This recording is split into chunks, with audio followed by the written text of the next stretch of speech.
la la la la la la la. Ba, ba, ba, ba, ba, ba, ba.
Alright, we are back. Oh, that's not right. Let's fix that. And hopefully the game doesn't crash this time.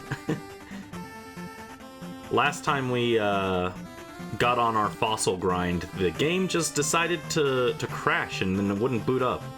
And apparently the save data was corrupted, but hopefully that's been resolved now. I did like an update thing that said, oh, your save data is corrupted, do you want to update it? So, with any luck, we can actually successfully shiny hunt now. Yeah, just chill shiny hunting, nothing too crazy, nothing too wild. Just hoping to find the funny fish guy. It's better than the freaky fish guy. Mako Tsunami.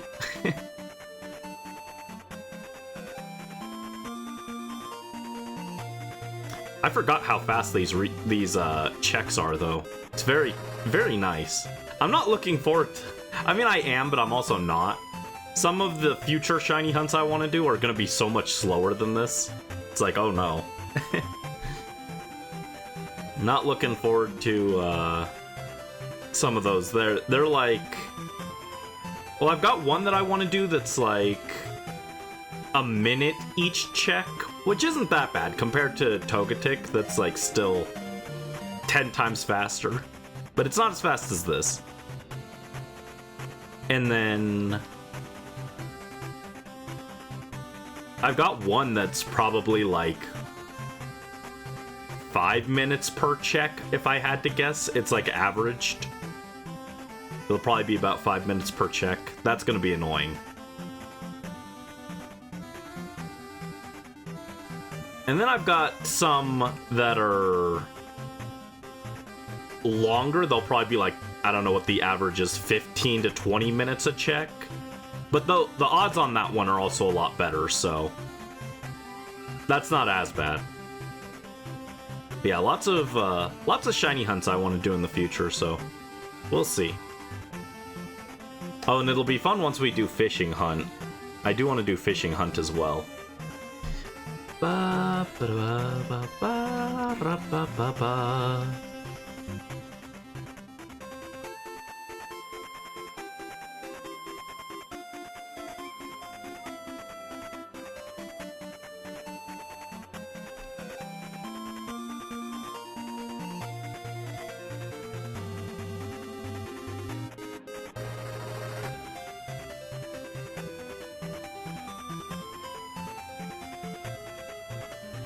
Alright, come on, show us the fish.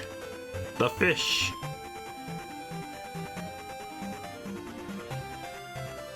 Nope.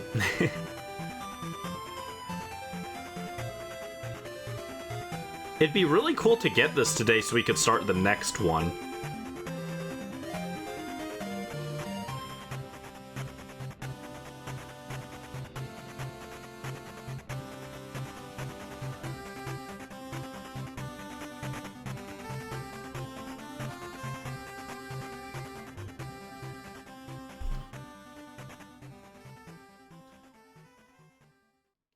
Yeah, I'd like to get all the fossils eventually. Partly just because if I do a video, I think it's more fun to have all the fossils in it. But we'll see.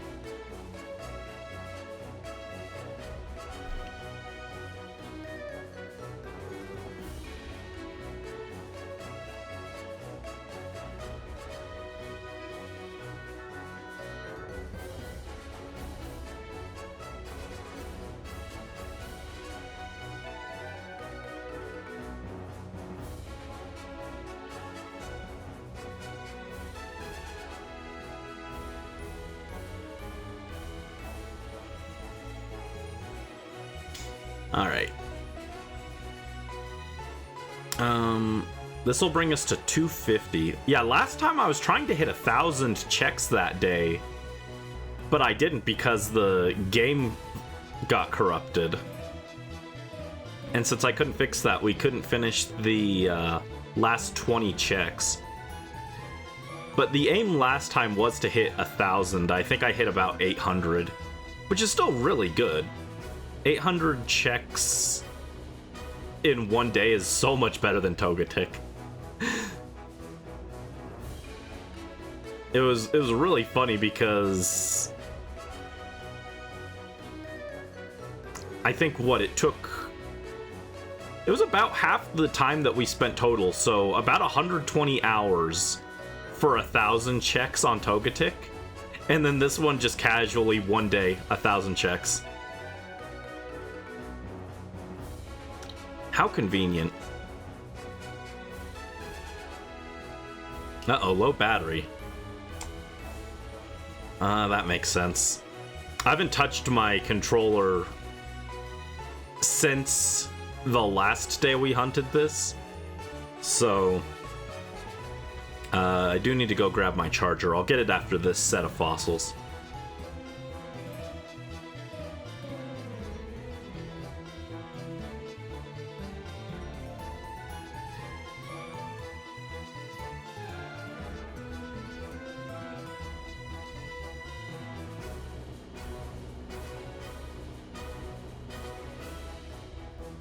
Fishy, fishy, come here, fishy, fishy.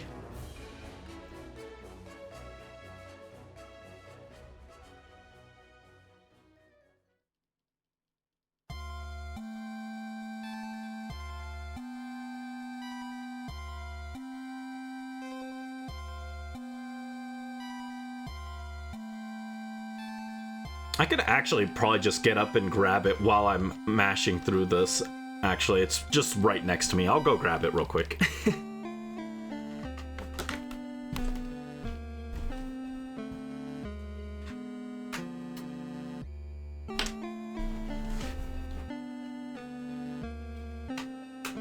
Alright, I got it. That didn't take long. That was like, what, one check that it took me to stand up and grab that? It was just plugged into my PS4. It's also my PS4 controller charger, but it's got an adapter, which is really nice. The less things I have to keep track of, the better, because I'm already keeping track of too many things for my tiny brain to handle. And that's why I'm gonna go extinct, just like these fossils.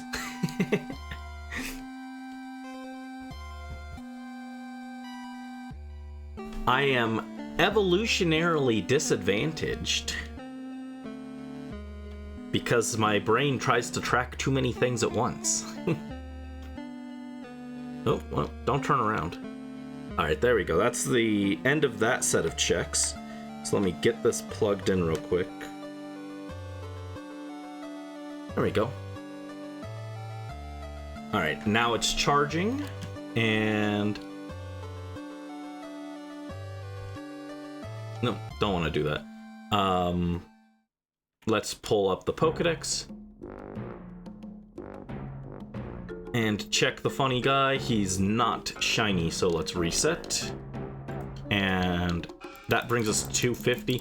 It's technically a little higher than 250 because we got a few before the game crashed. But I'm not going to count those because I don't want to go through and count them. That's literally the only reason. Well, no, that's not true. It'll also make the numbers harder to remember because it's very easy to count by 30s, but if I have to count by 30 plus 16, that's going to throw me off. Actually, hold on. Before we do more checks, let me run up or run down here. There's something else I wanted to check. Take me to this nerd. What is he selling today? I need to start checking this guy daily for something later.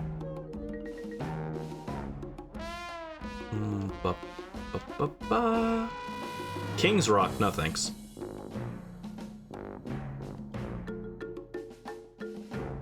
I'm looking for Starf Berries and Gigantomix from that guy. And that was Route 6.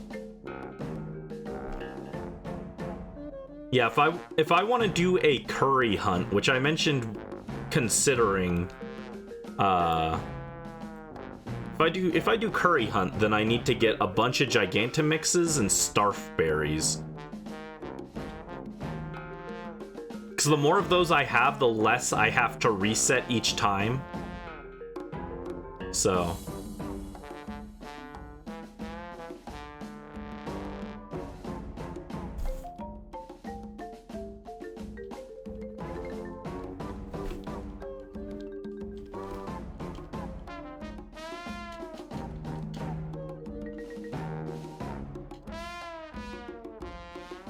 I know there's a way to, like, cheat the clock in this game. Like, you just change the Switch system clock to grind berries and stuff from that guy.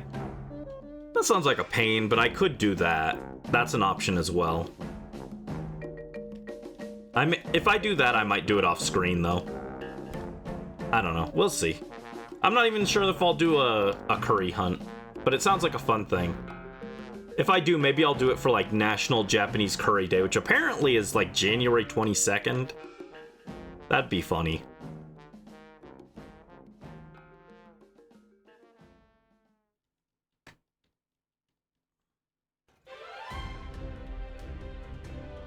Alright, funny fish. Funny fish. Come home, funny fish.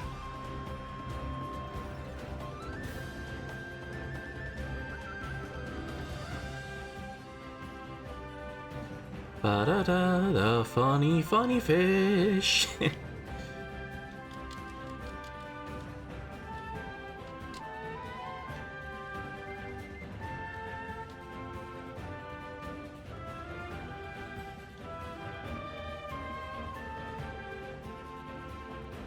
This hunt does make me wish I had a turbo controller, though, because then I could AFK it. I could have it grind 30 fossils while I do a run of Spelunky. And then just pop the game up. That'd be fun.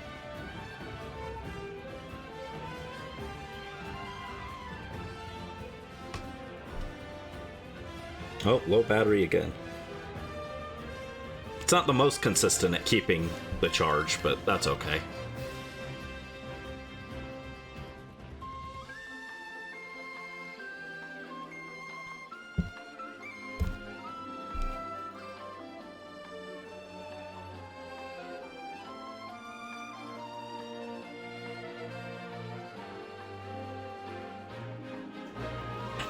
Isn't there a game? There's a game called, what, Fossil Fighters? I've never played it.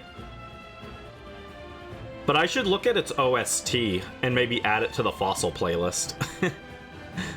This is my Fossil playlist, so...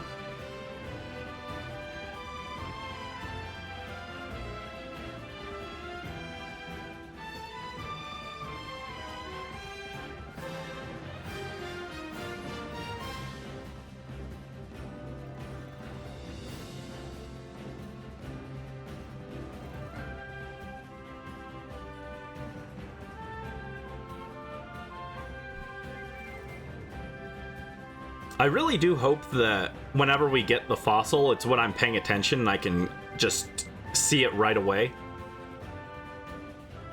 without having to check the Pokedex. Because if I see it, then I can stop reviving the other fossils.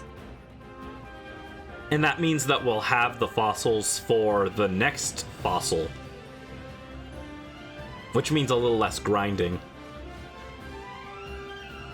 Which, with how many watts I have, it's not a huge deal if I have to grind, but, you know, it saves a little time. And I guess that's the one benefit of not having a turbo controller to AFK this is I'll be able to have a better chance of just noticing.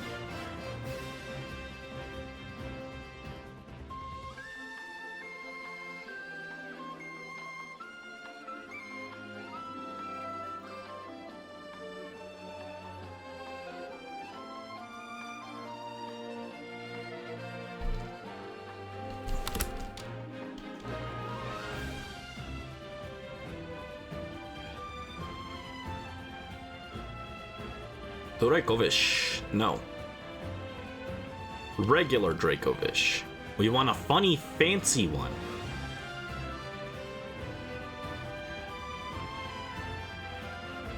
Also, I don't like the Diglett in the background. It's kind of like staring ominously. I don't love that. Who made the giant Diglett monument, and for what purpose? These are the great questions. Why Diglett of all Pokemon?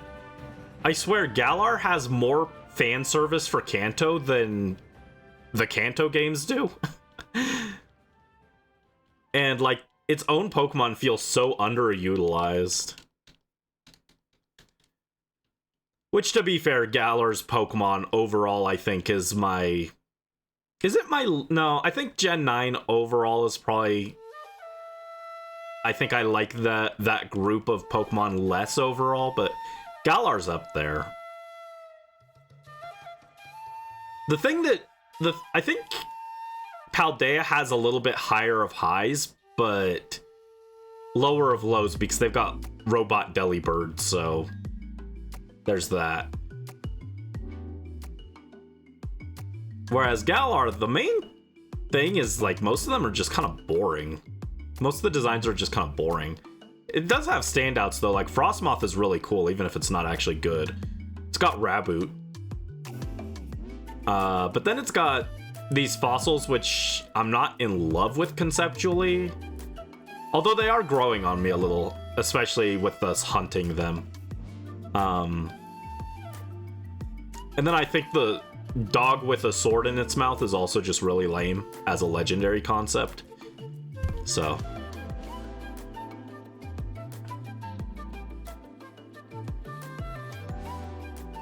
What do I like? What else do I like from Gen 8, though? Applin is really cool. But then it's got Duraludon. Duraludon's kind of lame. Wooloo is cool, but Dubwool is peak of forgettability. As someone who has sheep as, like, my favorite Pokemon, Dubwool is just very forgettable still. Galar forms, it's got Galarian Stunfisk, which is a miss. Although very funny conceptually. Just turning Stunfisk into a bear trap is very conceptually funny, even if it's still really ugly. Galarian Zigzagoon is actually kind of cool. I don't know. I don't love how it breaks from the main version and just adds a random extra evolution, but the base Zigzagoon doesn't get an extra evolution. So I'm not in love with that, but...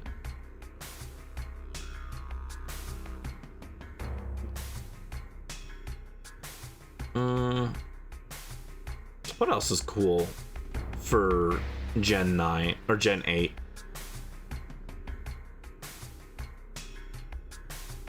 Galarian Ponyta's awesome. Galarian Rapidash is very boring, though. Gen 8 is just a very mixed bag, I think. Graplocked is kind of cool in concept.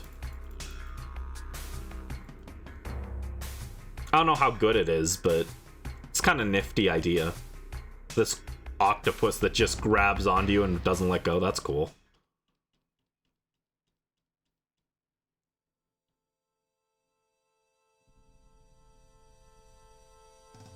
Oh, hi Purple Cheesecake Zebra. Welcome to the stream. How are you doing? Hope you're having a good day, and thank you for the hydrate.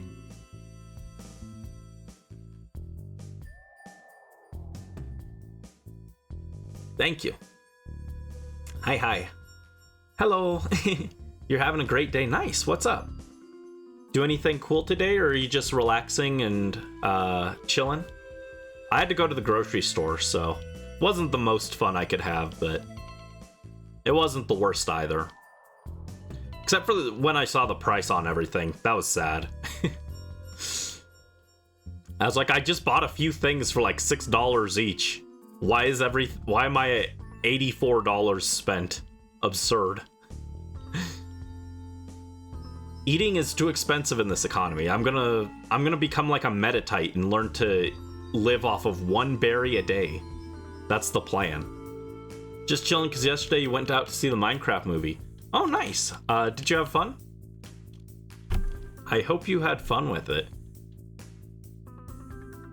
The last movie I saw was the Mario movie, actually. I don't watch a lot of movies. It was a lot of fun. That's awesome. Very cool. Doesn't look interesting to me, but I know a lot of people have been enjoying it, even if they say that it's not the most, like, well-written movie or anything. Silly, yeah. Yeah, I tried to play Minecraft, but it made me motion sick and it made me sad. I was looking forward to it, but we played it like 3 months ago, and I had to stop after like 2 hours because I was very, very sick. And I was sad about that. I was looking forward to it. I was going to make a big house. I wanted to make a big house.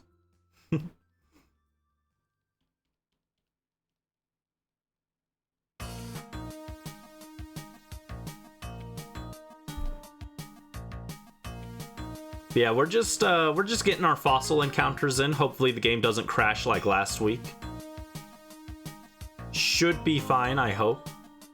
And if it does, I kind of know how I can probably fix it this time, but we'll see.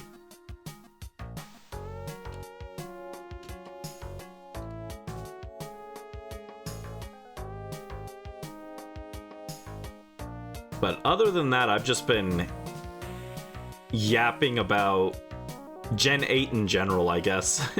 I was talking about curry Pokemon because I want to hunt one of those kind of eventually. And then just talking about the Pokedex in general. Gen 8 is not my favorite gen by any means, but it does have some good stuff. You're very new to the Pokemon world. Oh, did you only start playing Pokemon recently? I've been playing since Gen 4. So Pokemon Diamond was my first Pokemon game.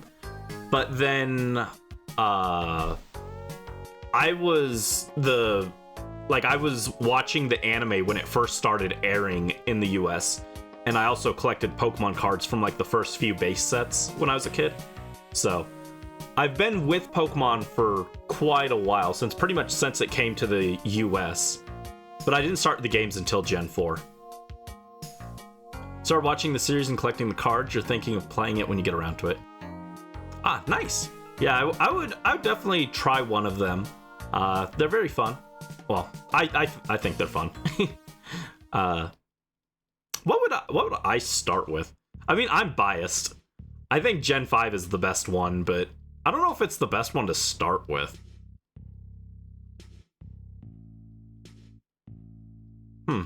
I guess it kind of depends on what you're looking for in it. Hi, Brisk. Welcome to the stream. How are you doing? Hope you're having a good day. What's up? If you get bored of Minecraft. Yeah, I just like to... I try and mix up the game that I'm playing, because if I play too much of one thing, I do start to get bored of it. Like, even though I love Pokemon, I've been trying, like... Last year, we did, like, 3 Pokemon series back-to-back, and I got a little burnt out on it, so... I was like, I'll try and space it out a little bit more in the future, but... I like to try and mix it up. That's why we do, like... That's why we don't do a whole week of Pokemon, you know? We do like, oh, here's like 2 Pokemon streams, here's a Spelunky stream, Here's a Stardew Valley stream. You know, just mix it up. Helps the sanity, I think. Keep your mental up. Getting ready for your shift. Hours change Friday to Sunday. Defo feeling since you started streaming you need to vary a bit. Yeah. Yeah, it's nice to give yourself some different options. That's why I also like to break out like the Zelda randomizer every so often. But I don't like to do the randomizers like back to back because I could definitely burn myself out that way. Even though the randomizers are cool because they change very often. And the other cool thing about Pokemon is because it has so much community support. If you really get into Pokemon, you can play all the different games. There's a bunch of spin-offs, and the spin-offs play differently. So, like, you can be like, oh, I want to play Mystery Dungeon, and that's a completely different experience from the mainline games. And then if you get bored of Mystery Dungeon, you could play Pokemon Ranger, and that's a completely different experience. So there's a lot of variety there as well. And then there's a lot of fan games, so people do ROM hacks a lot for it. So if you want to play, like, there's Emerald Rogue, or there's that one Run and Bun that I don't know anything about because I haven't watched any videos about it, even though it's super popular because I'm lame.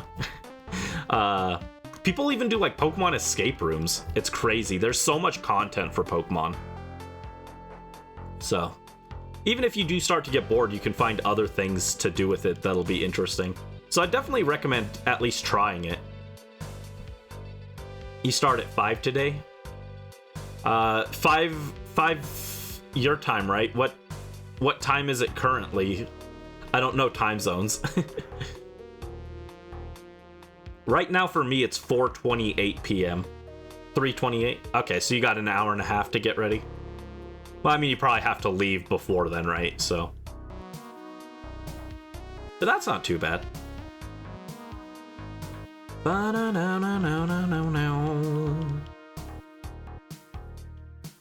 Oh, we're listening to some Spelunky music, but last night after stream, I looked up some Spelunky strategies for like speedrun and stuff.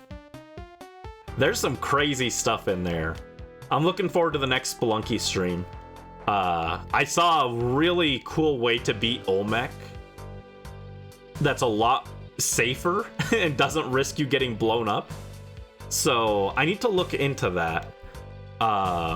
It looks kind of difficult to learn, but once you get it, I think it's very consistent. So we'll try and learn that next time we do Spelunky. I also was looking up how to kill the shopkeeper more consistently. All right, that brings us to 2310. Nice.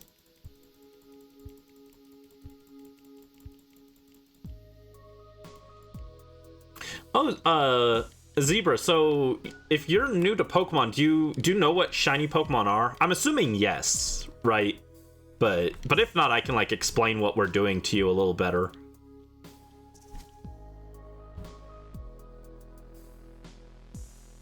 I love shiny hunting. This is like, it's actually kind of sad that I'm doing this on stream, because otherwise this is the kind of thing I would do in the background while working on other stuff. I actually shiny hunt to relax usually.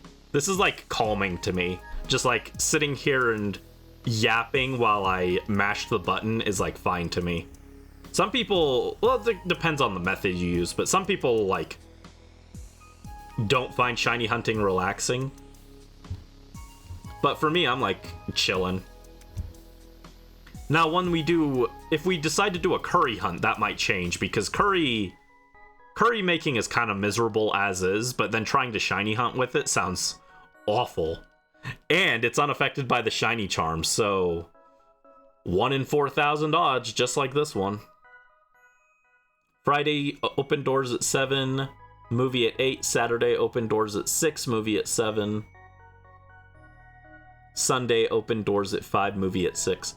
Do you only show one movie a night? I think you mentioned something like that, but I can't remember.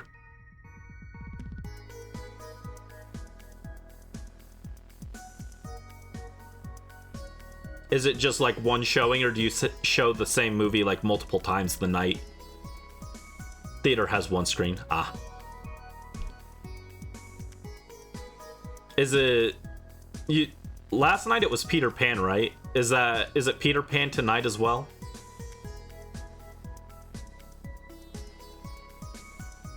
No?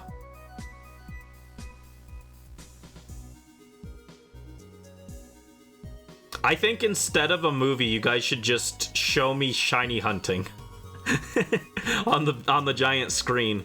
Everyone will be like, what is this? I did not come here for this. And then they'll leave. Don't do that, actually. The theater will go out of business. Tonight is Wizard of Oz. I've never actually watched the full Wizard of Oz. I know, blasphemous. I know, it's a classic. It does not interest me. However, I did read the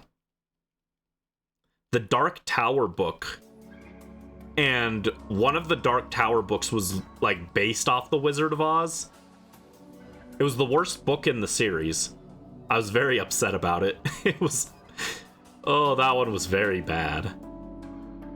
Sorry, Mr. Stephen King, that one was no good. It's okay, they can't all be bangers. I get it, it was the backstory episode. I didn't care about the backstory either. It was too long. Nothing happened. It was very uninteresting. Did manage to choose a movie for your birthday. You had to choose a PG rating movie because Saturday is family night. You love Stephen King? Yeah, I've only read his Dark Tower series. But overall, the Dark Tower series was really good. I just did not like that one. It was number 4, I think. That one was so slow. I was like, oh my god. Nothing is happening. It's been 300 pages and nothing has happened. How do you do this? How do you have 300 pages of nothing? Well, you're gonna find out when I post my big video. No, that's not true. It's only 86 pages and a lot of stuff happens. I covered the entire Pokemon Coliseum game. And I did have fun with it. I'm gonna do the voiceover for that this week. I was actually working on the stream schedule for this week before stream started. And it's mostly done, but I just need to look it over again and make sure everything's right. I say this is gonna be a lighter week, but it's still got 4 stream days on it. But I gave myself, like, I think it was Monday, Tuesday, Wednesday off so that I can record the voiceover without ruining my voice. And then Thursday... Oh, no. I think it's Monday, Tuesday off. Wednesday, I have more fossil hunting. Thursday off so that I can rest my voice. And then Friday, fossil hunt. Saturday, Spelunky. And Sunday will be our Easter game. And the Easter game, if I like it, will make it a series. If we don't like it, then I'll just cancel it. But I wanted to play it at least once on stream. So we'll see. I've never played it before either, so we will see how good it is.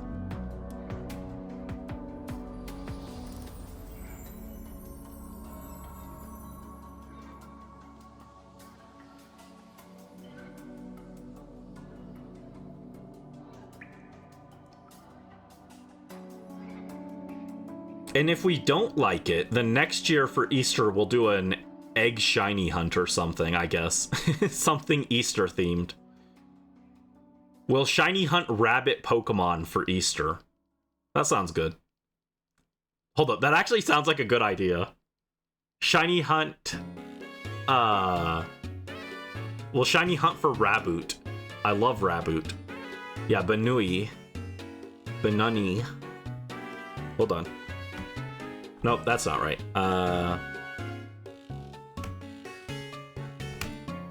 There we go, Banui. Raboot is my favorite Galar Pokemon. It's a peak design. It's a bunny that looks like it's wearing a hoodie. How does it get better than that?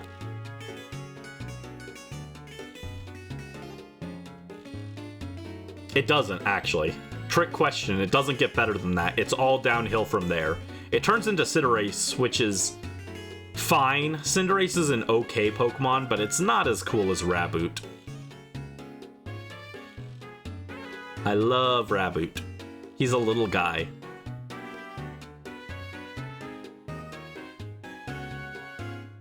We should be about done with this batch, right?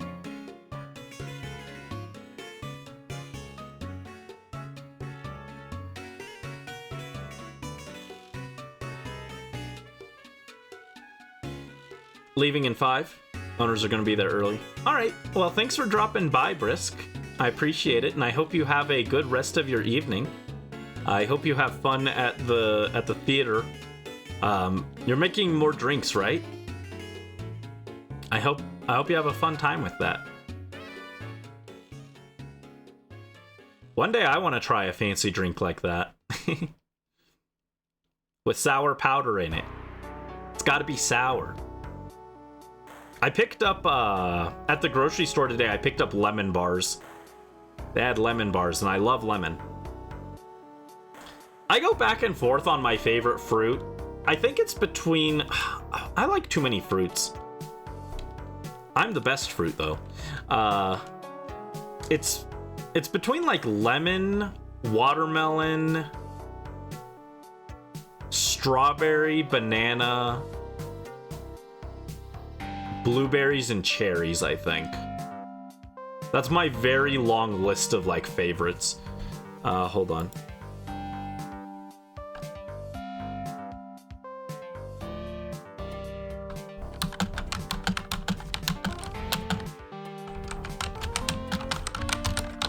There we go. Make a note for myself. And, let's update the counter to 2340. There we go. And reset. 2 flavors you brainstormed last night. Ooh, nice. What are you gonna try? If you're okay with saying. Post another set of flavors in the Discord? Yeah, sure. Feel free. Feels like I'm gonna sneeze, but it's not happening.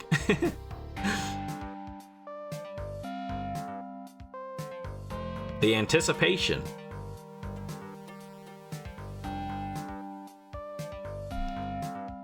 Hi Morph, welcome to the stream. How are you doing? It's always Pride Month here, right?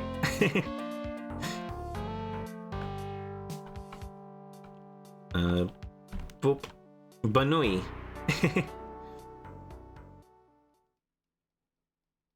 But what's up? How are you doing? I hope you're having a good day.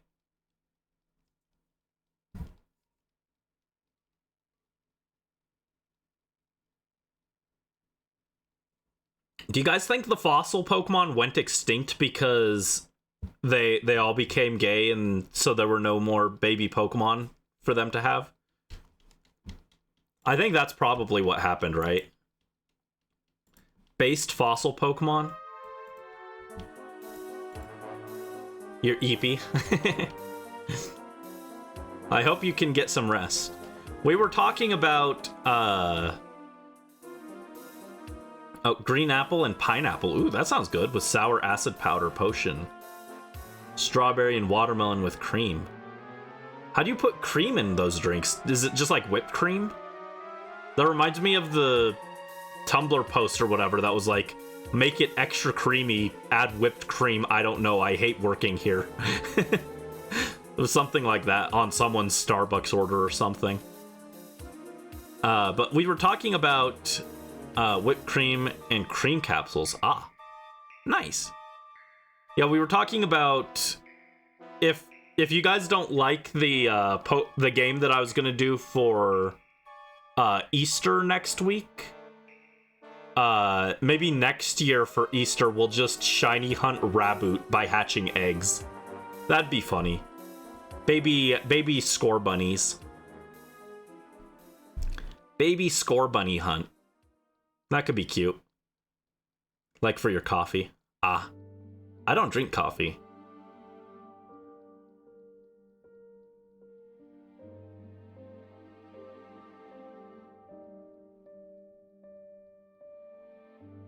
The only things I like coffee flavoring in is frappes, and tiramisu.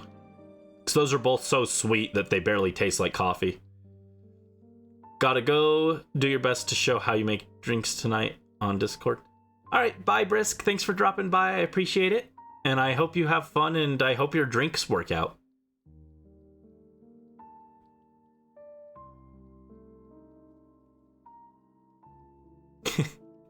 I still like that. The fossil Pokemon all went extinct because they decided to be gay and do crimes.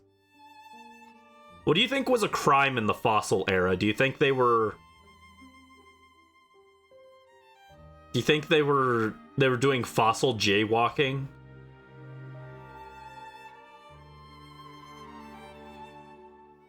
I think Tyrantrum was jaywalking at the Amora crossing. And then he got arrested and died in jail. And that's why his fossil is found in France, because France is a prison. What am I yapping about? I don't even know. I just be saying things sometimes.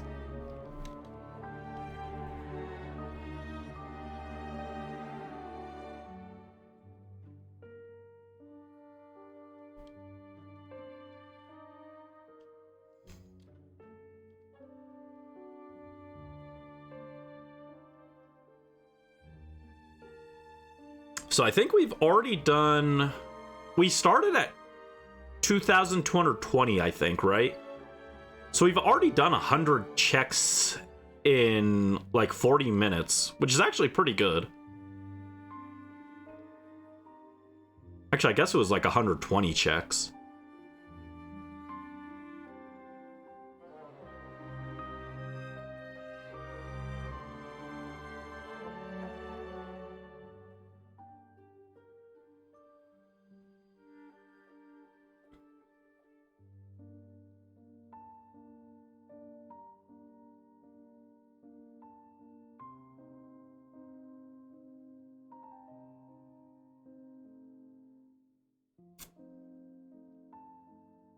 Yeah, I might go a little late tonight if we don't find it today. To make up for the fact that the game crashed last time and wouldn't work. And I only got like 800 checks last time. Because I wanted to average like 1,000 a check. Because if we do about 1,000 each, assuming we hit full odds and don't go over, then it would average to about 2 weeks per fossil if we do 2 of these streams a week. Which means in like 2 months we'd have them all. And that's not accounting for potentially getting them earlier, but it's also not accounting for potentially getting them later, so... Just the average. The average of 2 weeks, or 2 months to have all of the fossils is pretty decent, I think.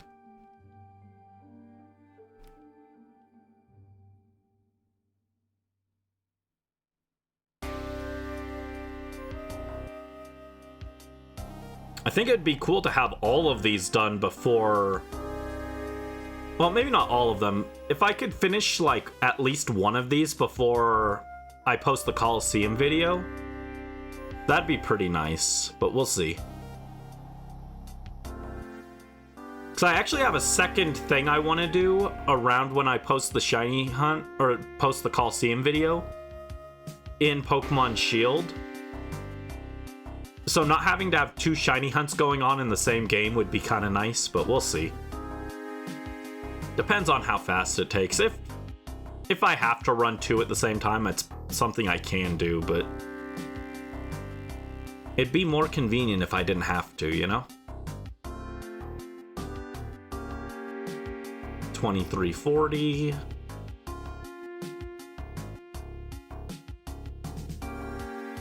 See, we're approaching 2370. Then it'll jump to 24. Yeah, 2400 even. I always like it when we hit those big even numbers.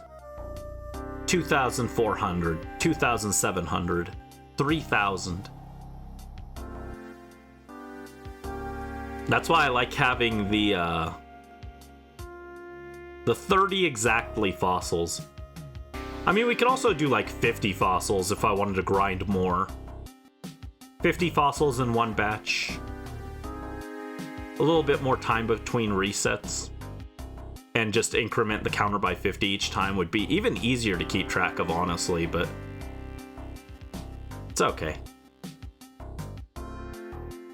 Oh, and there is our 2370.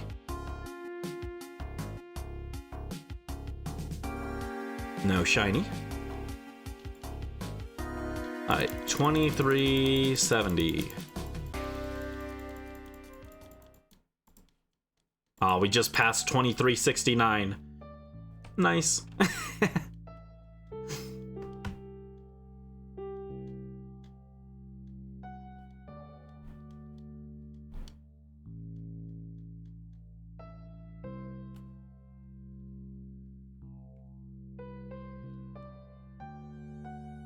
Come on, show me on 76. That would make me happy. 76 is a lucky number. I have too many lucky numbers, actually. If all your luckies are number... what? If all your luckies are number. If all your numbers are lucky, then you can't be unlucky, right?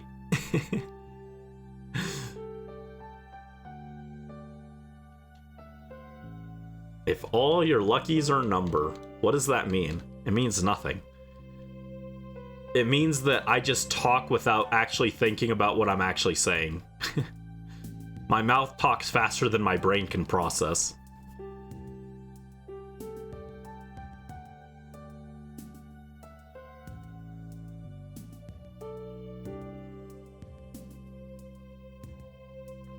Come on, rally luck, rally luck.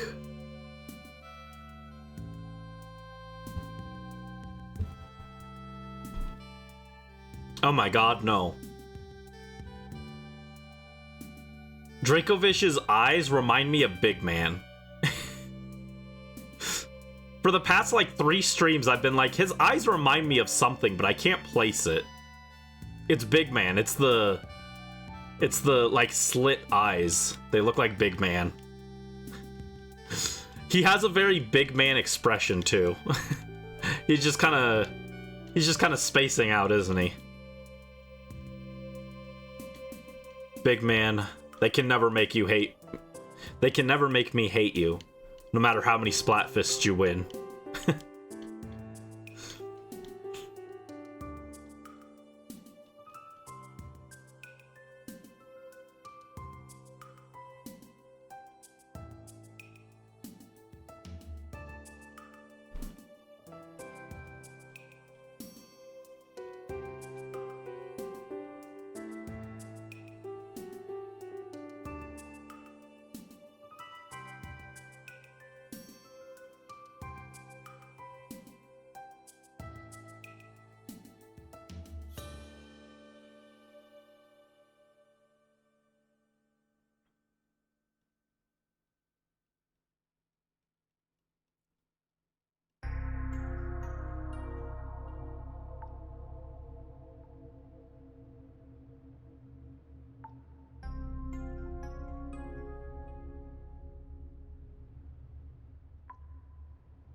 Maybe after this, if we get this fossil early before we start the next fossil, what I could do is I could do a batch of curry and see just how painful that'll be.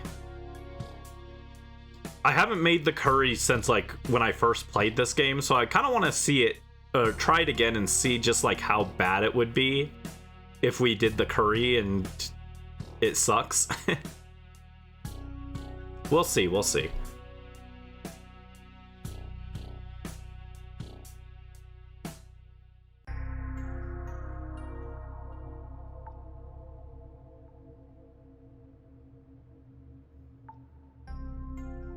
If we do the curry hunt though, it won't be for at least until like January, I think. October at the earliest. Probably not until January though. I think like National Curry Week is in October, and then Japanese Curry Day is like January 22nd. So those are the days that I would consider starting the curry hunt.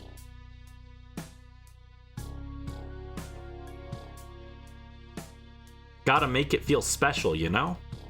Gotta be special. Gotta be fun. Gotta be fancy.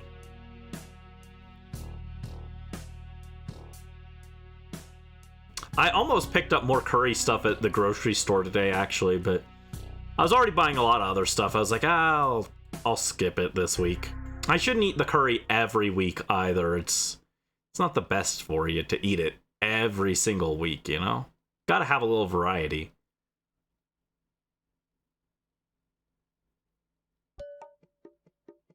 It's the same reason I don't buy hamburgers every week, even though I love hamburger. Can't eat too much of it, you know? Gotta space it out.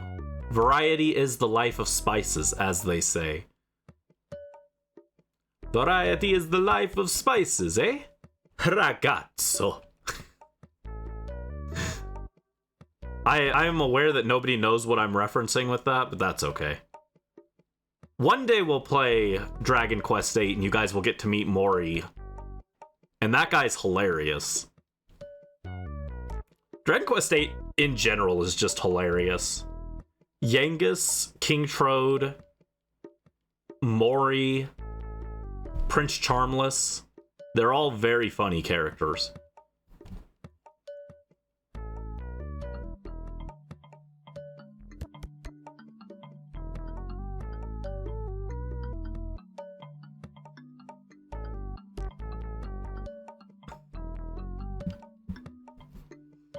Dracovish. Comrade Dracovish, come home.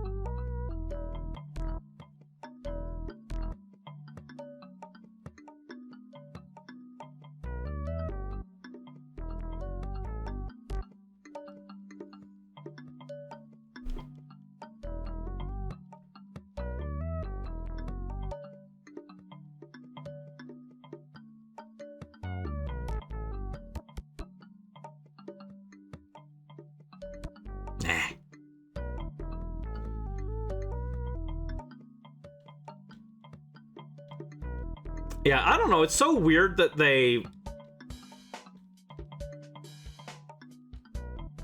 like nerfed the shiny charm and it doesn't apply to curry Pokemon or these Pokemon. I think it also doesn't apply. Does it not apply to soft reset Pokemon as well? Like when you find a legendary and soft reset it? I think I heard something like that. The shiny charm in this game is just very mid, actually. I think it works on eggs and wild Pokemon only. Which is like, it's not the biggest deal in the world, honestly. I don't hate it. It's just like a weird thing. They were like, oh yeah, shiny odds at 1 in 8,000, too much. Gotta nerf that down to 1 in 4,000. By the way, the shiny charm doesn't work on most things. It's like, what? What's the point then? The fiche, exactly. Oh, the fiche is completed for this batch. What's your favorite fiche Pokemon?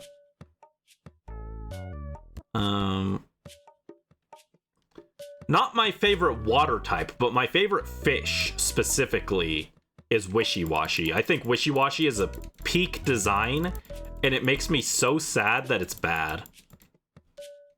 Why do so many Pokemon that I like just suck?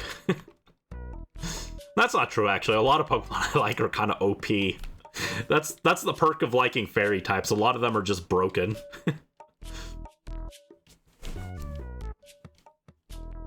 Yeah, my favorite fish type, or fish Pokemon, is Wishy-Washy. And then after that, it's probably Feebas. But my favorite water type is Toxapex.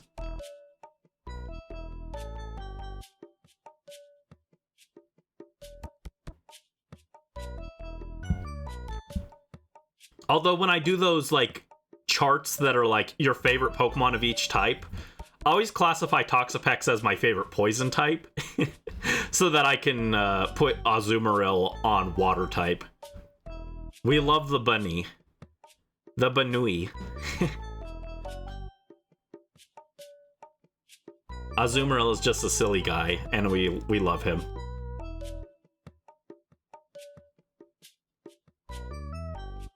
Alright, come on, Dracovish. I'm always hoping to see Dracovish near the start of my fossils so that I have all those extra ones to use for the next batch. But I'll take it wherever it shows up. I can grind the other fossils, it's not a big deal, but... I don't think, Morph, I don't think you were here for the start of the fossil hunt, so I don't know if you saw this. But, here's how many watts I have. Grinding is no issue to me because I have a lot of watts. You know, just a cool 3.3 million. Nothing too fancy.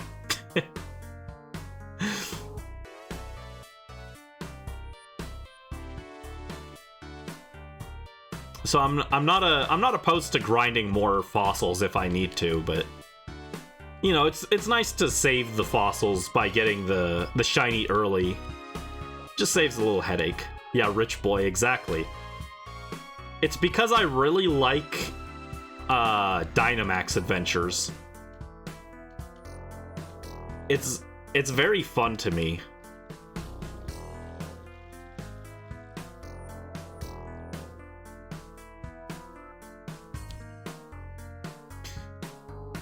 Come back, come back. My charger popped out. You must charge the controller. There you go.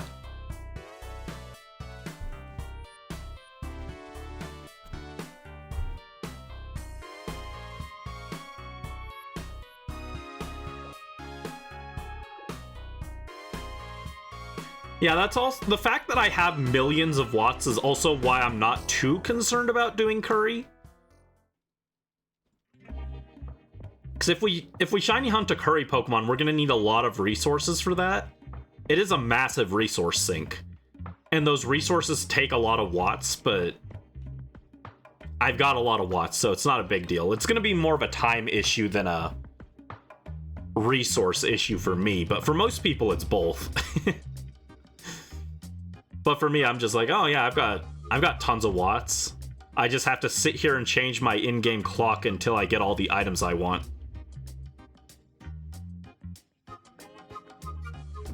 Which I think most people would consider like a bad thing, that like so many things are like time locked in this game. And like I kind of agree, but at the same time I don't mind that. Like, I don't know, I liked in the older games when like you had reason to check in on the game every day and be like, oh, well, today's Saturday, so I can get a new ribbon today. And I want to go check my Pokemon that are swarming today. Go check the trophy garden and see what new Pokemon is in there. I don't know, it just made the game like more enjoyable to return to. It made the region feel alive. So I actually like things like that, even though I recognize that for a lot of people it's more frustrating than anything. I enjoy it when the game has little timed things that are like, oh yeah, come log in and check what's happening. Now, I don't like when those things are tied to online, though. I think that's annoying. Because, like, not everyone has online or consistent online. You know, oh, my Switch is broken and I'm waiting to get a replacement. And this event that I really wanted to take part in just happened, and now I don't get it. That's lame. That's no fun. I like it when it's time-gated stuff that's on the cart. And then if you really want to cheese it by changing the time, you have the option. But if you want to just play it casual and check in daily, then you have the option to do that too. And I think that's more fun. I think when you have little events like that that give people the option to play however they want and check in on the game, I think that's fun. I think that's cool. It's like Animal Crossing.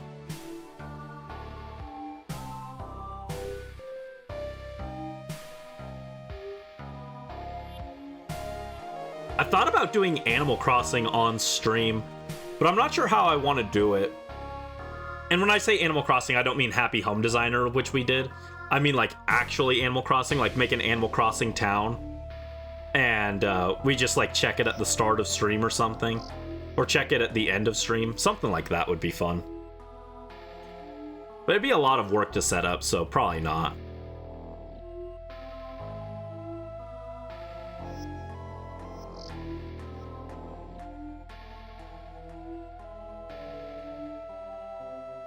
If I did, I think I kind of want to do it in the GameCube game. I feel like a lot of people are going to be less familiar with the GameCube Animal Crossing than any of the other ones. Just because less people played the GameCube than the DS, the Wii, or the 3DS or Switch, so... GameCube Animal Crossing is far from perfect, but it has a very distinct charm that I don't think any other game in the series quite comes close to. All the other ones are a lot more similar to each other than the GameCube one. To the point that City Folk is just New Leaf with a few additions. Or not New Leaf, Wild World. And I actually like Wild World more. Don't tell anyone.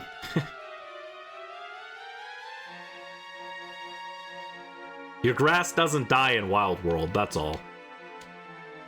And you don't have to play with a Wii remote. I do not like the Wii remote.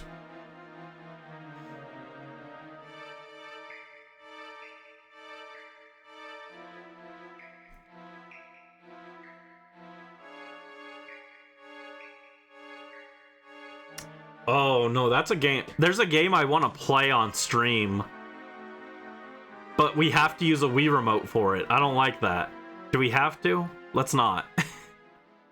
Actually, I do think there's a PS2 version of that game. I think it was like PS2 and Wii. Maybe I'll just download the PS2 version, even though I own the Wii version, just so I don't have to play it with a Wii remote.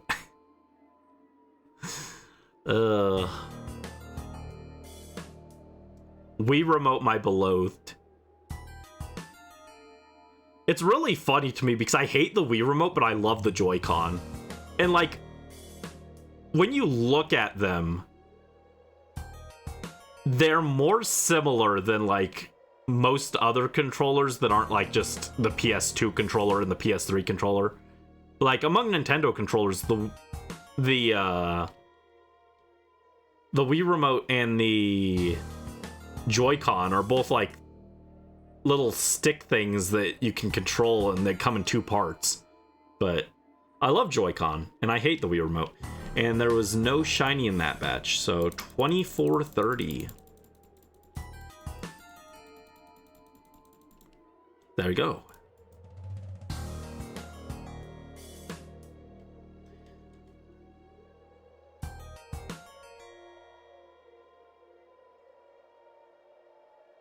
Yeah, we're officially over halfway to the to odds.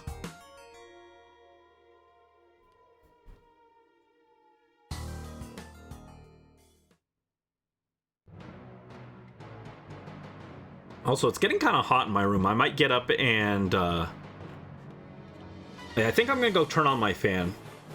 So I'll be away for a split second, but the fossils will keep coming while I'm gone.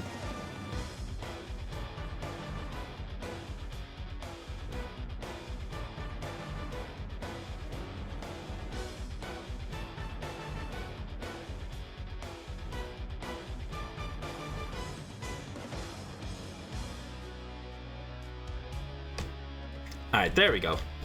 Fixed. Hopefully the room cools down a little now. It's been like really hot lately. I blame AI. I 100% blame everyone generating images and doing chatbots and stuff. It's their fault that I'm roasting.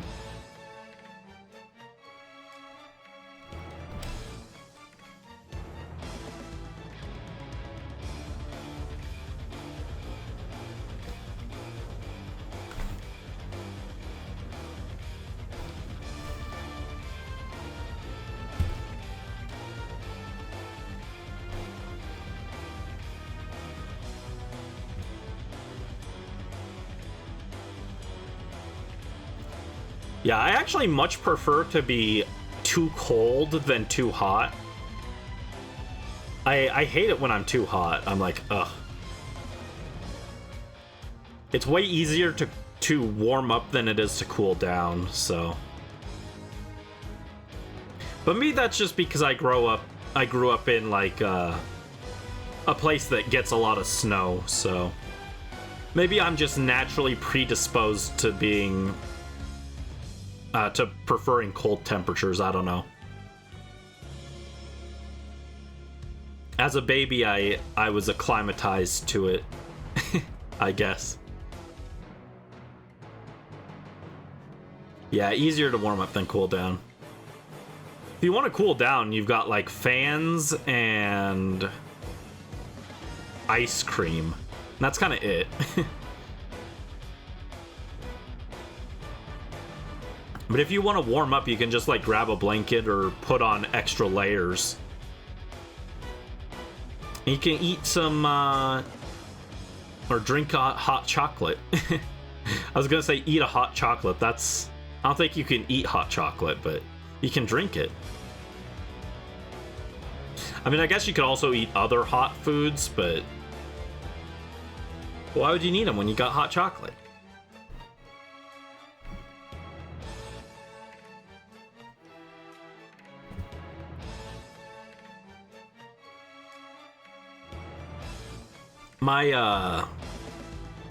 My local store actually sells the deli has really good like stuffed peppers.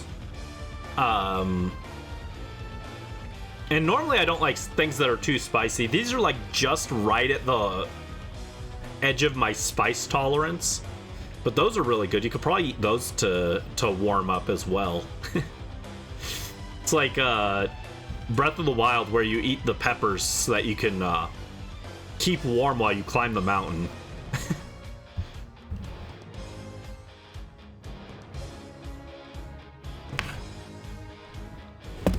Oh, ow.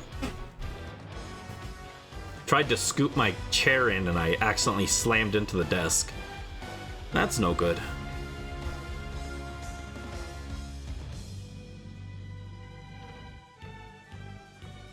I wouldn't mind if my desk was a little bigger.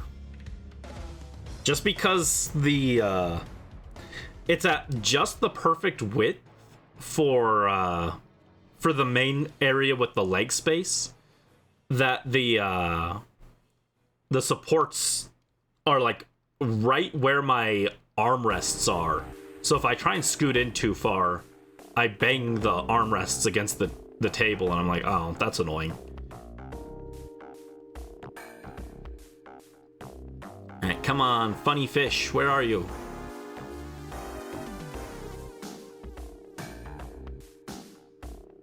Actually, with all the colors, I think the regular one is the funny fish. We're looking for the serious fish. He's more serious, he's like very dull color scheme. And I actually like that more in this case. Normally I like the vibrant color patterns, but with these fossils, they're just so all over the place that I don't think they look good. So I like their shinies more, where they're more dull and muted.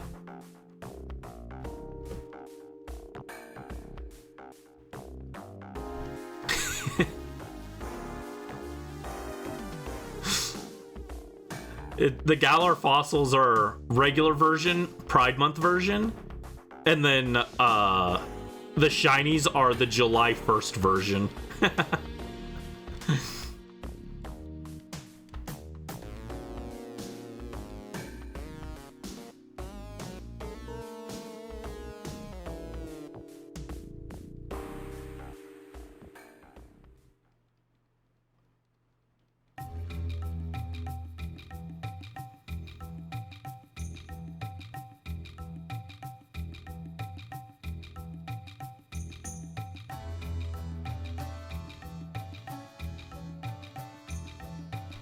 I really hope I can learn those speedrun tricks when we play Spelunky next week. I was watching videos for it. They don't look that hard, but Spelunky is no stranger to making certain tricks look easy and then executing them way harder. But I was looking at some videos to get some ideas, and some of the things they were doing looked pretty crazy. The guy I was watching, when the arrow trap, like instead of dropping things to trigger the arrow traps, he just dropped down, or he just ran towards them, and then when the arrow shot, he whipped the arrow away. I was like, how are you doing that?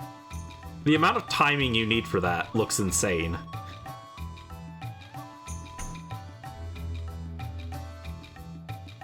One day I'll be good at Spelunky, maybe. Probably not.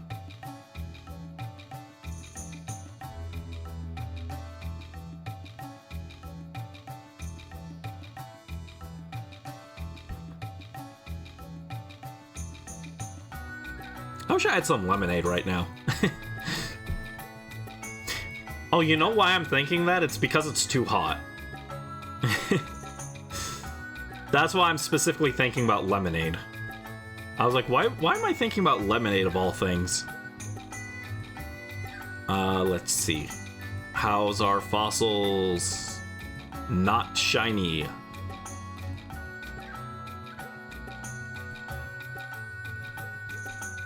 Alright, that takes us to 2460.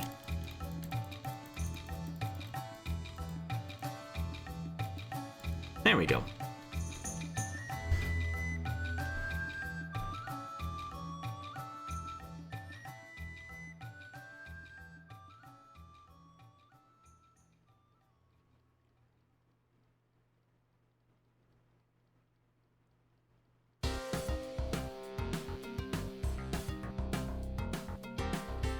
Alright, next batch start.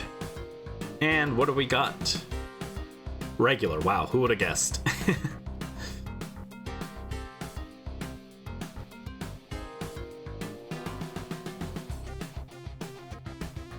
Is it weird that I kind of like it when the when the shiny hunt starts to gaslight you and make you question reality, and you're like, wait, am I doing something wrong? Like, I haven't gotten the shiny yet. Am I doing something wrong? Is it just like, is there something horribly wrong with my methods? Is my game glitched? And then you get the shiny right afterwards, and you're like, oh no, it's all in my head. Like, I always recognize, like, no, I'm not doing anything wrong. But, like, there's always that little bit of doubt that, like, what if it is broken? What if you can't get a shiny this way? What if everyone lied to you? I don't know. I think that's when you know that you're, like, deep in the hunt and you're like actually invested in it, where you're like, what if it's wrong? Now I'm worried. You wouldn't worry if you weren't invested, I feel. I don't know. That's probably just something that I find enjoyable. Cause I'm a weird little guy like that, but that's okay. The worst one to do that though was Minior. The fact I hunted Minior for like a whole month without a shiny, and then I got 3 in the same like group of eggs was crazy.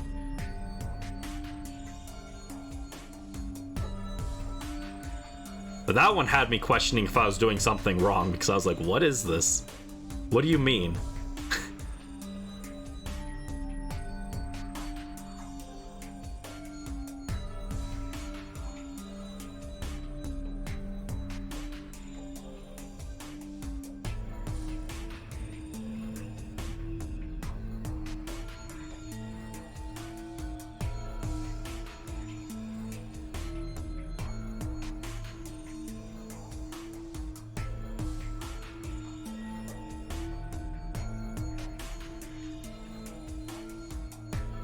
Come on, Mr. Fish. Come home. Come home. Silly guy. Comrade Drakovich. He's Russian. I don't know why. Drakovich just sounds Russian.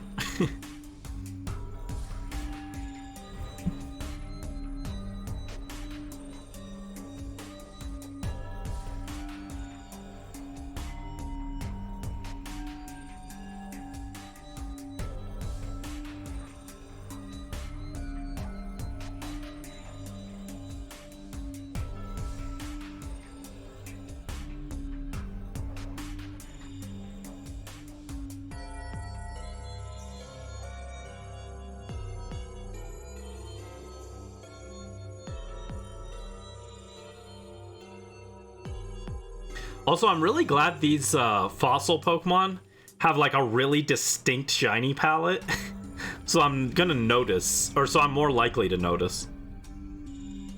It's the same thing with Tenshibi. He has like such a distinct shiny palette in XD and Colosseum. But in the main games, it's nearly undetectable. I have I have hunted Togepi with hatching eggs before in like X and Y, and it was miserable because they all looked the same. I got the shiny and I had to like double check. I was like, am I sure this is shiny? I had to open up the menu and look at it, and I was like, oh yeah, it is shiny. But like, I had multiple fake outs where I was like, is this one shiny? I can't tell. And I opened it and I was like, no, it's just normal. It just looked shiny. Those are the worst. Those are the worst Pokemon. When the shiny barely changes and you're just like, what is this?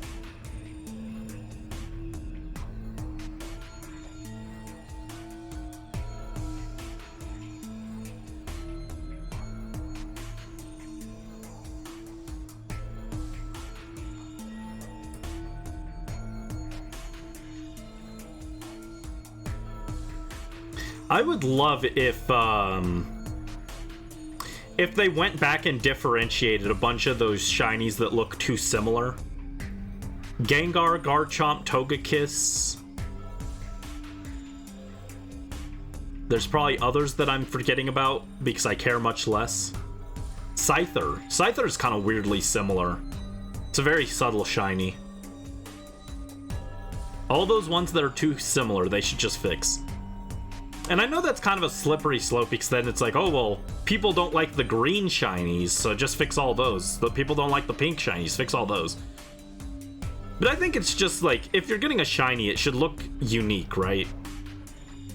I prefer the bad shinies to the ones that don't look different at all. Because, like, with the bad shinies, at least, like, people who... It may not appeal to everyone, but they definitely have fans. But, like, the ones that are just the same, it's like, this is so boring and lazy. Why did you do this? Why did you do this?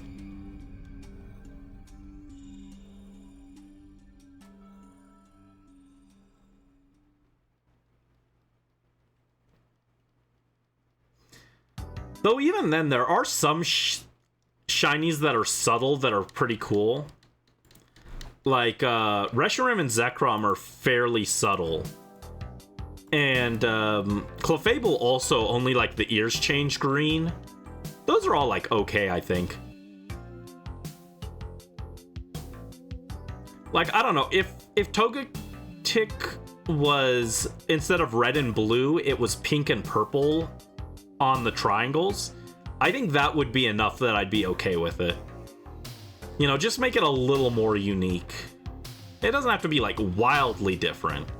I'm not asking for them to be like, oh, we have to make it super unique so Togetic becomes black with red and purple triangles. It doesn't need to change that much. You know, just make it a little more unique.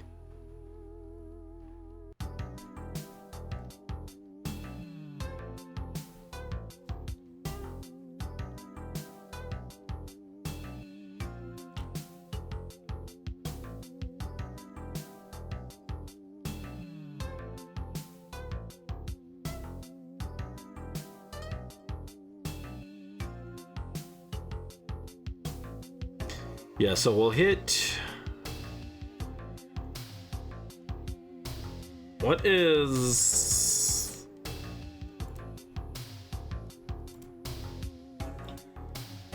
One third of 4096. Oh no, I want... that's not right. I want... 3/4. 3/4 of it is 3072.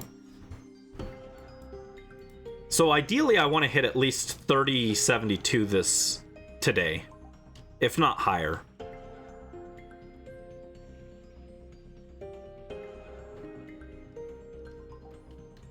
And that updates our counter to 2490.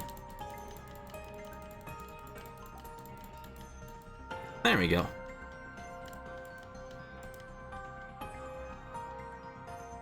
Calculator. 3072. Still got a good ways to go on that, though, so we'll see. Maybe we'll find it before then, and then we don't have to worry about it. It's possible. Anything's possible.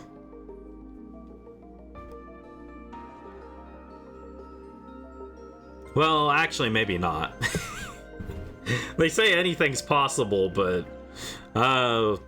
Game Freak making a functioning Pokemon game, that one might be impossible.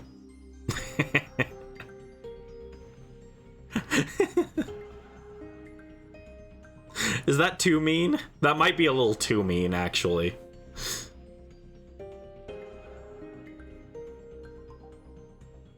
It's so sad because, like, every Pokemon game since they've moved to 3D is like, this game has great ideas if only they had another year or two. That's been like the recurring theme of all the Pokemon games. And it's so sad. And what's interesting is they're all like in different places with what's wrong with them. Like Gen 9 is just like the game functioning. But then Gen 8, it's more the wild area and whatever the heck they were doing with Chairman Rose. Meanwhile, Gen 7 has a really good story. Gen 8 has a terrible story, but Gen 7's story was really good until the Ultra games. And with Gen 7, it's more just pacing issues because they refuse to not hold your hand. And then all of them also have an issue with post-game, but that's a different conversation, I guess, kind of.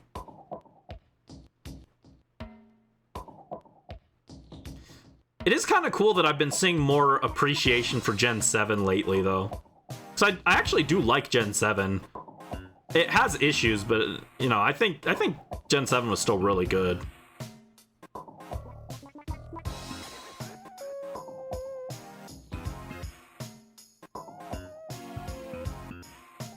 The biggest issue with Gen 7 for me was just that lack of post-game.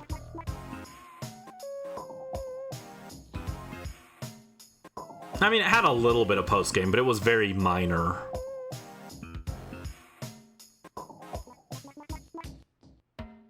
But, I actually got super sentimental when I got to the post-game for Gen 7. And I actually kind of started crying a little bit. Does that sound really lame? Probably, but I was like, oh my god. They had us fight the professor. That was something they planned for the original Gen 1 games and they scrapped it. But now it's come full circle, and the idea of that just made me very sentimental. I was like, oh man. They brought the series full circle. Isn't that beautiful? And then in the remakes, they ruined that too. How is Ultra Sun like simultaneously like the... Or not the remakes, but like the definitive edition. How is Gen 7 like simultaneously have the best and worst definitive editions? I don't understand it.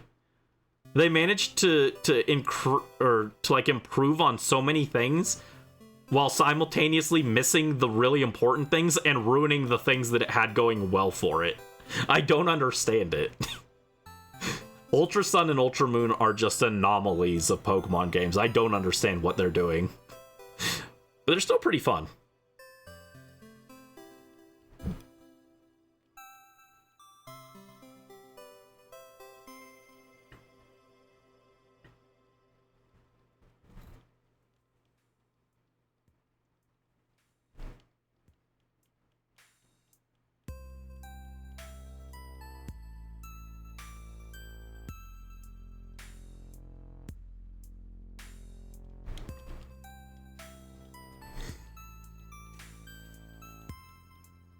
Oh yeah, and then Gen 6... I don't think the... People rag on the story for Gen 6. I didn't have as many issues with the story. It's not, like, perfect by any means, but I didn't mind the story for Gen 6, and I also give Gen 6 a little bit more leeway because that was their first 3D main series game. So, you know, I give them leeway on that because it's like, oh, well, they had to do so much. They had to make all the Pokemon models up to that point and model everything else. So I was like, you know, I get it. But man, the lack of post-game... Well, it does have a post-game. It's called Go Around and Look for Mega Stones at 1 hour of the day. What was up with that? That was such a questionable decision.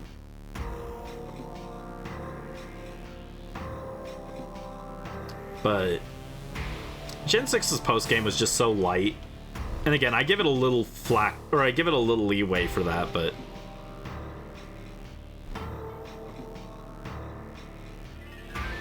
Overall, Gen 6 is also not as bad as people say. Even if I do think it started the decline of the series.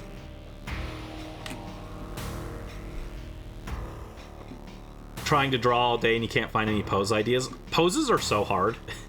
Understandable. I hope you can figure something that you like. I always, for poses, I always act the poses out myself, and that helps a lot.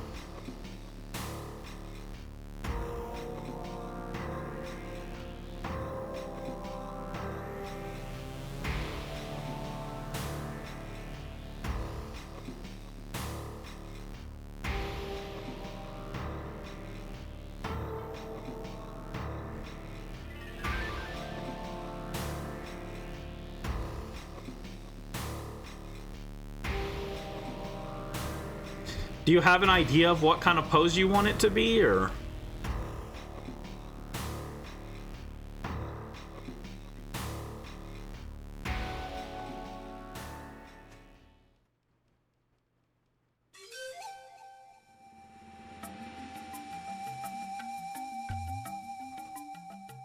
Not at all. Oh no. I'm sorry. Yeah, poses can be difficult.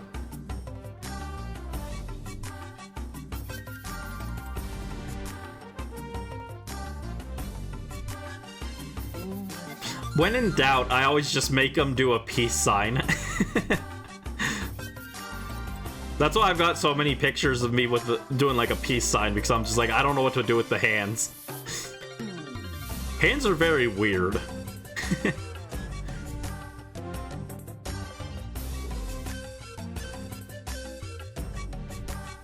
When the fish has risen.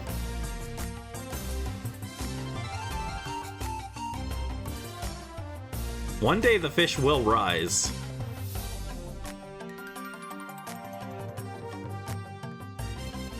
No. I always open the first thing. I think, hold up, I can actually swap these. And then I would just open the Pokedex by mashing. That's not a bad idea, actually. I'll do that. It's gonna throw me off when I play not during fossil hunting, but that's okay. This puts us at 2520.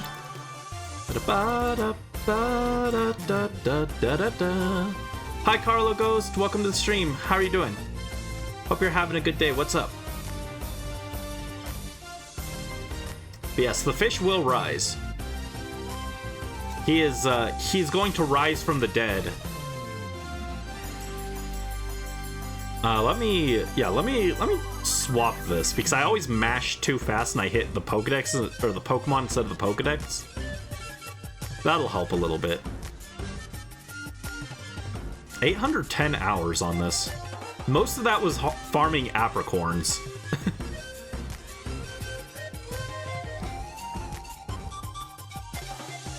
But yeah, what are you up to, Carlo Ghost? Hope you're doing something fun.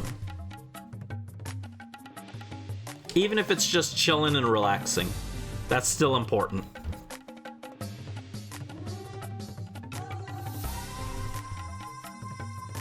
Went to church, then went out for brunch. Ooh, what'd you have for brunch?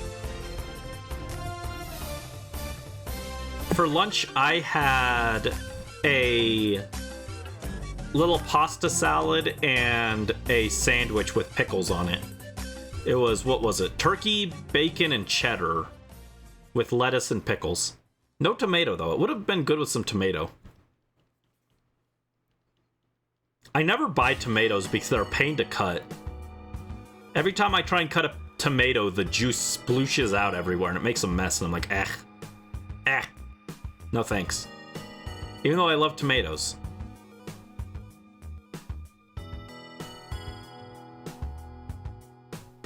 Dad said you had to mow the lawn.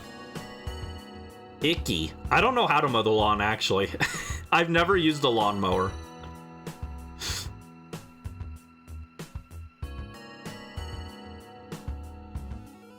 I'm assuming it's similar to pushing a shopping cart, though. It can't be that different, right? I guess it could be if you have one of those riding lawnmowers. Then you've got to drive it like Mario Kart, and I can't drive, so that'd be bad. Chicken waffles had leftovers. Oh, nice. I love leftovers. In fact, usually when we go to somewhere for lunch, unless I'm getting like a burger, so I pretty much always eat a burger in one sitting. I guess also burritos. But like if we go somewhere like and we get like Chinese food or something, or my favorite Korean fried chicken, or like when we go out to get steak as well, I pretty much always get like I get a bigger portion and then I save half of it for dinner. I love leftovers. No, I never had to mow the lawn. My grandfather mowed the lawn, and then where we are now, my grandmother doesn't own a lawnmower, so she hires people to do it. I personally think she's wasting her money because we don't go outside. I don't know why she cares about it, but she doesn't listen to me. Nobody listens to Brandy. I think the yard work is a hassle. I don't believe in yard work. Let nature do as nature will. Humanity must stop exerting our control over the natural world. We must learn to coexist. Or something. But yeah, I've never mowed lawn before. Or used a snowblower. I kind of wish I had gotten to use a snowblower at least. Have to upkeep the house so you don't get fined by the government. I don't believe in the government either.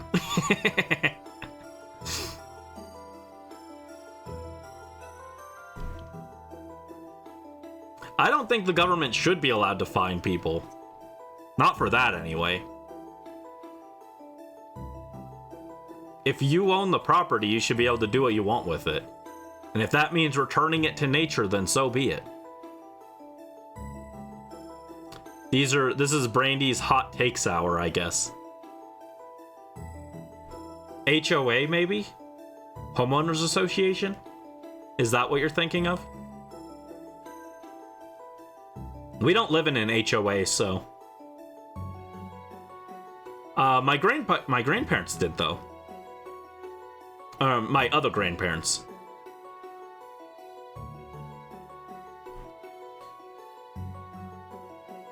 They lived in an HOA, and one time they had a weed grow on the side of the house. It had been there less than a week, and someone reported them. And they got in trouble for it, and I was like... After seeing that, I was like, I don't know if I'd ever want to live in an HOA.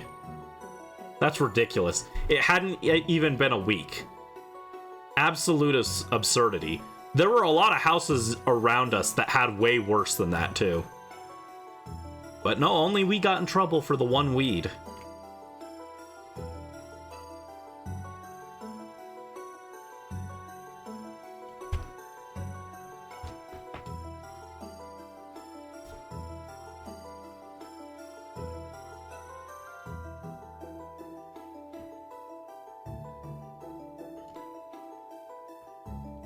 Skill issue? Nah, I think we just had a hater in the neighborhood.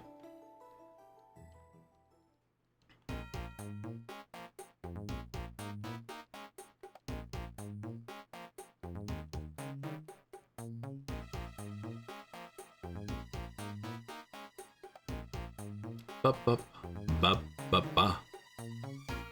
When you move out, you're moving to an apartment. Understandable. The problem is, like, no matter where you move, there's gonna be issues of some kind. Like, apartments, you know, you don't actually own the place, so you can be tossed out whenever.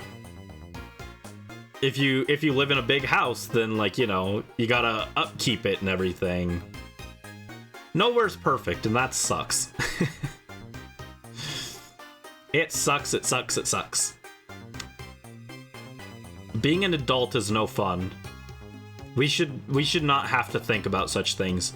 Society has moved past the need to think about these things.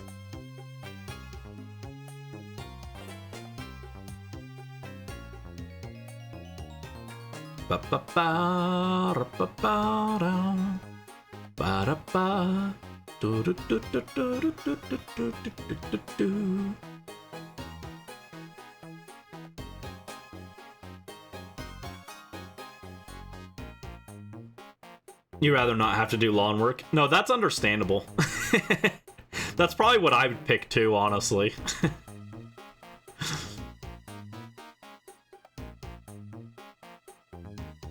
I hate yard work.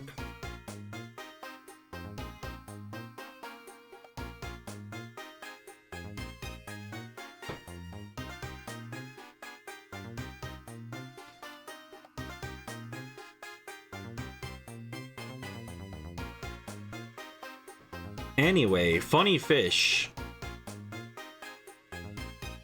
Oh wow, we finished another batch of fossils? Oh, no, don't save, don't save.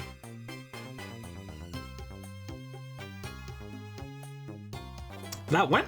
It feels like today's fossil checks are going faster than usual. It's probably just my imagination, though. I'm still getting 30 of these, right? Yep, there's 30 of them.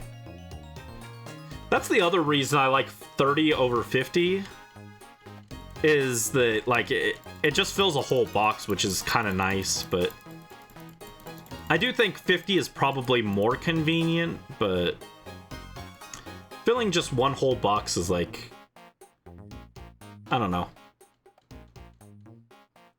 I guess the moral of the story is that the box size for each Pokemon, or like each Pokemon box, should increase to 50 instead of 30, so that we have nice even numbers.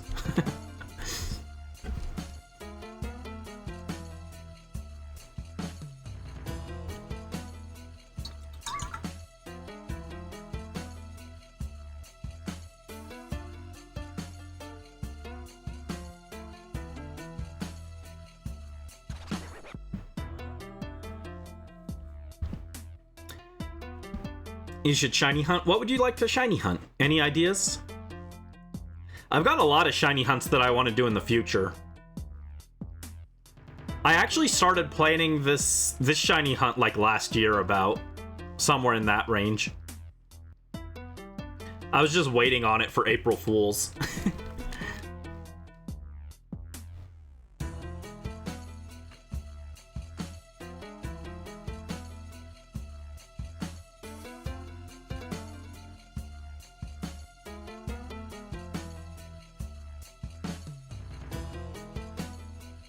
What's your guys' favorite shiny hunt method?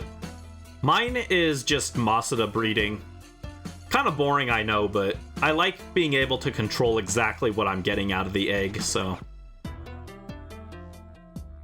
Gotta be something green. Right, right. You did say you like the greens. Eat your veggies.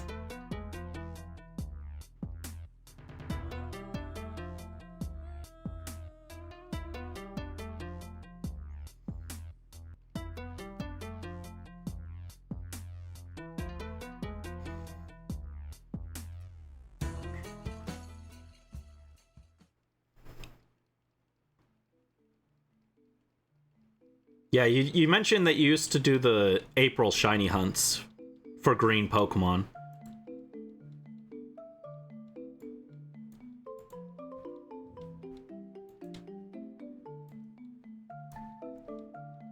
Let me see.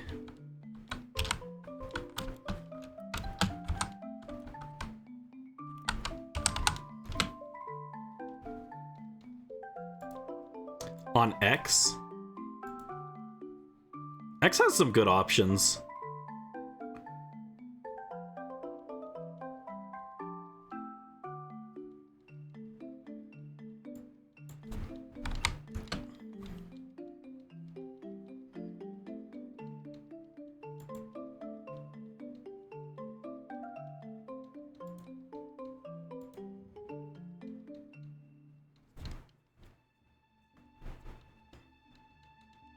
You could do like shiny Noibat. Noibat is green, and it's an X. But I don't know if there's a good way to hunt it without just using breeding for Noibat. Barbaracle has green claws. I don't think most people like Barbaracle, but it's an option. You could also do Skidoo.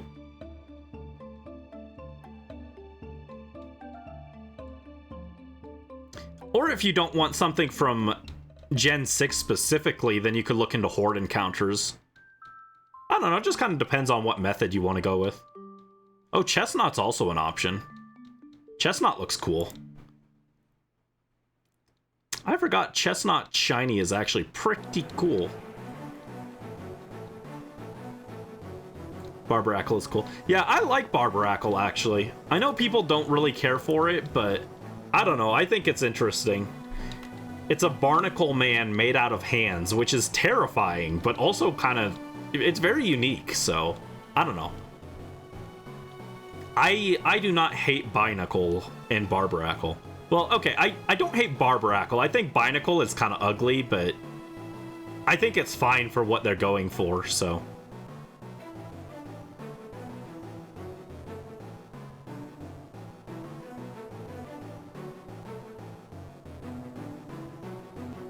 Yeah, actually seeing Chestnut there made me kind of want to hunt a Chestnut.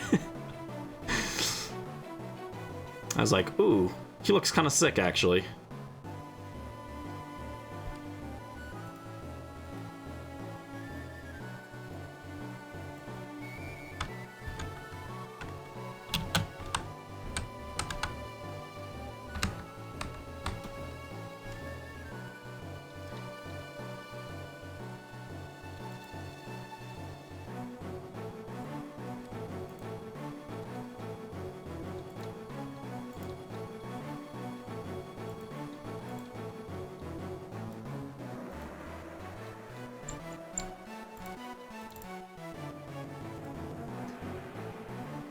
Yeah, here's shiny Chestnut.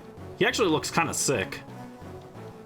Look at that big ol' avocado green armadillo man. Pretty cool. Yeah, horde hunting is really good if the Pokemon you like can be found in hordes. Mazda method. Yeah, Mazda method is how I normally go for it.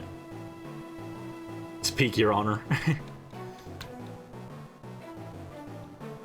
Yeah, that one actually looks kind of sick. I kind of want to shiny hunt that now.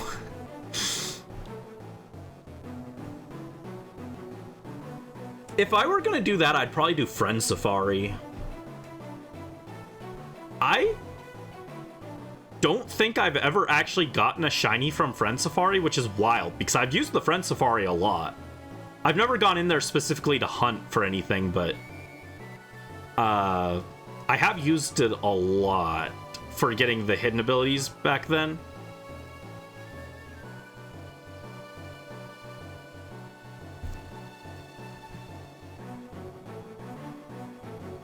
I was actually thinking about doing a Friend Safari hunt for like Klefki in Gen 6 eventually. Because I think I've got a friend code that has Klefki as one of the Pokemon, and it's the only steel type there, so you can do steel, or you can do magnet pull on it. Although if you do magnet pull, then you give up using the synchronizer, so it's give and take. I'd actually probably rather use synchronize than magnet pull, but I don't know, it'd be fun either way. You got shiny Larvesta that way? Very awesome. I love shiny Volcarona. I mean, Volcarona's my favorite bug type. I like its regular and shiny version, so.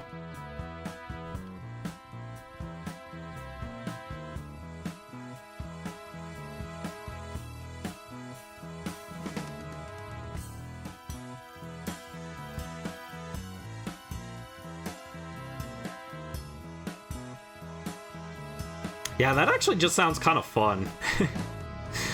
Shiny chestnut hunt. Maybe next year, if you guys remind me for St. Patrick's Day, I'll try and figure that out. It'd have to be like with my webcam pointed at the game console, but it could still be fun. I'll use my PNG tuber for that. We could do a green sporty brandy. Hold on.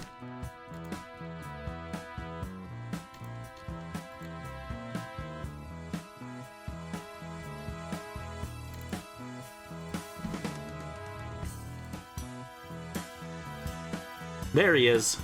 Green sporty brandy. He can he can shiny hunt the chestnut.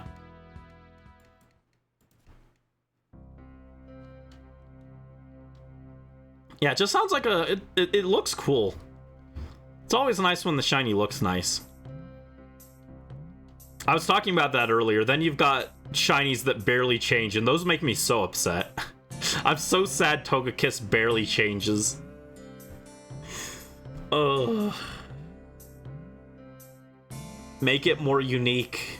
Literally all I'm asking is for them to take the triangles on Togekiss and make them pink and purple. It's not a very big ask. Let us hunt green together.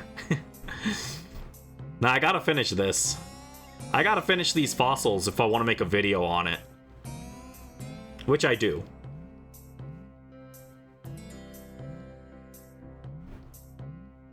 Because I already came up with the thumbnail idea, and the thumbnail made me laugh. That's how I know if I like a video idea or not, is if I make a thumbnail and it makes me laugh. Nah, it's not just if a thumbnail makes me laugh. If I look at my thumbnail concept sketch and I'm like, ooh, I like this idea, then I end up trying to think of a video to go around it. I just like making thumbnails, even if my thumbnails aren't the best. But for like bigger videos on the main channel, I want to start doing more hand-drawn thumbnails. Shiny hunt Psyduck on your birthday? Would you just leave it as a Psyduck instead of evolving it?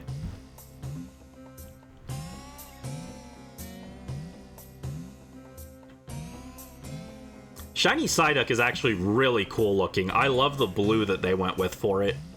It's very pretty shade. I mean, it's literally like the blue on my hoodie, so... It makes me happy.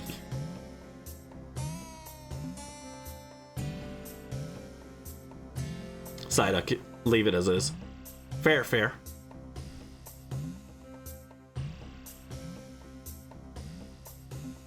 I'm surprised they haven't done, like, a Golduck evolution yet. I wouldn't give it a Mega. I'd just give it a straight up evolution, honestly. I think the thing is, I think Megas should be for Pokemon that are already like in a 3-stage evolution line. Because I feel like they're not likely to give evolutions to Pokemon that have a Mega already. So, like, Mawile and Sableye are always going to be stuck like that. And that makes me sad. Mega Mawile should have just straight up been a Mawile evolution. It looks like a Mawile evolution, so... Rather than a Mega, it should have just been a straight up evolution.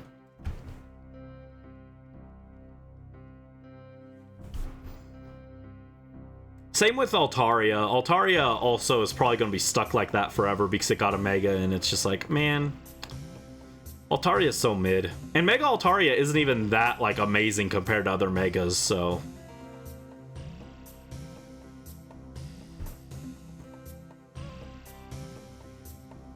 Hold on, did I update the counter to on 250?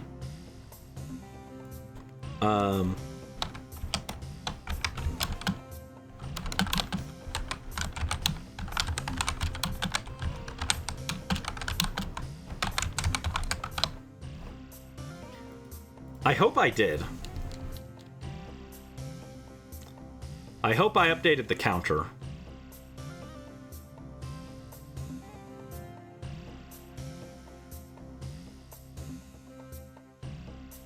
You wouldn't be so sure. I hope I'm wrong. I hope we do see evolutions eventually, but it just feels like... It feels so weird. Because it's like... I don't know.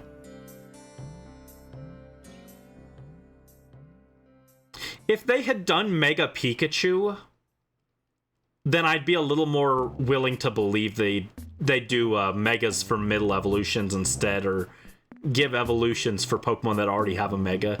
Even if Pikachu is already a weird exception because of mascot status. But because they didn't, it just makes me like think, well, maybe they're only gonna do that for Pokemon that are never gonna evolve.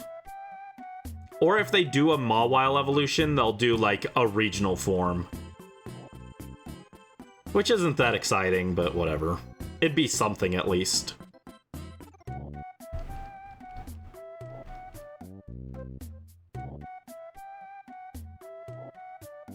Ba ba ba ba ba da do do do do do do do do do do do ba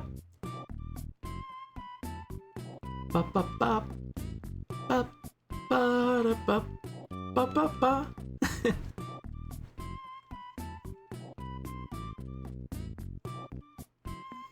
Come on, funny fish. Give us the shiny. Give us the shiny!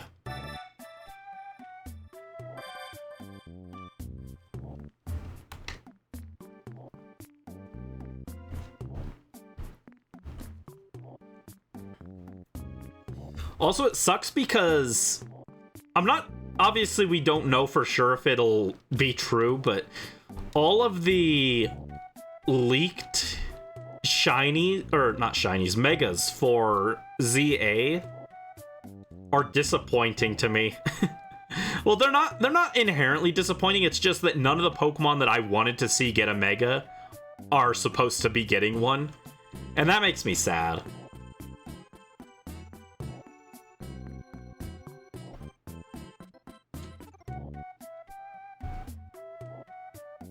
Yeah, it's not that the Pokemon they picked are that bad or anything, it's just that there were some that I was really hoping would get something, and they don't, so...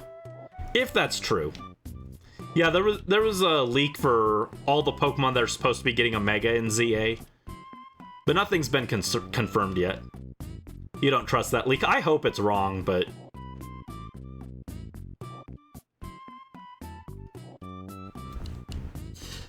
The thing that makes me think it's real is the fact that...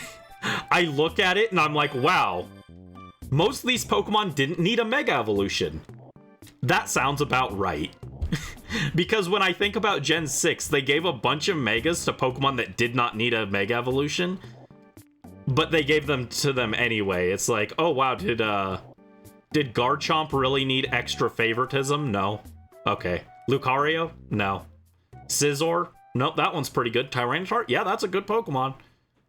And they just gave all those Pokemon that are already good Mega Evolutions. So when I look at this leaked list, I'm like, wow, none of these Pokemon need Mega Evolutions.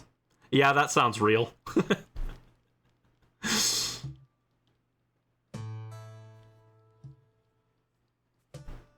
yeah, I do hope... again, it's not even that I hope that those Pokemon don't get Megas. It's just that I hope that the leak is wrong because there are Pokemon that I think really need something that aren't on that list. I won't go into it just for anyone who is trying to avoid leaks so I don't accidentally potentially spoil something, but I just hope it's... I hope there's more than what's there. But I won't be surprised if that ends up being true. And if you don't get surprised, you know, if you just believe that it's real, then if it's wrong, then it's like, oh, you know, I'm not too upset. But if the leak does end up being wrong, then it's like, oh wow, maybe there is hope for what I wanted to see. Oh man, now I'm doing the opposite thing where I'm going to the wrong thing. I'm going down instead of up. Alright, no shiny there. 2580.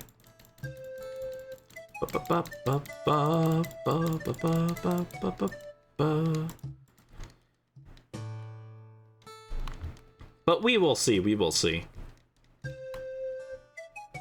It's a little sad, actually, that right now, among Switch 2 games, the game I'm most interested in is Legend ZA, which will also be on Switch 1. I was expecting one of the Switch 2 games to be a little more enticing for me early on, but there's just nothing there right now. Which is a good thing, but we'll see. Honestly, more than that, I'd rather get the Scarlet and Violet DLC right now. I wanna meet the funny blueberry boy. Show me the onion.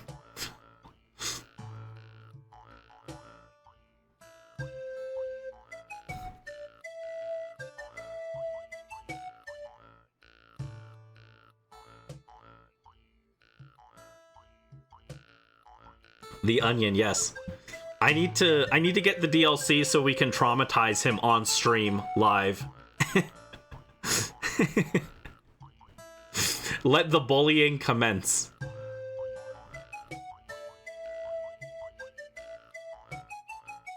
Onions always make you cry when you're cooking, so we gotta return the favor. Nah, he just looks like a silly guy. Also, it's the first time in 10 years that you can play with Minior, and I miss Minior. Onion gaming PTSD. Oh no. Boom, boom, boom, boom, boom, boom.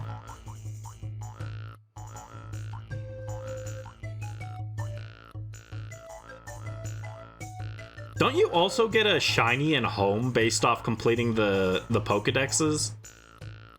What were they? They were Meloetta and Manaphy? Or was Manaphy for BDSP? I don't remember.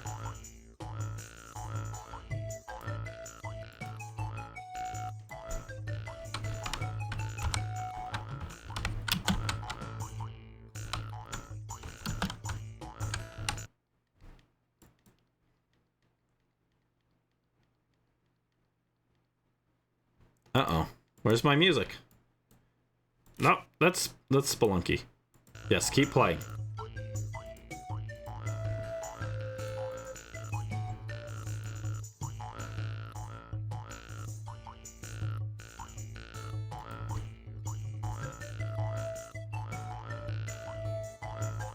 Sinnoh Pokedex for BDSP and Shining Pearl, you get a shiny Manaphy.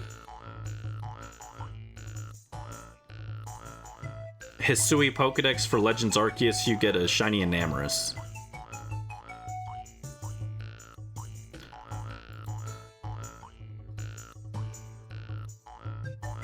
Spelunky.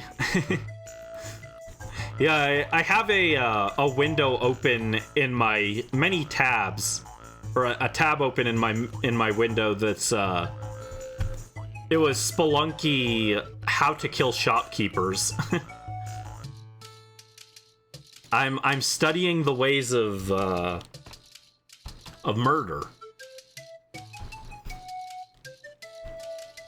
I gotta learn how to become a villain.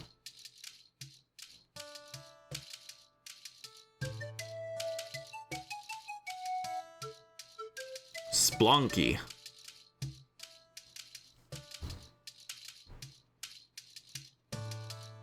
I was also looking up how to kill Olmec. I was like, surely there's gotta be a better way to kill Olmec than what I was doing for the speedrun strat, because that was a speedrun strat from like 2012, right? I was like, surely in the 10 years since, someone has found a better way to kill Olmec. And yes, they have.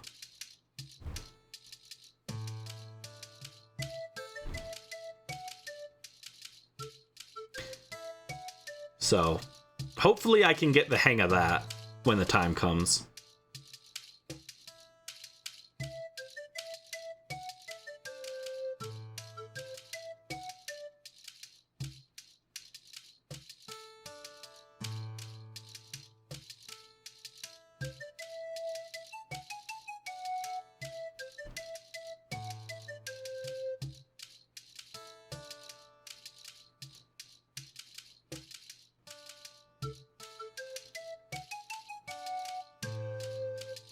I'm out of water. My soda can is empty. It needs water.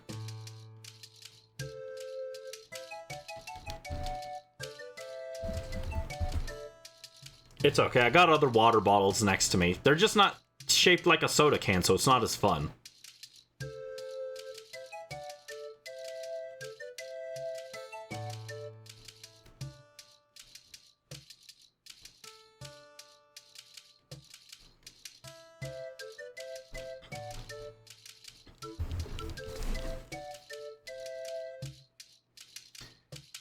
Man, after this, I have to draw an old man for the Coliseum video. I have to draw chat's grandpa. I have to draw your grandpa, guys. I'm not looking forward to it.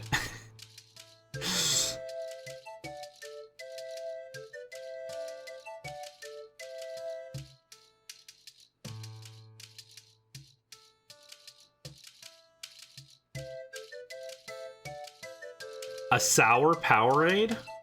What is it actually sour? I love sour. Sour's my favorite. I have sour Pride spaghetti next to me right now, actually. It isn't? Oh. That's sad. That is a great tragedy. We need sour. Sour can save us.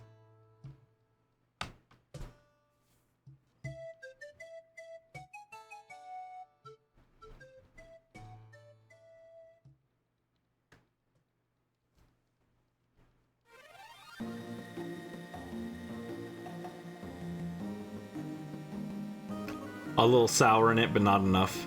Understandable.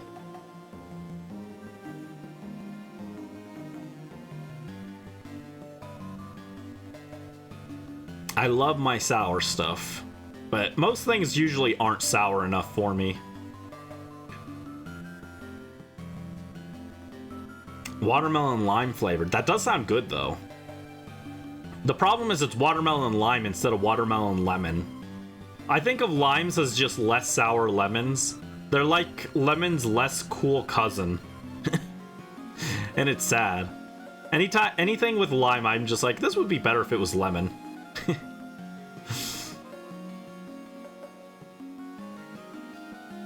But watermelon lime does sound good.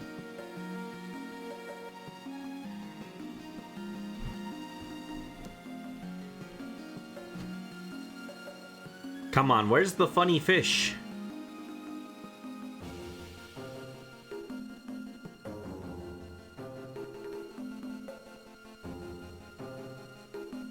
Not there. All right, 2,600. That was 2,610.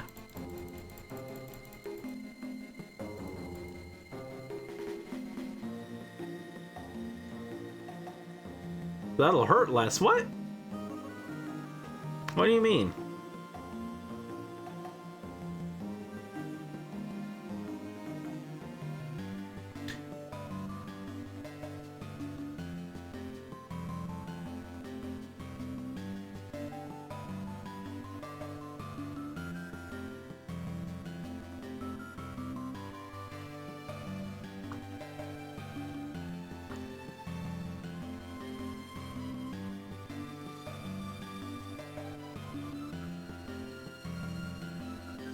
For saying lime is lesser lemon? It's not my fault. They don't have as much sour energy as a lemon does.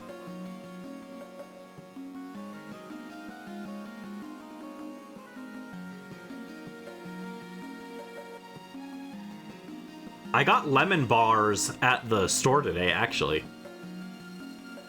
I'm looking forward to those.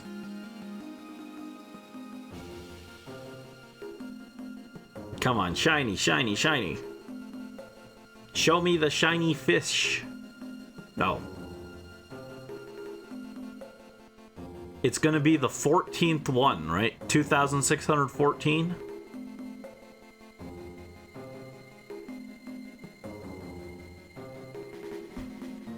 No.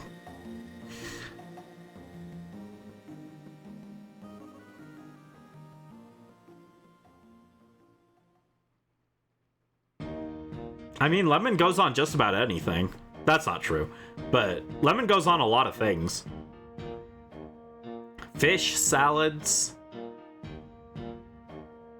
I was gonna say crab cakes, but I guess that is arguably a kind of fish as well. Lime. I know people use lime on a lot of things, but I've had very few things that actually use lime where I could taste it. I know there's like lime chips, but I don't like those very much. To be fair, I've also never had lemon chips, and I can't imagine the lemon would go on a chip well either, but who knows?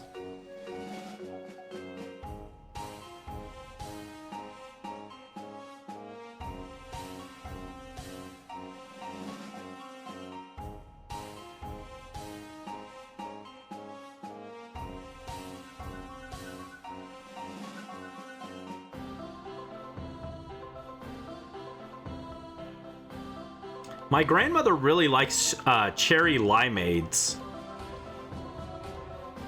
But I had that and I was just like, wow, I wish this was made with lemon instead.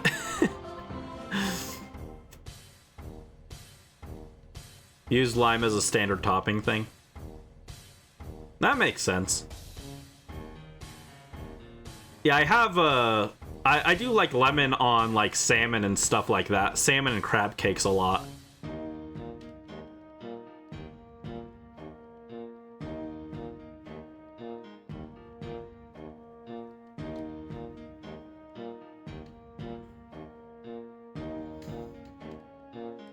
Tacos. American tacos, like the ones that we make, like here, we don't use lime. Are fake tacos that probably aren't as good. Tell Taco Bell to start putting lime on their stuff. Maybe it'll improve it. Lime chip is the peak flavor of chips. I'm very boring. I like plain chips. For potato chips, I just like plain ones. Or I like Doritos. That's like it. Well, I guess I like Funyuns, but I don't know if Funyuns count as a chip. They're in the chip aisle, but they're not like a potato chip, so...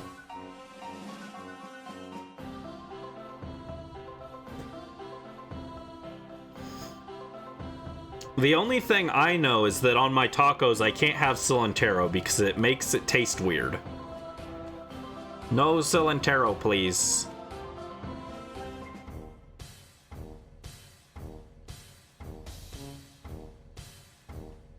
Dracovish.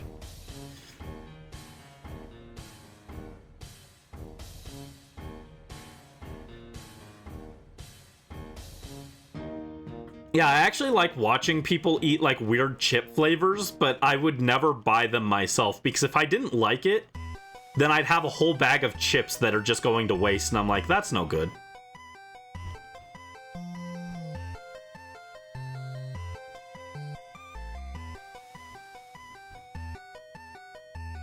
I don't like wasting food if possible, so... I'd never buy those weird chip flavors myself.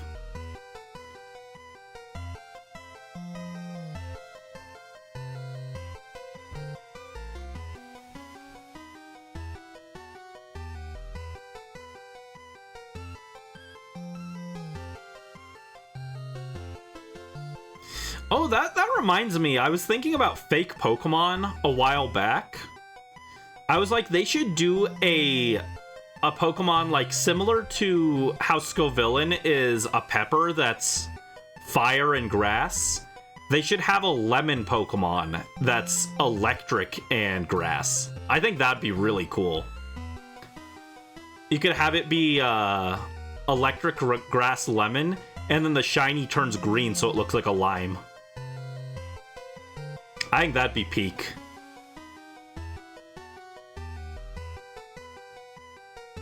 Bought a weird chip flavor but forgot what it was. Yeah, I'd never experiment with that just because it's not good to waste food. Also, it'd be expensive. Oh no, not in this economy. We can't afford to just buy things, try one chip, and then throw away a bag because it tastes bad. Can't afford it. No. It's okay for other people to do that because they're making money off YouTube to compensate it, but... Sounds cool as heck. Yeah, I think it'd be a really interesting Pokemon. I'm not sure how you design it, but I'm sure you could come up with something that would look cool. It was pretty good. That's good, at least. I'm glad you liked it and it didn't just go to waste.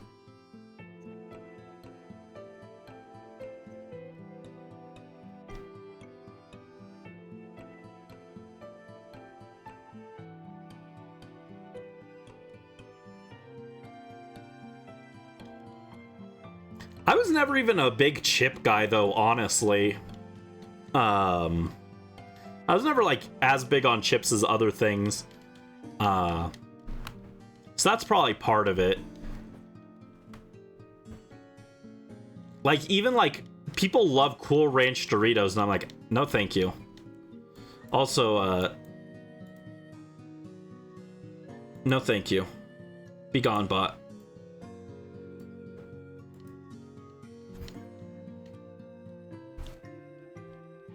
But yeah, like, even like Cool Ranch Doritos, I'm not big on. I'm like, this would be better if it was just a regular Dorito. Alright, let's check this batch. It was scary. Don't worry, I'll protect you from the bots. The robot uprising will be quelled. Let's see, that takes us to 2640. We're getting there, we're getting there. When we hit 3072, we will be 3/4 of the way to full odds. Again, it's really lucky that this this method is just like relatively fast.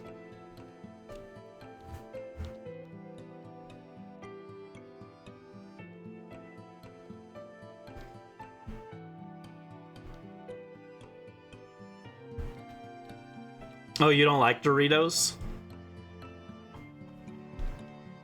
I like them a lot, but if I eat too many at once, which I did last time I had them, like if I get them like too many weeks in a row, I get sick of them and I won't touch them for like a half a year. So I haven't bought Doritos lately. The only chips I really like are Doritos, Ruffles. I like Sun Chips. I know those aren't very popular, but I like Sun Chips. And then Funyuns, if you count those as chips by technicality of them being in the chip aisle. Those are like the only 4 types of chips that I go out of my way for. And then I guess corn chips if I'm having them with like dip or something, but...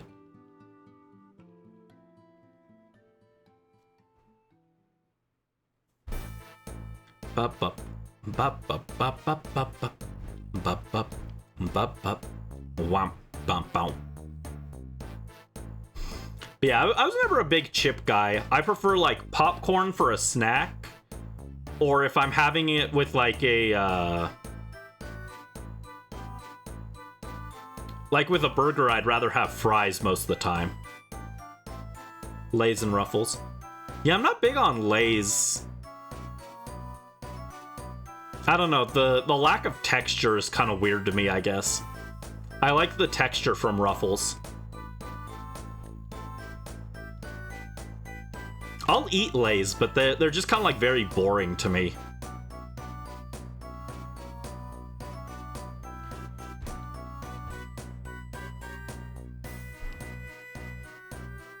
But if I am having a hamburger at home, since I can't make French fries, like good French fries at home, I will do potato chips then. And if I'm doing Sloppy Joes, then I prefer Ruffles to even like a French fry or something there. But those are very specific, so I don't know.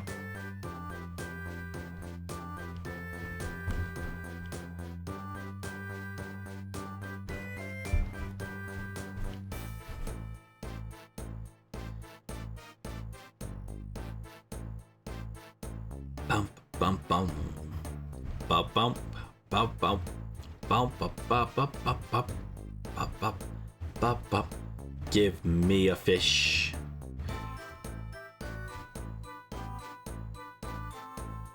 Yeah, the texture on the ruffles. That's what sets it apart. As a kid, I actually really liked Pringles. But then I tried them again as an adult, and I was like, wow, these taste super fake. And I know it's because they're, like, super processed, because it's actually, like, powder that they condense down into a chip. And that's why they're, like, they're not technically a chip, they're, like, potato crisps. But I tried them again, and I was like, wow, these taste super fake. I do not like these.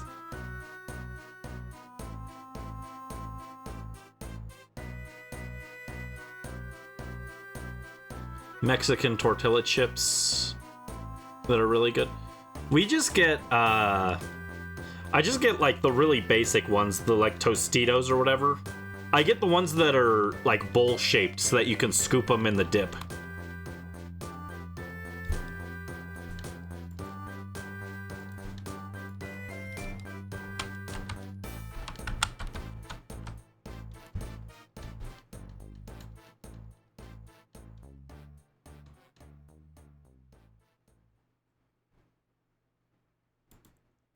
Yeah, let me see if I can find a picture.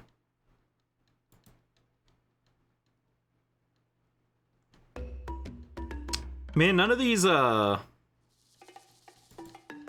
Pringles cans actually show where it says, like, potato crisp instead of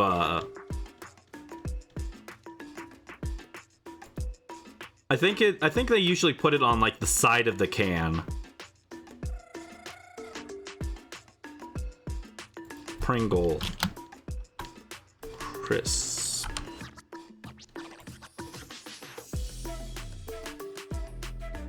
Yeah, Pringles are, like, officially potato crisps instead of chips. It's really weird.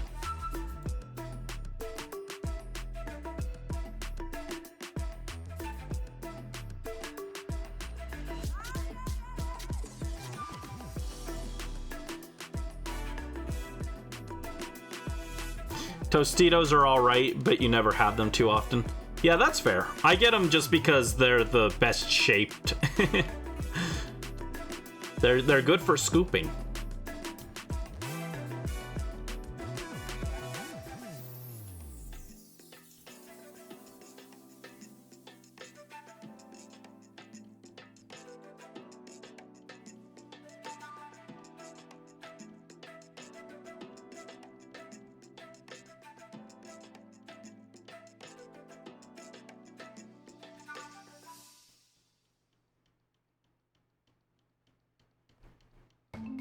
Yeah, I don't know. Pringles are weird. They're too processed. I say as I shovel down super processed candy.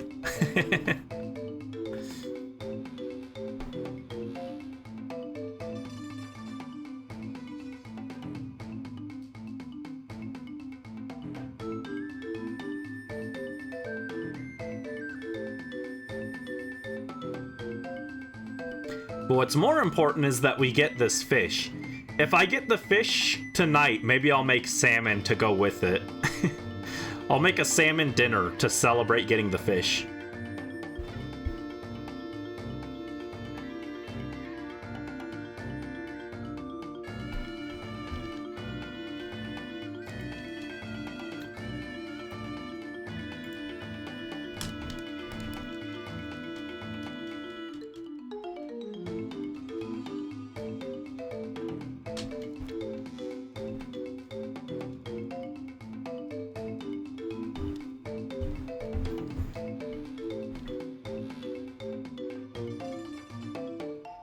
I don't think I actually have any chips right now, though, now that I'm talking about it. Fish and chips. I've never had fish and chips, actually. It's probably because I don't ever eat fried fish. Hi, Super Plush Lord. Welcome to the stream. How are you doing? Hope you're having a good day. Welcome, welcome. Oh, and there's Tenshibi. Hi, Tenshibi. Hello, little guy. How are you doing?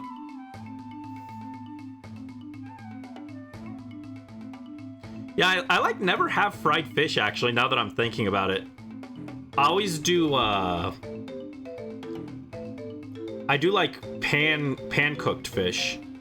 When I say fried fish, I mean like deep fried fish. I guess I've technically had like pan-fried fish, but I'd never do deep fried fish or anything. Let's see, that brings us to 2670. 2670. Boop. Oh no, we passed 69 and it wasn't the shiny. How dare they? How dare they? Don't know if you have as well. Yeah, I don't know. I'd be down to try it. I actually eat a decent amount of fish, but I just don't think I've ever had fried fish like that. Well, I guess... Do fish sticks count? Maybe? I mean, normally you, like, bake fish sticks, but, like... That's just because you get them frozen. Like, were they deep fried before they were frozen? I don't know. I don't understand fish sticks, honestly. By all accounts, fish sticks are kind of an abomination of nature, so... I don't understand them that well.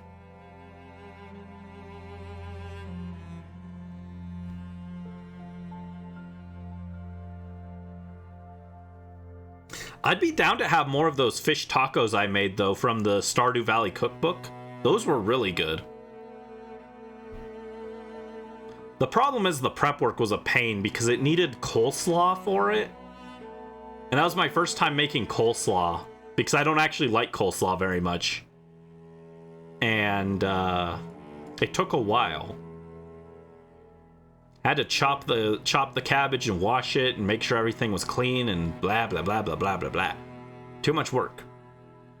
But the spices on the tuna steaks for that were really good. Yeah, fish sticks are an enigma. Indeed, indeed.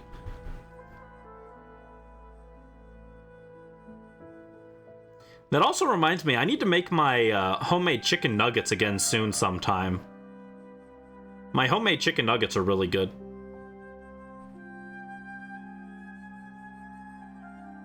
I like never get chicken nuggets at fast food places, but when you make them yourself, they're really nice.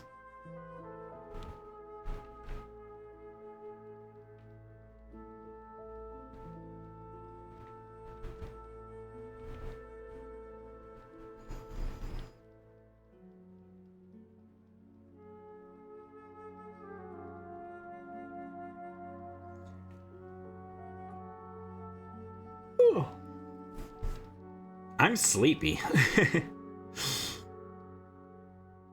I went to sleep at 5 a.m. again last night. Bad brandy, but I stayed up watching too much Spelunky stuff. I was working on the Pokemon Coliseum's assets and everything. I finished that, and then I started watching Spelunky tips, and I stayed up for like an extra hour because of that. Actually, it was like an hour and a half, but don't worry about it. Homemade chicken nuggets sound cool. Yeah, they're really nice. They're not actually that hard either. They're kind of messy, but other than that, they're not bad. The Eeper. Exactly.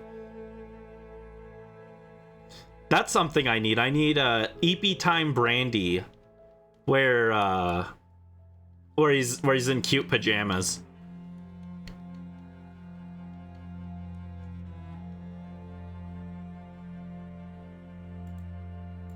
Let me see. Do we have a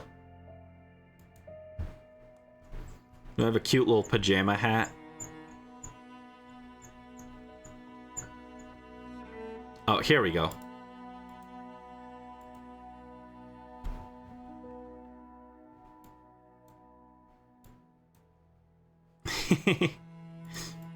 There we go. Pajama Time Brandy. Eepy Time Brandy.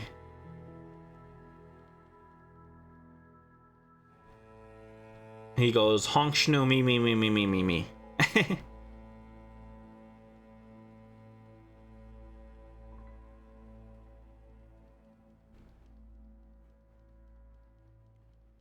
No, actually, when I sleep, I just tangle myself up in a horrible nest of blankets. I wrap them around my legs and it's weird.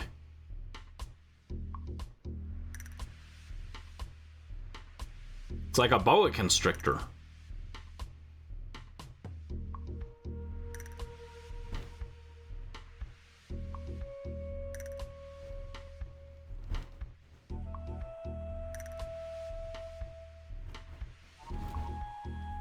Man, I'm too thirsty today. I don't know what's wrong. It's too hot, I guess, but I'm like really thirsty today.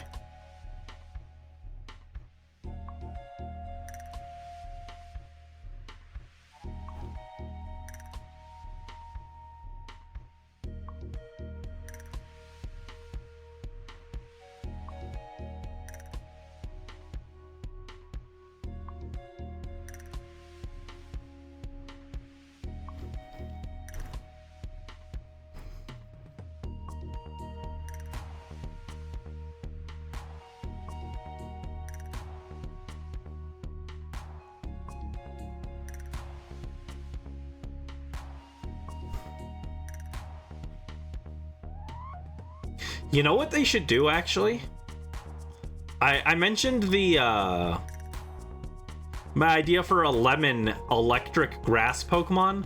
What about a potato-themed grass and ground Pokemon? That would be cool.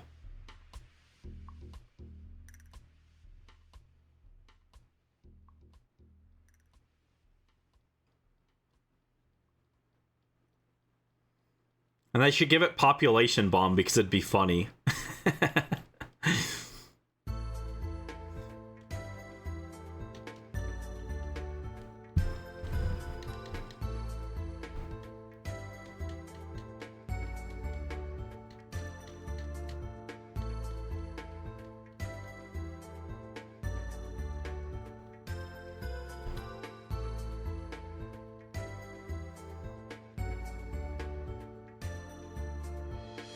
Yeah, I don't know what it is. I'm extra eepy today. I'm extra thirsty. This isn't good. This isn't good.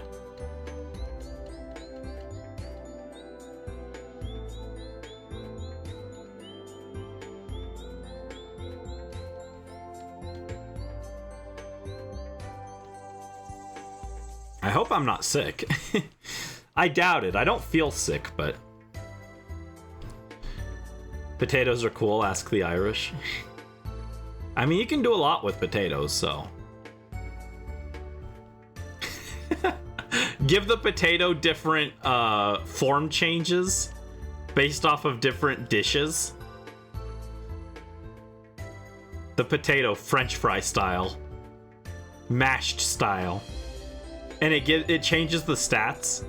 Like, mash style has lower defense because it got mashed to a pulp, but it has like high special defense. French fry has like higher attack. That'd be funny.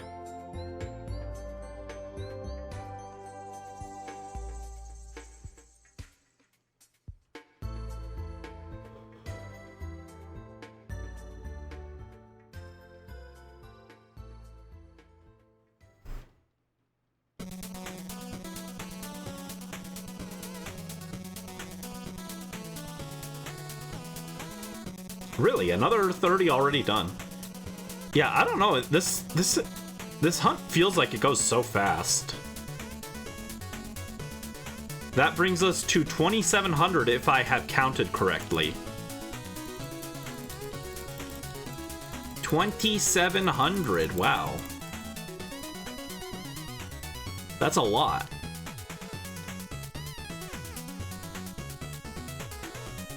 Applin as a potato? I saw one of Applin, but it was as a fairy type. And instead of living in an apple, they were living in Poke Puffs from Kalos. And that was like such a cute idea. I loved that.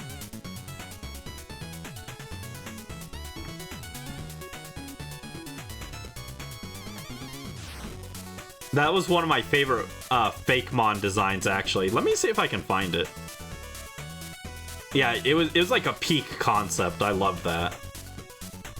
Such a cool idea.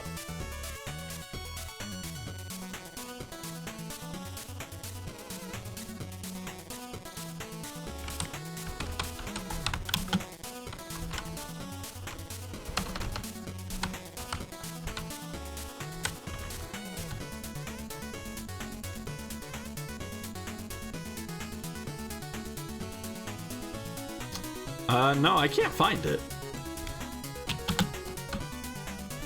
Oh no, here it is.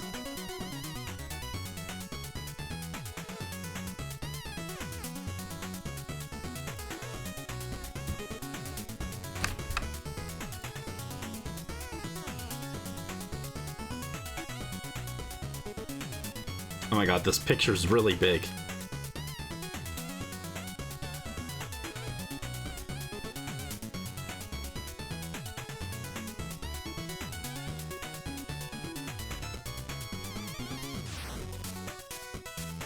Oh my god, stop being so big.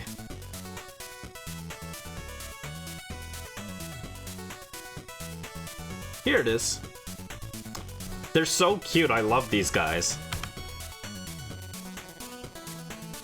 I would love for this to be a real Applin regional variant.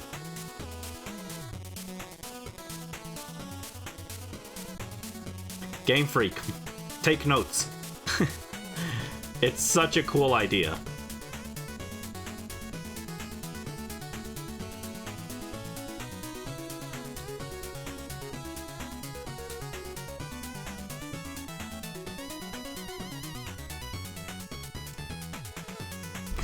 I love like Poke Puffs, Poke Puffs and Poffins. I like it when we've got like little dishes in the Pokemon world. And that's why I think I'm kind of disappointed that once we got to like Galar, it was just basic curry, and then Scarlet and Violet was just sandwiches. Like if they're gonna do cooking, I feel like they should make it fun and unique to the Pokemon world. Just curry doesn't, like, you know, curry's good, but there's nothing in it that's like, oh wow, this is like Pokemon specific, you know?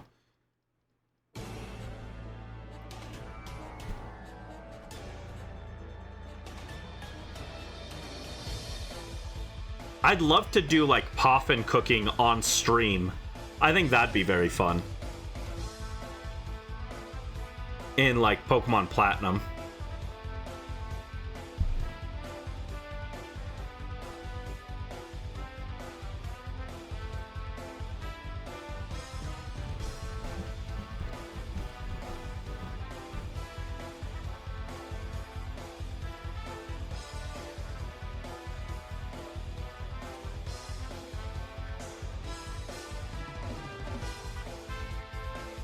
I was actually thinking about that earlier today, actually. I was like, I wonder if I could skip raising my contest stats in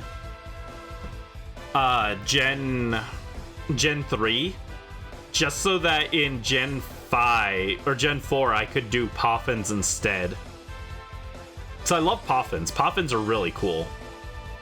I wanted to learn how to bake when I was like 14, just so that I could make Poffins IRL. And I never got to accomplish that, but they'd be so cool.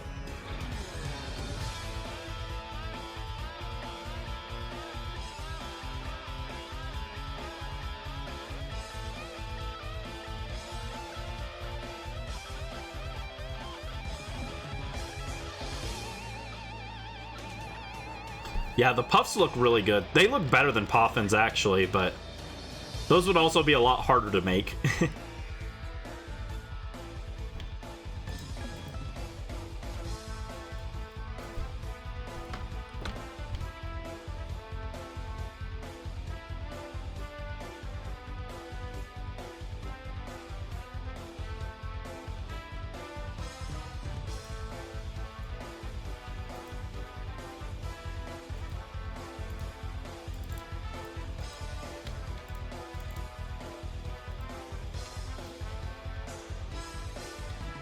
Like, look at these. Don't these look delicious? They look so good. Especially the Supreme versions. They've got all the fancy toppings. They look so cute. I want to eat them.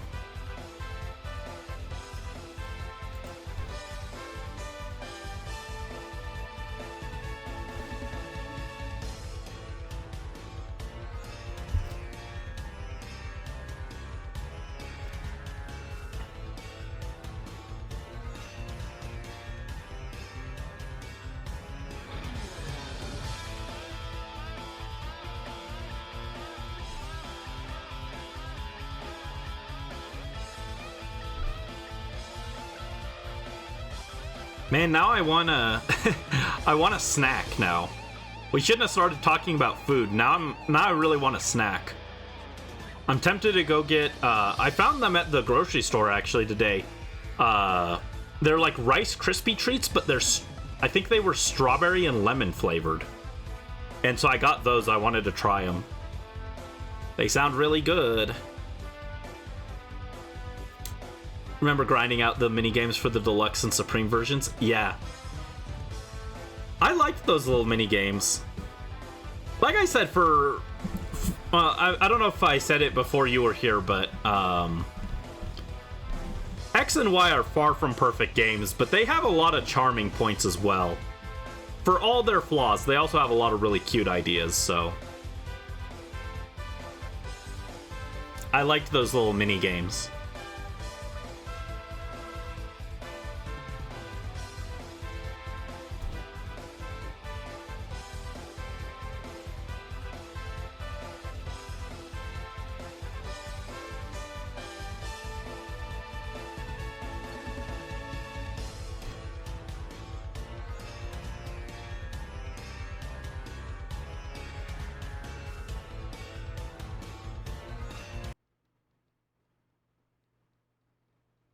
Oh. Doesn't like the music. Come back, music.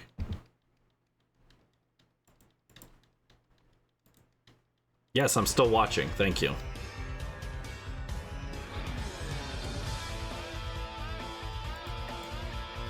Oh. Now I gotta fix the number.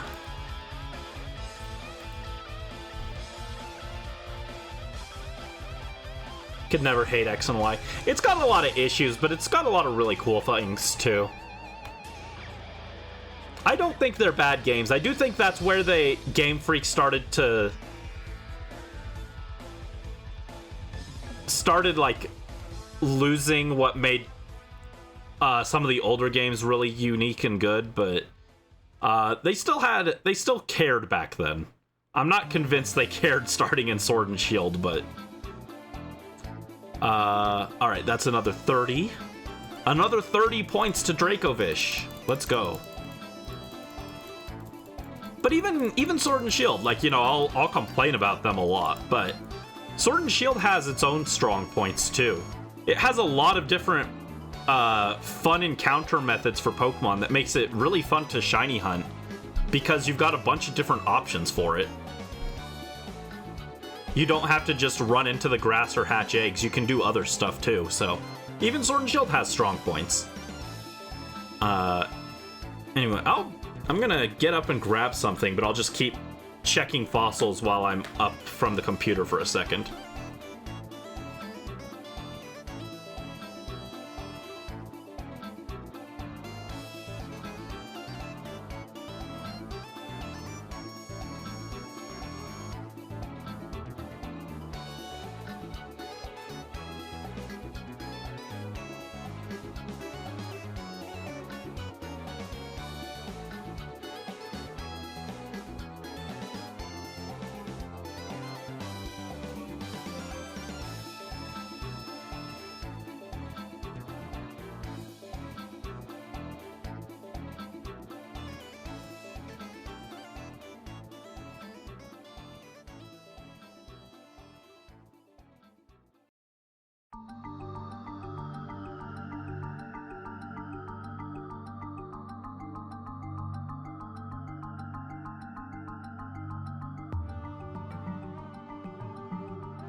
I got up to look for my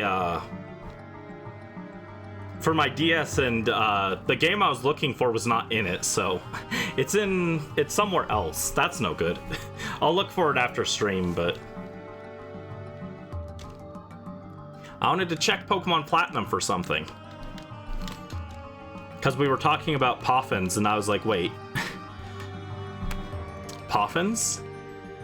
Is there a good place to grow berries in Platinum? That's what I was curious about. Is that a weirdly specific thing? Yes, but I was just curious. This just in Sword and Shield has pros? It does. It's got a lot of cons, but it does have a few pros. I really like Dynamax Adventures.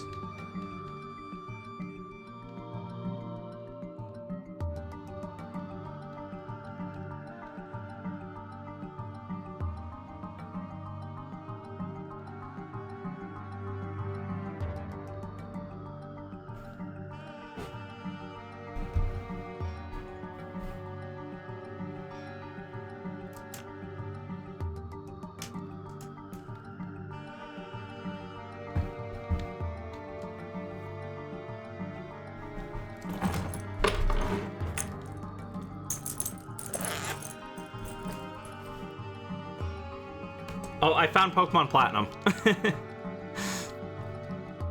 It was not with my other Pokemon games, that's why I was confused.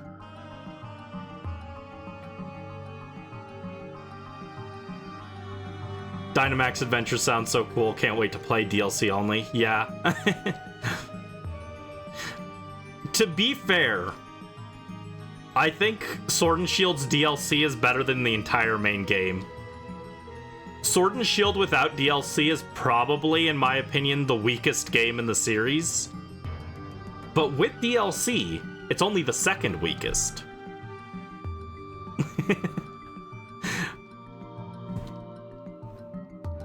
I actually do think the Sword and Shield's DLC is actually really good overall. And in fact, the DLC is held back by the base game more than anything. If you could get Sword and Shield's DLC as a standalone series, it'd actually be like middle of the pack, I think, but it's held back by the fact it's stapled to Sword and Shield base game.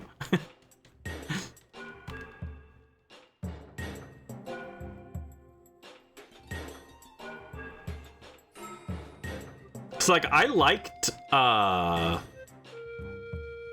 played Shield, so I had, what, Clara, I think?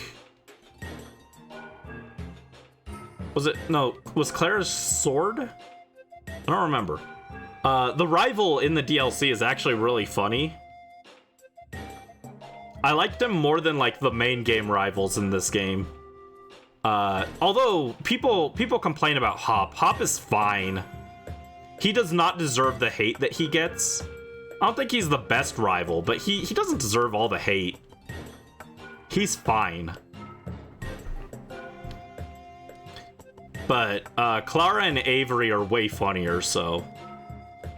Psychic Dude and Shield. Yeah, Avery. Yeah, I couldn't remember who was in which version, but... they're funny. They're both very funny.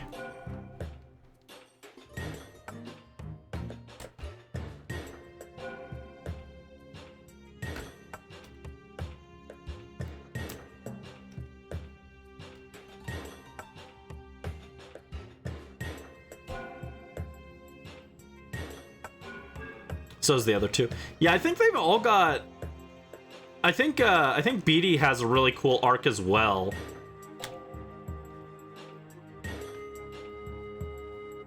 Marnie is okay, but I don't know, her just like taking over the gym at the end was just kind of like, oh, well, this was just like a less interesting version of Beatty's arc, so what's the point? They're in the same game. Yeah, I love the DLC rivals just blatantly cheating. I think that's the funniest thing that Pokemon's ever done. What do you mean they just straight up cheat? That's so funny. I was like, wow. I was like, excuse me? What are you doing?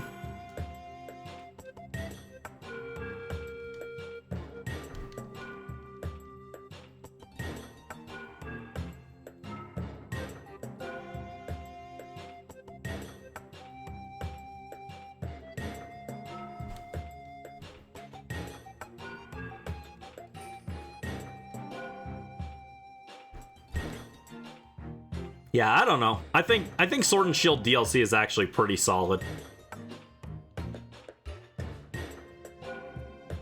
It's still not like perfect, but it was the first time in a while that I was like, oh wow, I'm like having a lot of fun with this Pokemon game.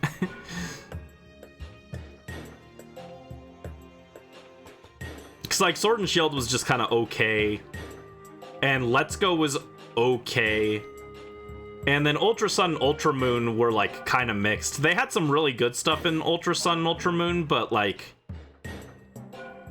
the original Sun and Moon were better in a lot of areas, so it was just like kind of mixed.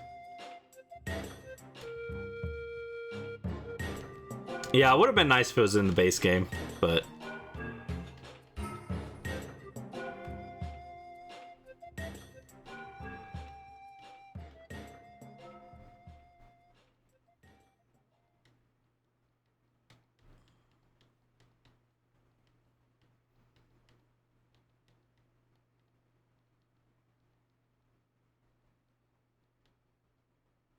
was that the end of my fossil playlist? I think so.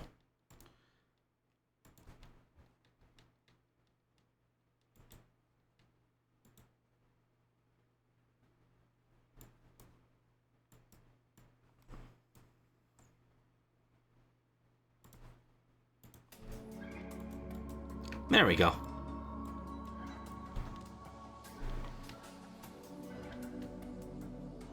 But yeah, that's why I kind of want to play the Scarlet and Violet DLC and see if it's also good.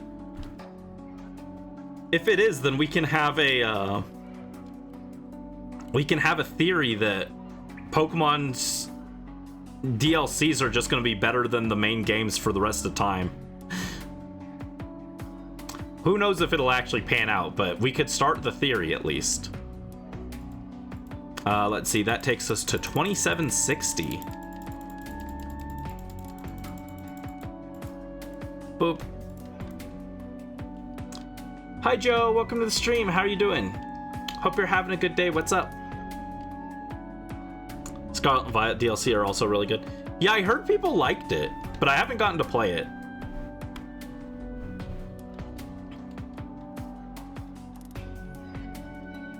Also sad, but true. Yeah, we're just yapping about Pokemon and chips and hatching or checking shinies. That's all. Nothing too wild.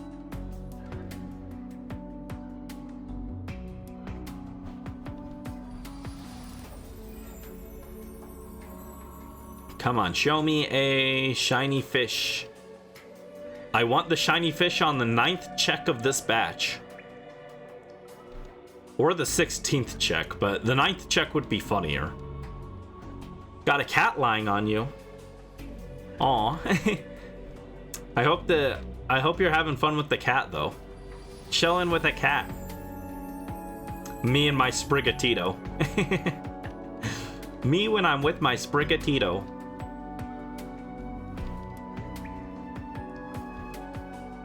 He's very chunky. Aw. That sounds cute.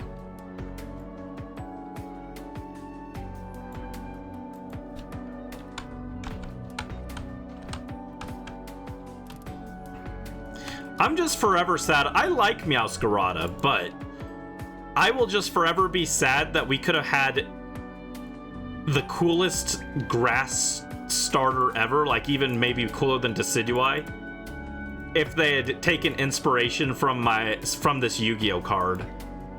Oh geez, that doesn't work. Let me delete that. That's too big. Too big.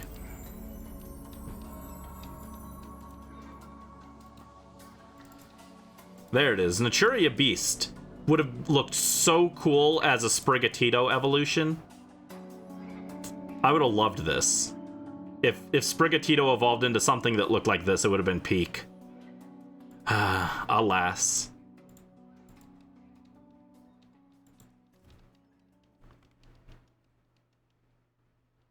Like Scarlet and Violet base game better than Sword and Shield in almost every sense, but it's a low bar. Exactly, that's how I felt too. I liked Scarlet and Violet. I didn't love the region as much. Like, the region was kind of whatever. I didn't feel like any place, like, really stood out too much to me where I was like, oh, wow, this place is so cool to explore. Everything was just kind of like, yeah, this is the desert region, this is the snow region. They didn't feel distinct at all. But Scarlet and Violet had really cool character moments, I think. I think that's the strength of Scarlet and Violet is I really liked the main characters. Like, I liked Arvin, I liked Nimona, Penny was cool, and then the standout was Bestie Clive. No one does it like Clive.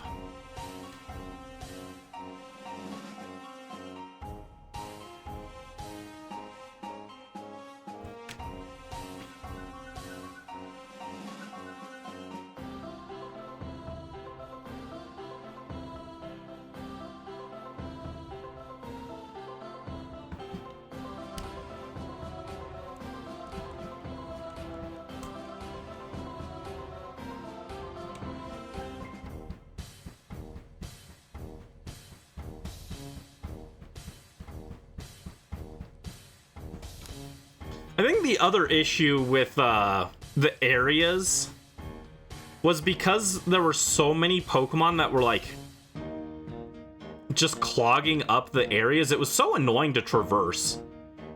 Like, especially when you had little tiny Pokemon like Capskid or Flabebe, and they were just in the way everywhere. Like everywhere you tried to move, that you just ran into a Pokemon. It was so annoying. I think that was the other issue that I had with actually like wandering around and stuff. It just got very frustrating when you were tripping over Pokemon every 2 steps.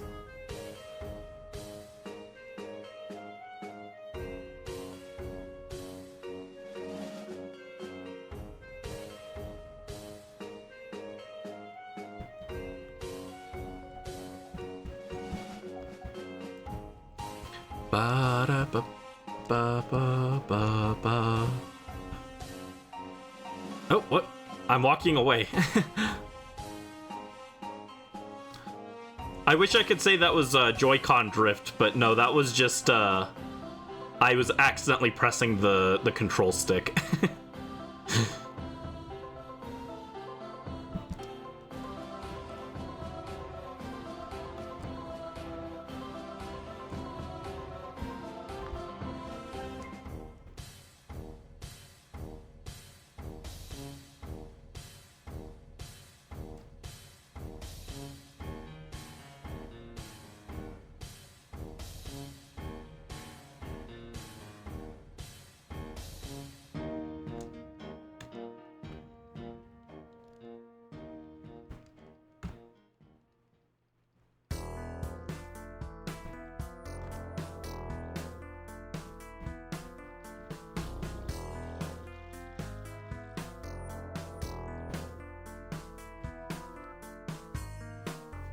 Your cat is eeping on the bed next to you. Nice.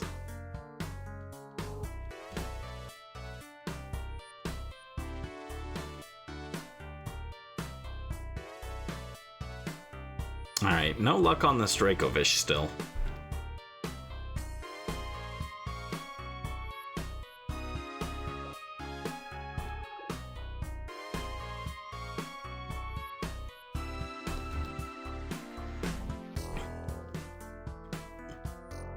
It is funny though, because I 100% kind of like I was expecting to still be hunting Togetic at this point.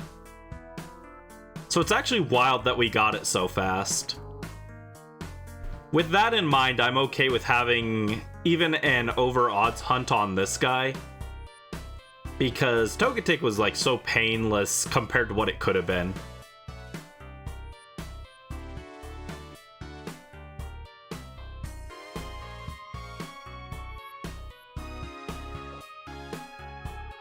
When I started the Togetic hunt, I was actually expecting for like a year-long hunt, if not longer. So I can handle taking longer on funny fish if needed. But, of course, I am still hoping to see it before the odds. Before full odds. Which we're creeping closer to 3/4 of the way to full odds. Which will be at 30.72.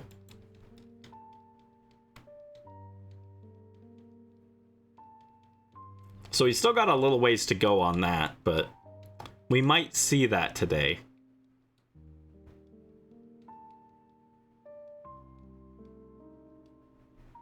In fact, we probably will. We'll probably go at least to full odd, or to 30.72.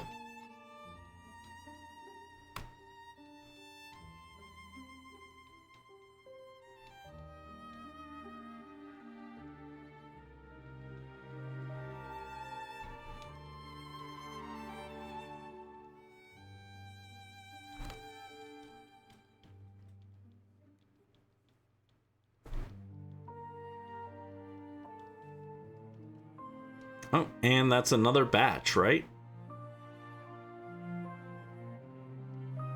Yep, no shiny. Oh, to boxes. Yep, that's 30 of them. Yeah, the more I think about it, I do want them to increase the size of one box to 50. Even if they leave the same number of Pokemon that you can have in one game the same, increase it to 50 so that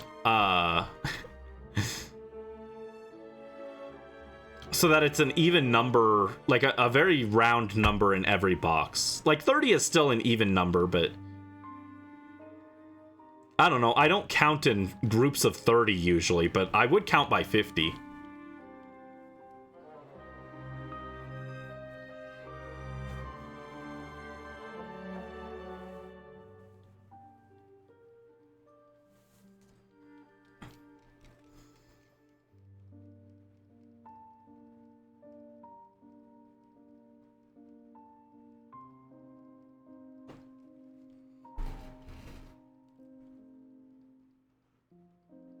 Oh. Sleepy boy.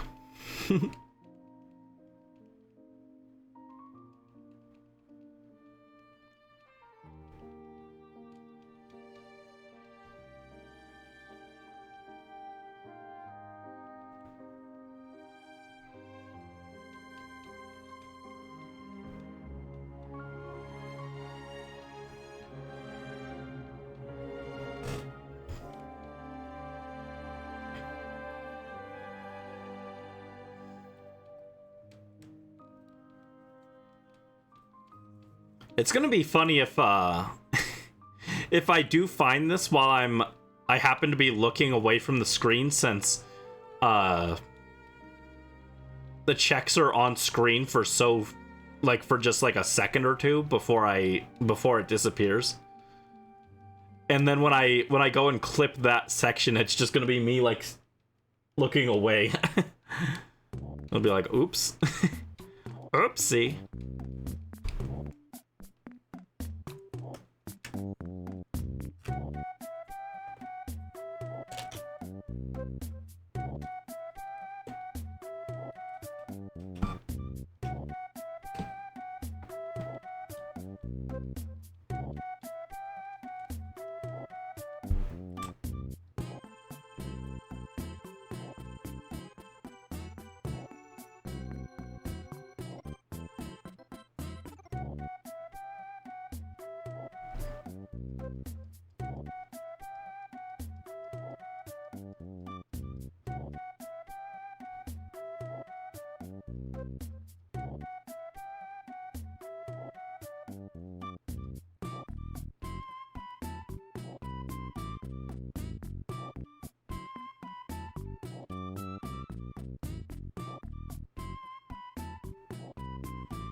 Alright, I think we're past 2,800 now. Yeah, we're climbing.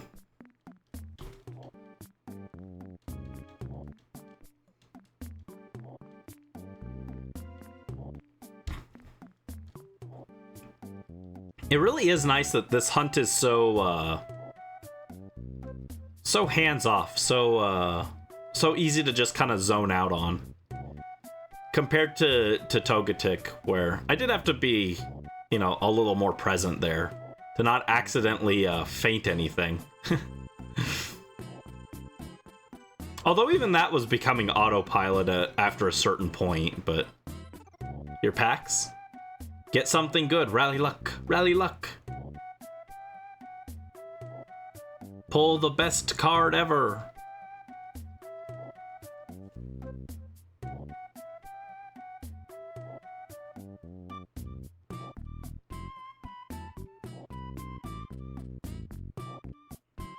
I really wish I could do something, if I had like something that we could open on stream as like a redeem item. I think that'd be very cool, but everything's too expensive. Hobbies are too expensive these days, guys. It's not fair.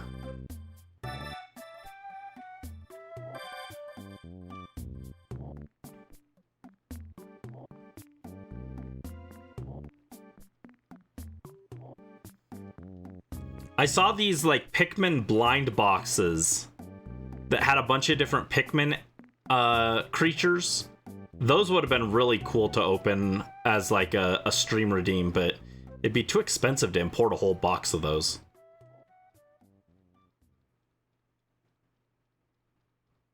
Too expensive for the real cards, fair.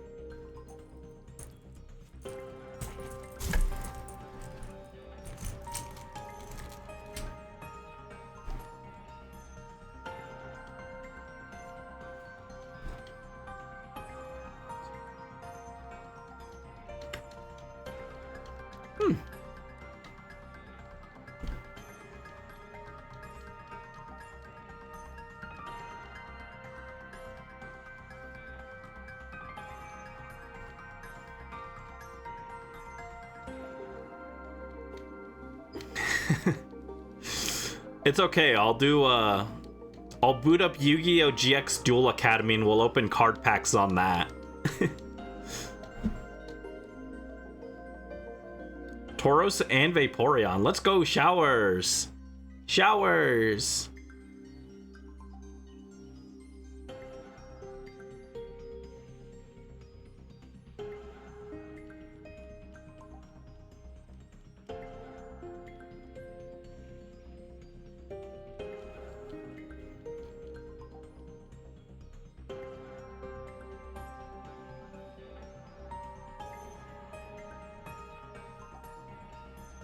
Funny fish, you have to come home if you want me to make salmon for dinner. Where are you, funny fish? Where are you? Which of the fossils do we want to check next?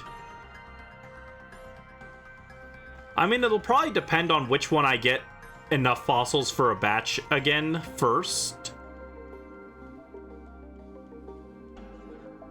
But I kind of think I'd want to get Arctovish either second or third. I don't want to end on Arctovish because that one's the least exciting one, I think, so.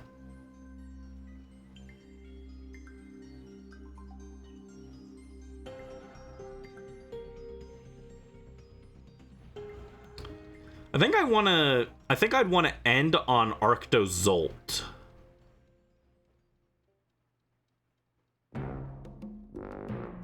I think I'd want to go Arctovish next, then Dracozolt, then Arctozolt. But I don't know, it'll probably depend on whichever one I get the fossils for first.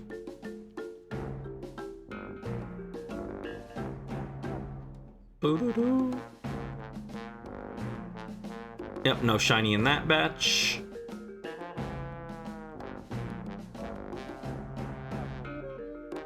And there's 30 fossils. So yeah, that brings us to 2820. It's not quite a palindrome, but it's similar. Actually, I think there is a term for palindromes made with numbers.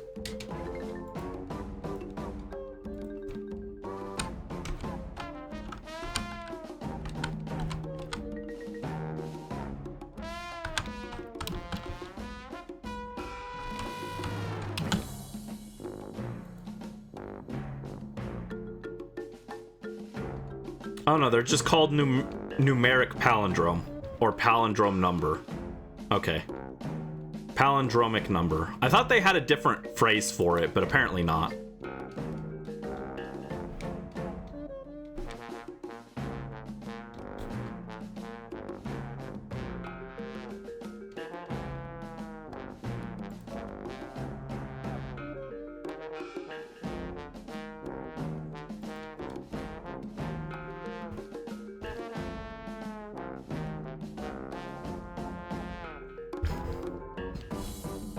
I'm very glad they kept the palindrome name for Farigiraf, even though it doesn't really work anymore because it's no longer a creature with a head at both ends, so it doesn't make as much sense.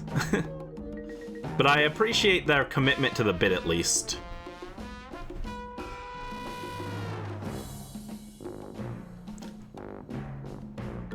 I actually had a Girafarig Pokemon card before I started playing Pokemon again, or before I started playing the games.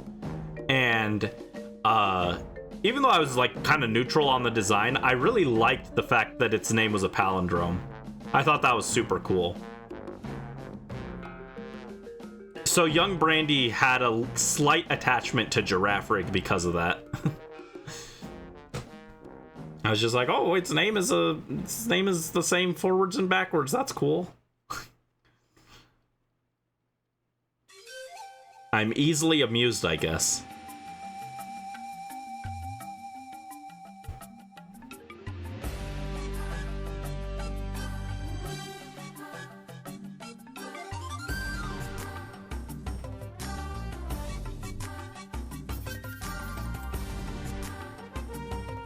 So this will bring us to 2850, then 2880, 2910, 2940, 2970, 3K, and then 30, 3060, and then we'll pass the 3/4 mark. So yeah, it's not too many batches till we hit it, actually.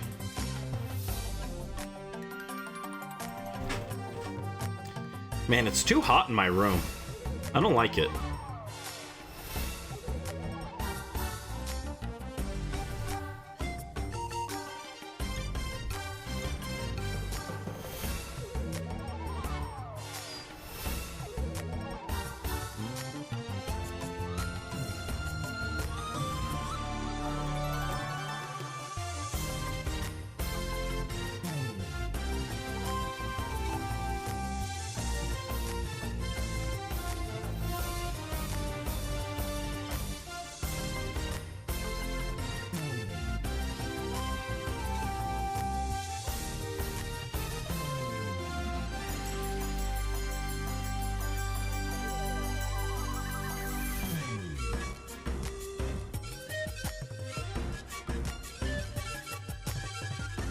I forget, what were Dracovish's other abilities? I know it just always it usually uses Strong Jaw, but what are its other abilities? I don't remember.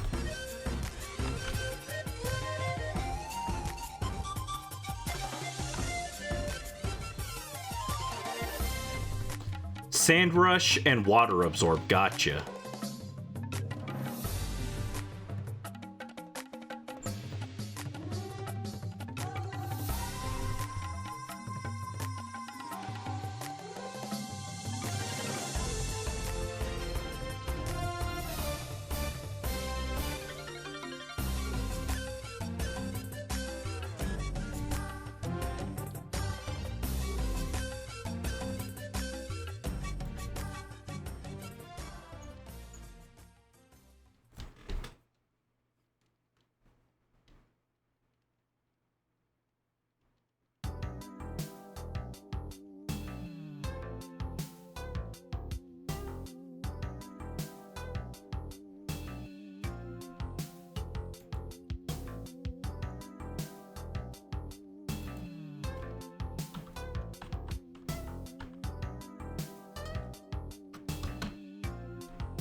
Also, we were talking about Pokepuffs earlier. Apparently there's a giant Pokepuff card in the TCG.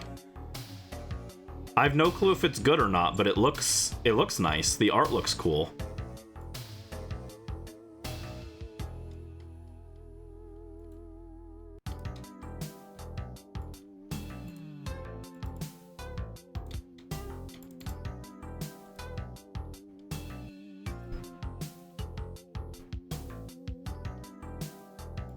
Here it is, the captivating Pokepuff. Your opponent reveals his or her hand. Put any number of basic Pokemon you find there onto your opponent's bench. That doesn't seem very good.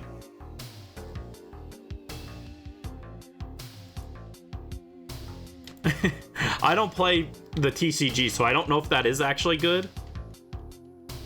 But the effect doesn't seem that exciting. You want to eat that? Yeah, the art looks nice though.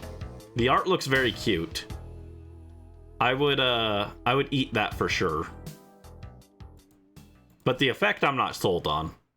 But again, maybe it's actually really broken and I just don't play the TCG, so I don't know, but I could see it being good with, like, if you have like a bunch of cards that like swap your opponent's Pokemon out, or like that do spread damage to the bench. Yeah, I guess I could see certain decks where it'd be good in, but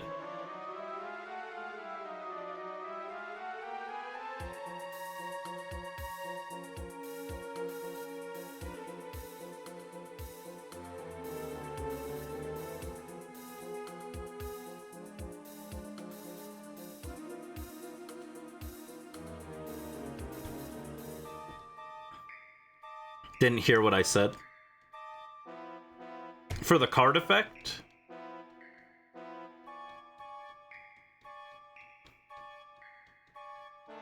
Yeah, I don't play the TCG, so I don't know what effects are good there.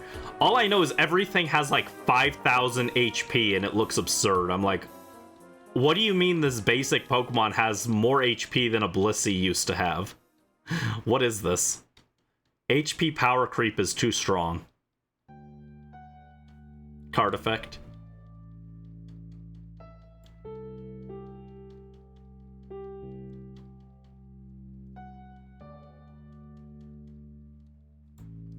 Your opponent reveals his or her hand. Put any number of basic Pokemon you find there onto your opponent's bench. That's all. That's the only effect. And that's another batch of Pokedex, or Pokemon completed. No funny fossil in that batch. Close that, and 2850. Oop, we passed 49. No! 49 is lucky. What do you mean it wasn't there?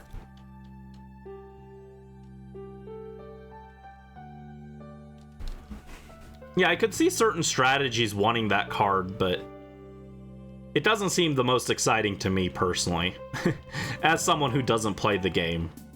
But even then, I can see certain decks that would maybe play it. I don't know if it's meta or not, though, or was. It's probably like super old at this point, but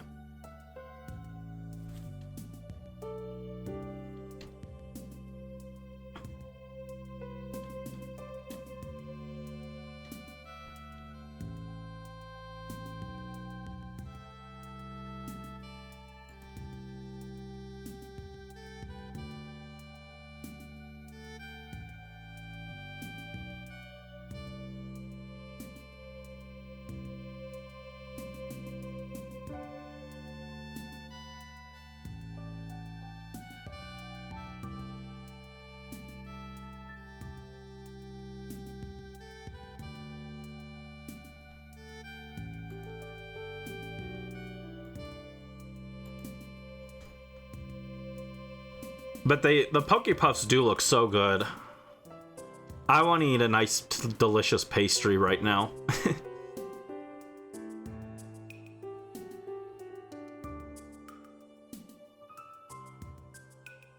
Come on, Dracovish. Come home so that I can have a delicious salmon dinner. I'll have salmon and rice and some leftover creamed spinach. It's just frozen cream spinach. It's not very exciting, but it tastes fine.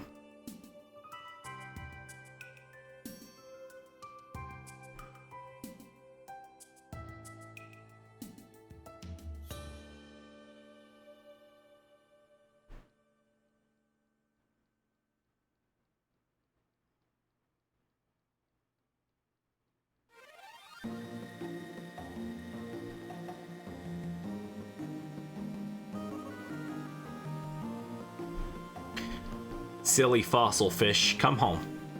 Come home.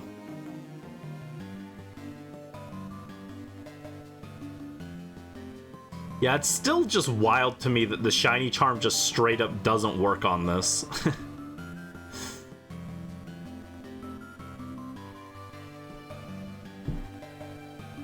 If it did, we'd have hit almost double odds, I think.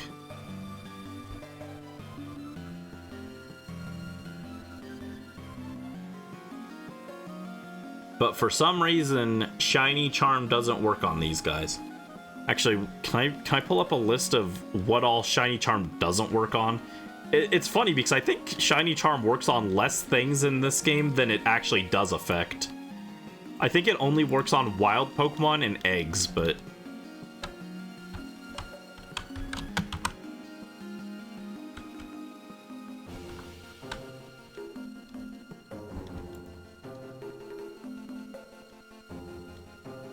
in Generation 8.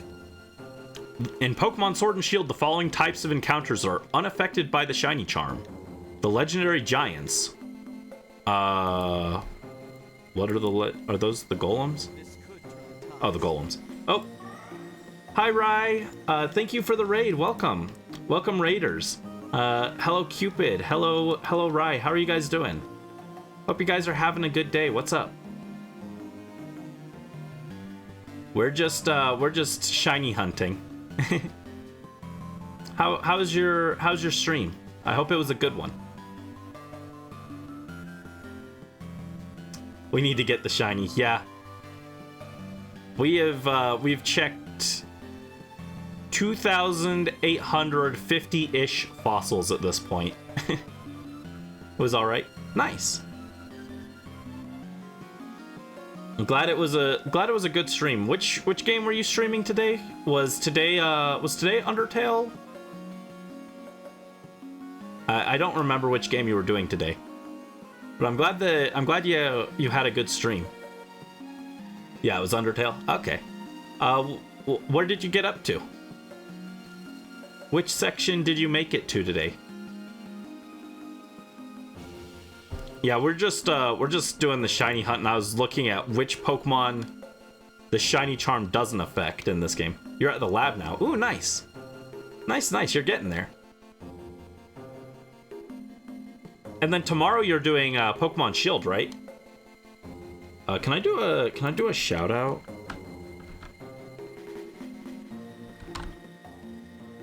Shout out.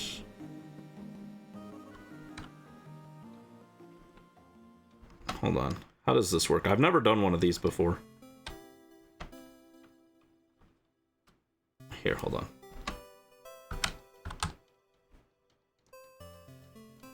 Shout out.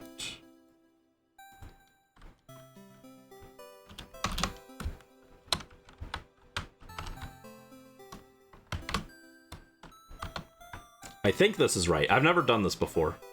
Oh, no, it says that you don't exist, so I didn't do it correctly.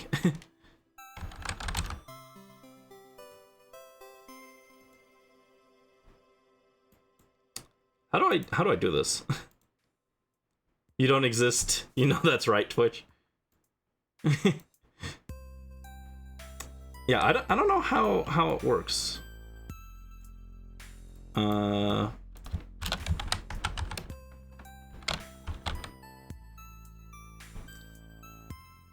There we go.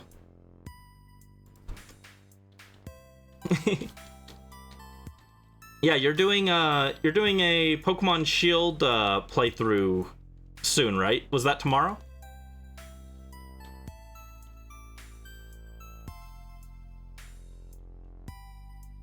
We're also playing Pokemon Shield. We're just not doing a playthrough. We're just hitting this lady with fossils until she gives us a funny colored fish. Tomorrow you're starting it with only manly Pokemon. No divas allowed. What a tragedy. Someone think of the divas. They need help.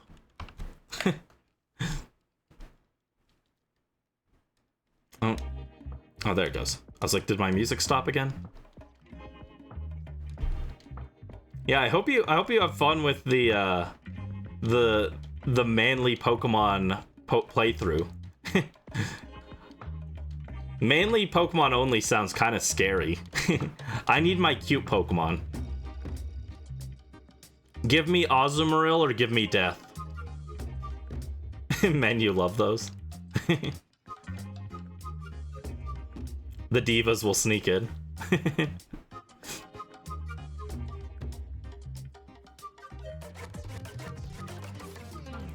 Yeah, I was checking which Pokemon aren't affected by the shiny charm. Legendary Giants, Pokemon in the Motostoke Stadium. Which, yes, you can shiny hunt in the middle of the gym challenge, which is very funny. Revived fossil Pokemon, so that's these. Curry encounters. Pokemon found in Pokemon dens. So that's raid battles, I think. Regina's in-game trade Pokemon. Who the heck is Regina? I have no clue who that is. And scripted encounters such as Glimwood, Tangle, Impidimp. So yeah, there's more Pokemon in this game that aren't affected by Shiny Charm than that are, I think.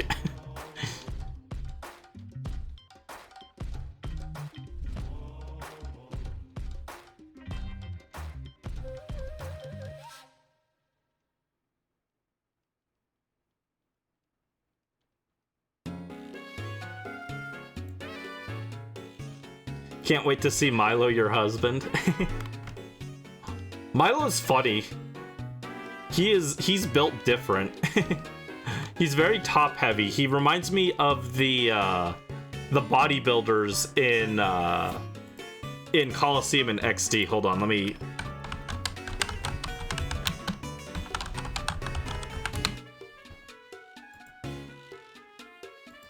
These guys are built like really, really top heavy.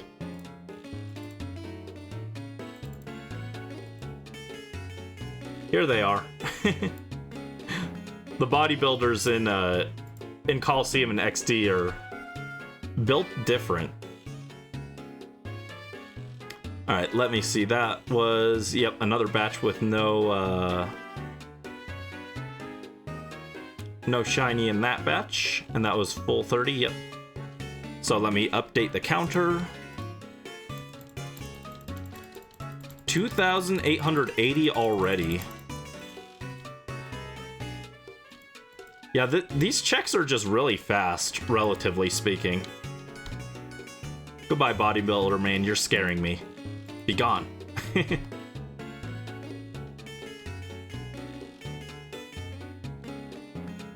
You did Sword your first playthrough, so you didn't get the other two trainers? Yeah, that was weird. I don't know why they did version exclusive trainers. That was an interesting choice. But yeah, I didn't get to meet the Sword trainers. Oh, my music stopped again. Why are you doing this?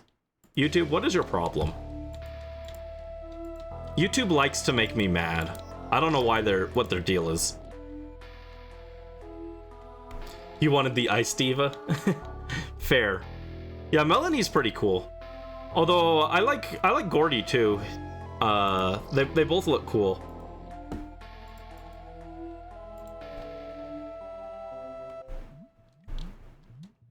I'm just not sure why they split them like that. Like, I'm curious if anyone was enticed to buy two games just because, not the version exclusive Pokemon, but the version exclusive trainers. Someone must have had that as their deciding factor to buy both versions, right? Some random person. B Chop. You want the ghost kid? Yeah, the ghost boy, his design is cool. He has the Shy Guy mask.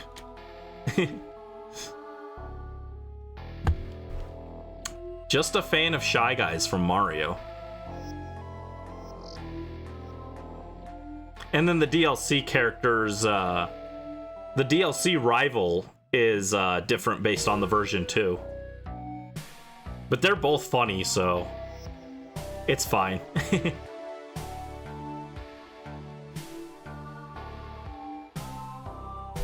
I bet the DLC rivals would hate each other. I doubt they'd get along. It'd be very funny. You never did the DLC? Yeah, that's understandable. I like the DLC more than the base game personally, but DLC is expensive, so I get it.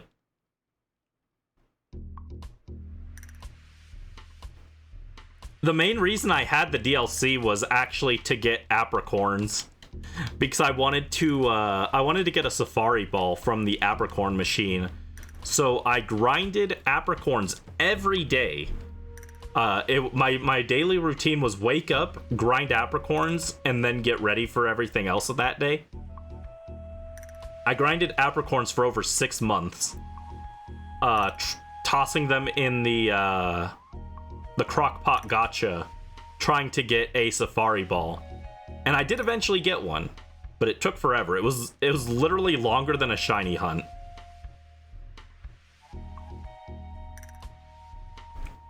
In fact, I think I can... I don't have the safari ball anymore because I used it on a Rowlet. But I think I can pull up the...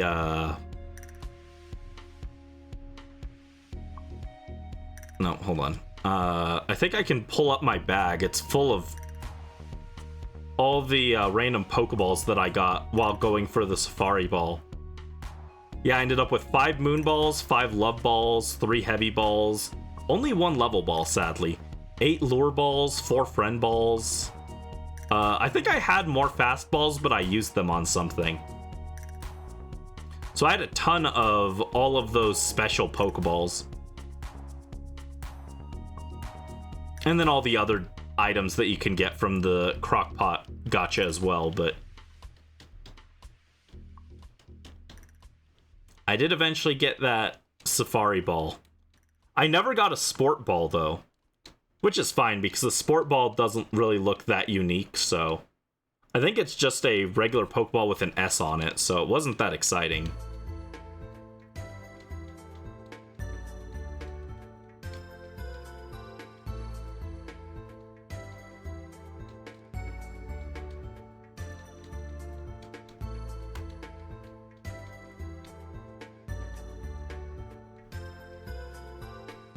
But yeah, I mentioned it earlier this stream, but I think one of Sword and Shield's strengths is just there's a lot of different ways to encounter Pokemon, which makes it interesting to shiny hunt in.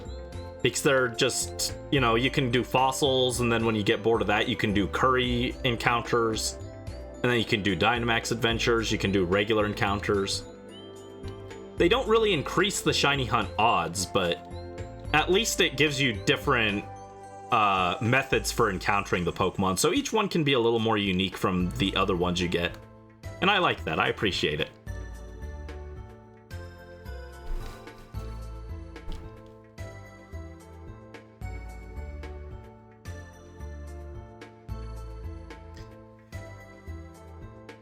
Dracovish. Dracovish.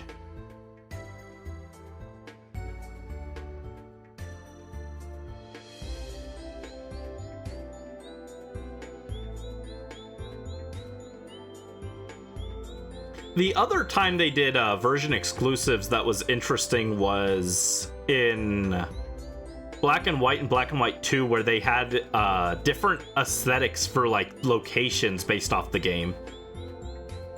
And the black locations were more modernized, and the white ones were more natural looking. That was another interesting thing they did with version exclusives.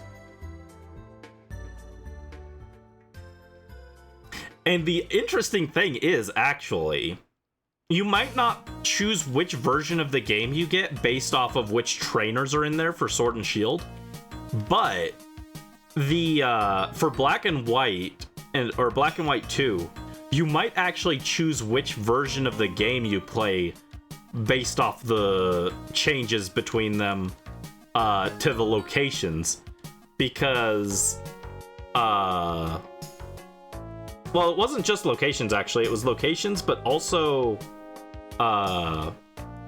the pass powers that you could get from doing the Entralink mini games. They had different pass powers based off the version that you were playing, and if you wanted the other ones, you had to link with the other version of the game. And Black had the money boosting power, so you could make more money in Pokemon Black. I learned that from a video I watched the other day. So that was interesting. And then White, by contrast, got like ones that raised your like hatching power for eggs and your experience power, I think, was in White version. Yeah, so I watched a video, and it turns out that if you want to make the most money possible, you have to play Pokemon Black 2 instead of White 2. So that was interesting. Pay to win, literally.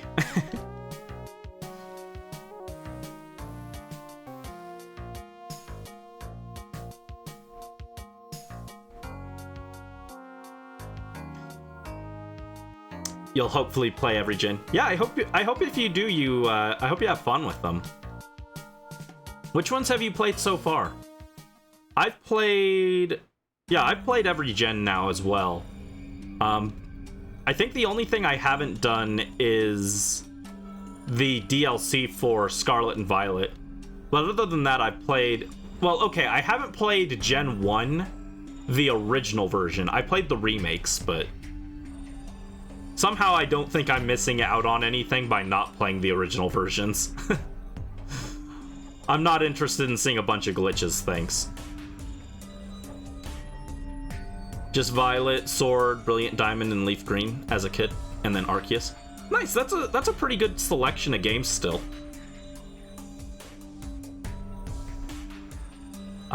Some of the ones that you haven't played, though, are some of my favorites, so I hope you end up enjoying those ones.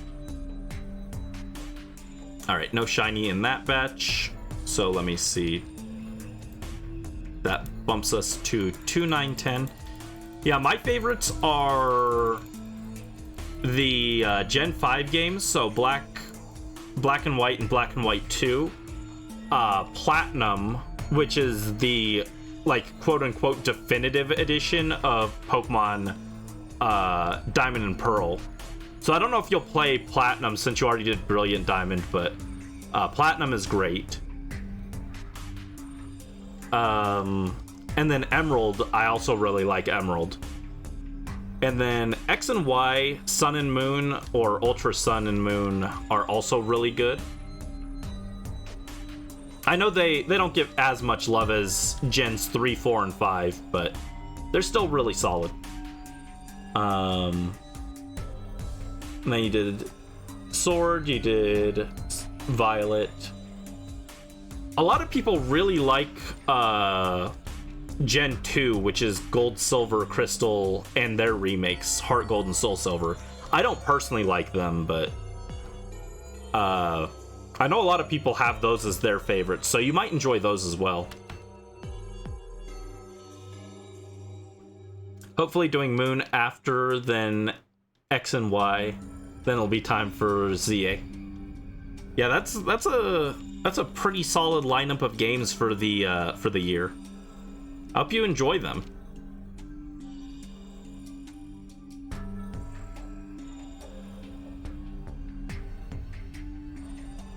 Yeah, I think even though Ultra Sun and Ultra Moon added a lot of cool like minigame and side stuff, I think I do still slightly prefer the original Sun and Moon.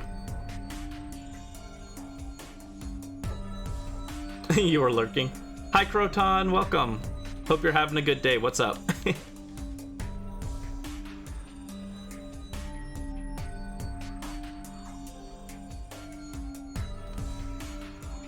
Yeah, we're just yapping Pokemon.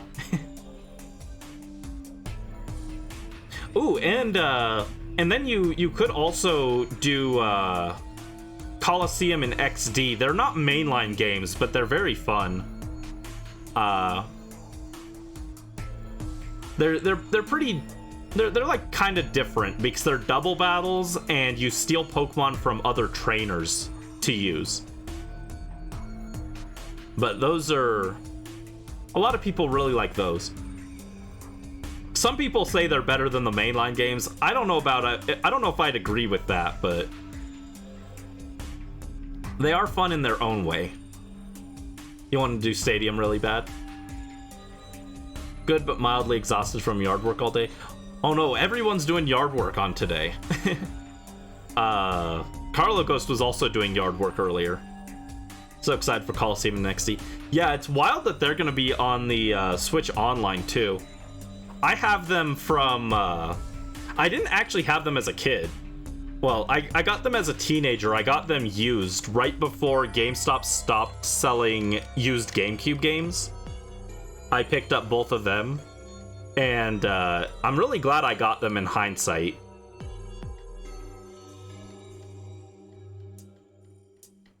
Because I needed them for my Togetic. I wanted to get the shiny Togetic off of Colosseum, and I did that. And then once I finished the big Colosseum video, which I just finished the script for the other day, like 2 days ago, I finished the script. It's 87 pages. 87! That's a lot. Once I finish the video for that, we're gonna start XD Gale of Darkness on stream. So I'm looking forward to that a lot. Hi Brisk, welcome back from on your break. How's your drink mixing going? Wondering if transferring will be possible. Yeah, I'm curious if they're gonna allow transferring from XD Coliseum. I'm not expecting them to. Just because I feel like it's going to be too much work and they're not going to want to bother with it. But I would be pleasantly surprised if they did allow it. It doesn't affect me because I'm just going to play on my original copies, but it'd be cool if they did allow that. A separate Pokemon NSO app? Yeah, I feel like they need to... because there's a lot of hoops to jump through because it's like... they can't allow free transferring because then you'd have to delete new Pokemon with their hidden abilities, any new moves. You'd probably have to revert their nature and IVs if they've been hyper trained or used a nature mint. So there's a lot of things that they would have to like put restrictions on in some way to make them compatible with the modern games. So that's why I kind of just think they wouldn't bother with it, but we'll see. It'll be interesting. It's complicated at first, but overall okay. They changed up the flavors. We recorded one of the drinks, only one because people kept coming in even after the movie started. Ah, well, I hope they turned out well.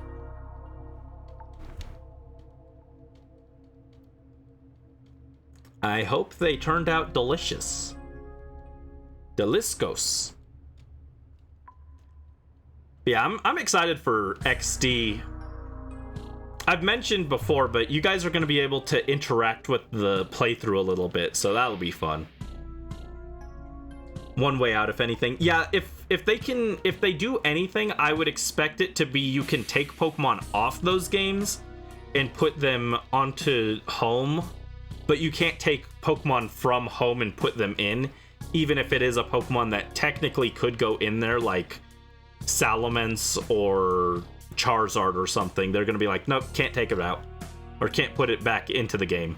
Only take them out. But we'll see. I'd love to be wrong. I'm just very cynical about it. I'm like, that sounds like more work, and I don't think they want to do more work, so I won't hold my breath on it. You'll post on how you make them when you're finished editing. Pretend we're the guests. Guest Brandy wants a sour drink.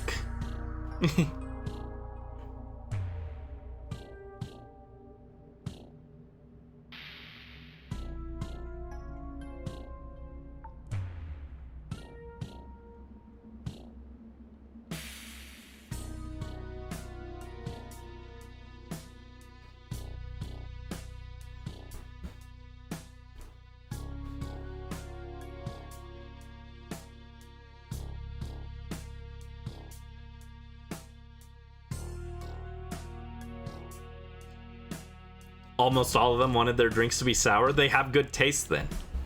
I love sour.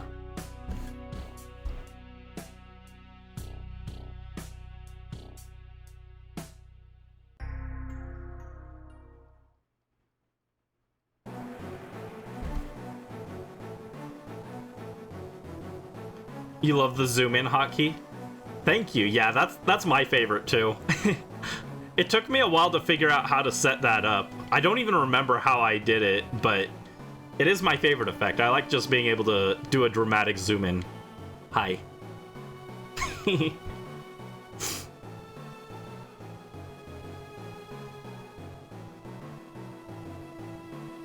It's the only time you can actually oh, hold on. Really, we did another 30 that fast. It just feels way faster compared to the other hunts. It's the only time you can see the little teeth that I have.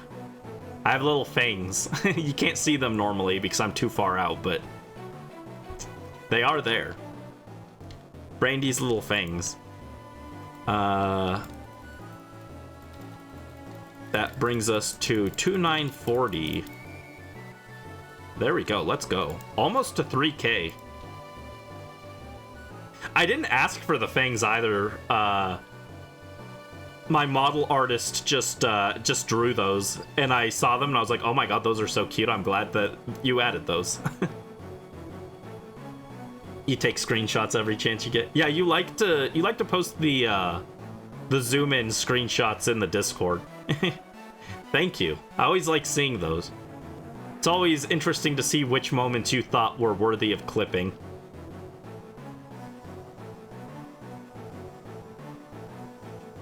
Oh, I do have another water bottle. Hold on, I'm gonna go grab my third water bottle. It's so hot today.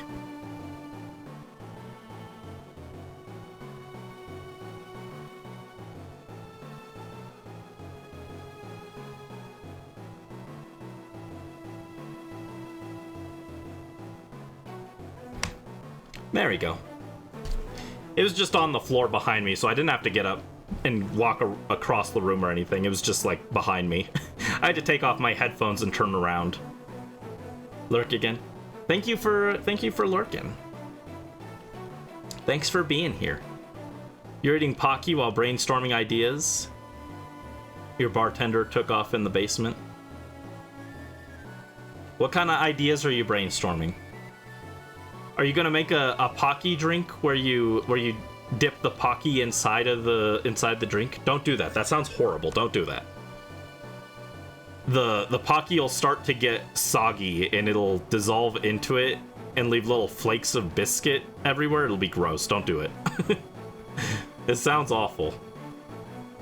Maybe if it was a milkshake, but not a liquid drink.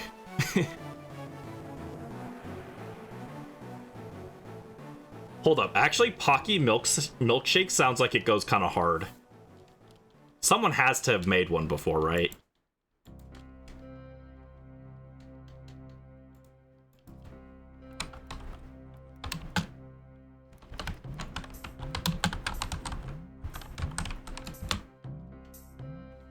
Yes, people have indeed made Pocky milkshakes.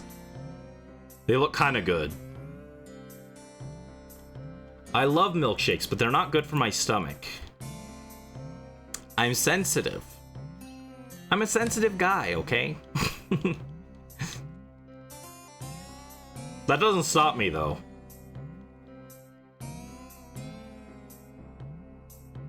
Eating things that upsets my stomach is not an issue. For next week's ideas, it's a movie about stoners. Make one of them extra sour? What? You should use rock candy if it's about stones.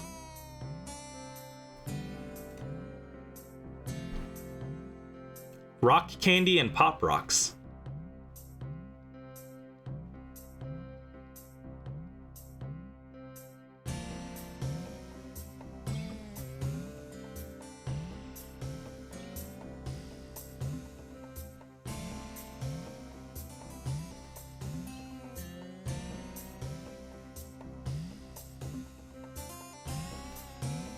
I know I keep saying it, but I'm really excited for us to play XD. I really hope you guys like the little twists that I added in. But even if not, we get to see Booster in 3D, and that's going to be exciting. Well, maybe we'll see Booster. We might not. We actually haven't determined which my starter Pokemon is going to be, but we'll see, we'll see. Where is Booster? Booster, where are you?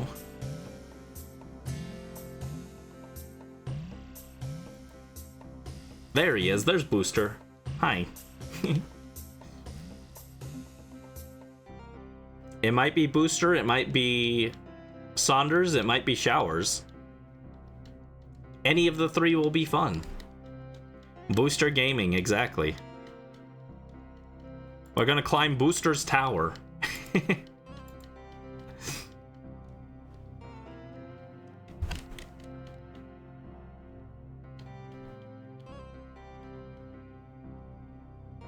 Yeah, I know Dreamy Kitten said that she wants to rig the vote in favor of Booster, but we'll see.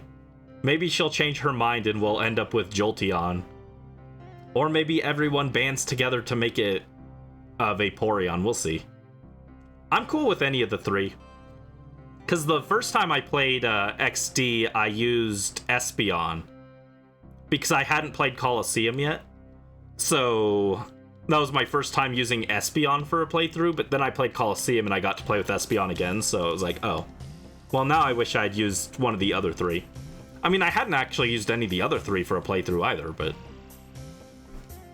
So this time, the only condition is going to be chat chooses which Pokemon I'm using, but I'm going to veto Umbreon and Espeon just because we already used them. Just to give us a little diversity. And that isn't to say we can't use Umbreon and Espeon for a future playthrough, but I just wanna mix it up a little.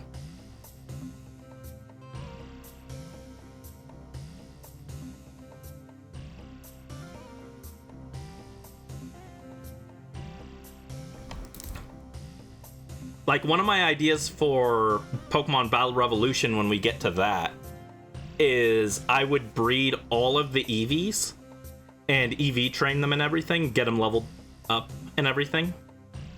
And then you guys would be able to, or we'd be able to make teams with like all the evolutions as options. Up to Sylveon, of course. Sylveon doesn't exist in Battle Revolution, but all the other ones do. It's a shame because Sylveon's my favorite, but... Although, lately I'm starting to think it might be Flareon. I do love Sylveon, but Flareon might have beaten it. I'm not sure. Booster, Booster.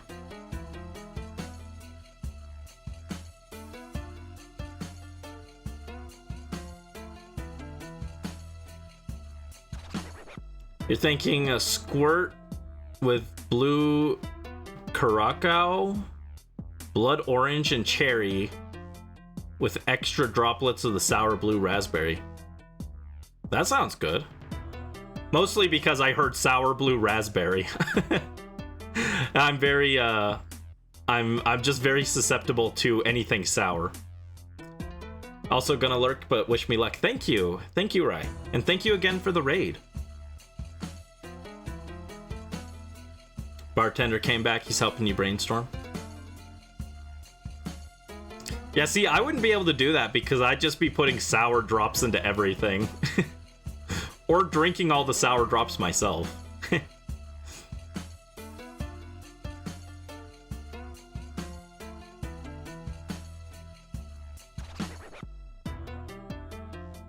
Yeah, if we get the shiny today, I will do a, I'll cook salmon for dinner. Hi, Wiljo. Welcome to the stream. What's up? Dracovish, your beloved. How are you doing? I hope you're having a good day. We're just checking our funny fossils. Hold on, let me check. We did fill a whole box? Yes, we did.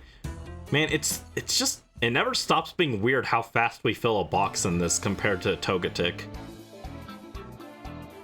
Heck, even compared to hatching eggs, it's faster. to hatch to fill a whole box with this. All right, that takes us to 2970. 69. Nice. And 270.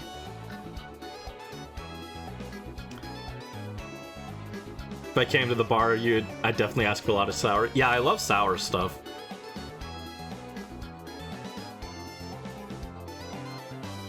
Gotta wait for the finale of the next Big Brother. When's the finale? I can't wait that long. We got 3 more of these fossil guys to hunt. We can't wait too long on it.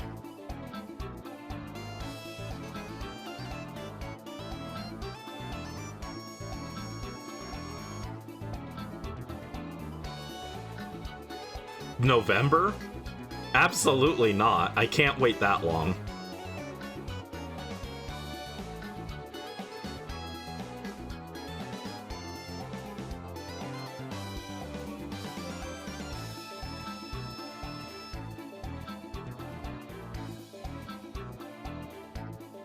Besides, I got other Pokemon that I gotta hunt before then, too.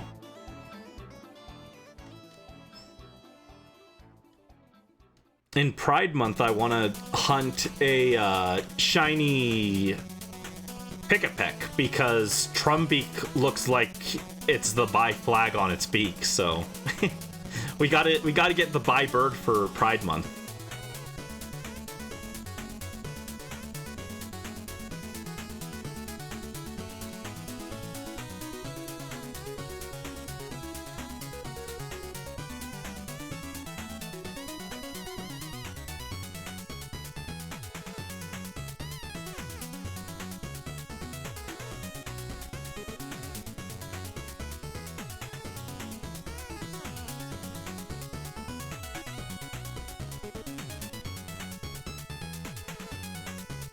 Hunt Ferrothorn in Pride Month? No.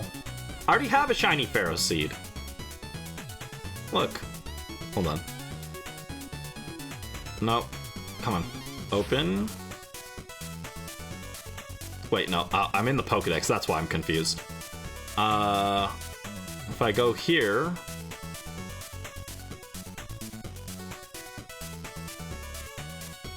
one of these...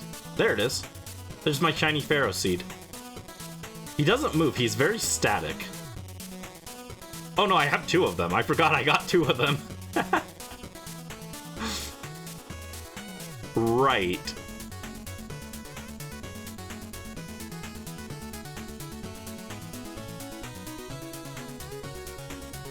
Yeah, they don't move, but everyone else moves. The Pharaoh Seeds are just very immobile. It's very funny. They're just chill like that. True. He wants you to do Blood Orange Pomegranate instead and agreed on the Pepsi Creamsicle. He used to spin. Yeah, he used to have a... he used to do like a spin in Black and White. And I think he also, like, when you sent him into battle, he'd like clunk onto the ground, and it was really... I mean, like, all the Pokemon in Black and White did that, but I remember it with Pharaoh Seed because he was, like, heavier than he looks, so he'd do silly things. Got his Whimsy removed, yeah. So yeah, we can't shiny hunt Pharaoh Seed because I've already got 2 of them. I did that for someone's shiny month once, or shiny hunt month.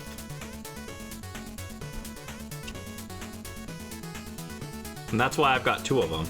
The theme was grass-type Pokemon.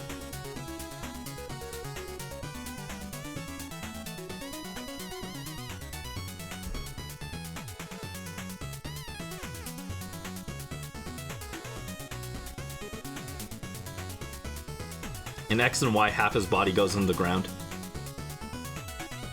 He just wants us to bury him so he can grow into a Pharaoh tree. Actually, that'd be kind of a cool split evolution for him. If you like bury Pharaoh Seed, he becomes like a tree. He like sprouts. That'd be cool.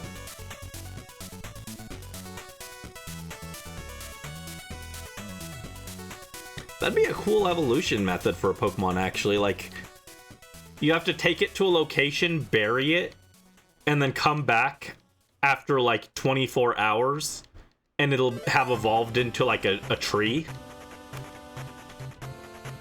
That'd be a cool method. I don't think they'd ever do that just because losing your Pokemon for a whole day would be, like... I don't think they'd want to do that, but conceptually, it's an interesting idea.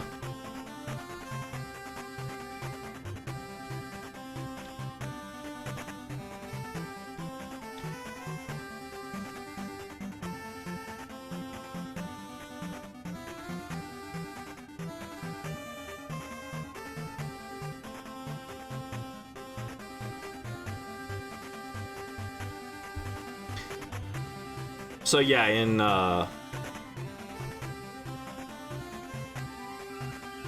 Pride Month, I want to do maybe Pick-a-Peck for Trumbeak. Or Toucannon, that's its name. Trumbeak is the middle stage, I forgot.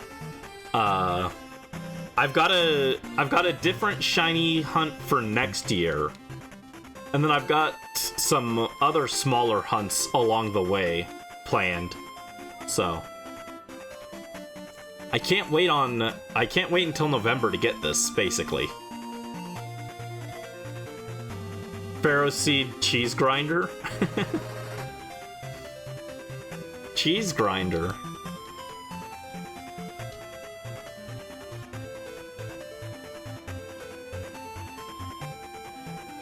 The Poliwhirl Desk Fan, I saw that. That was super cool. I don't even like Poliwhirl that much, but that was so interesting.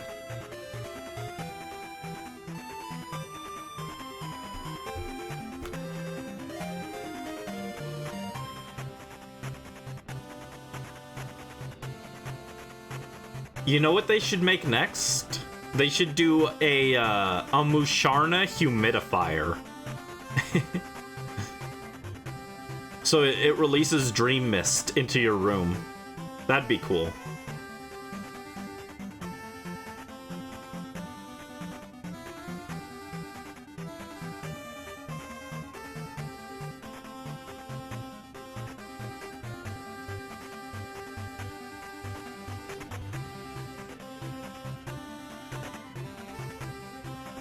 Roggenrola pencil sharpener? That sounds painful.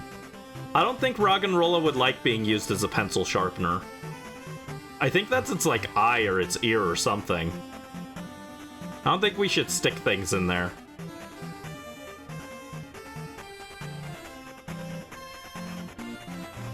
Wow. What about World of Warcraft?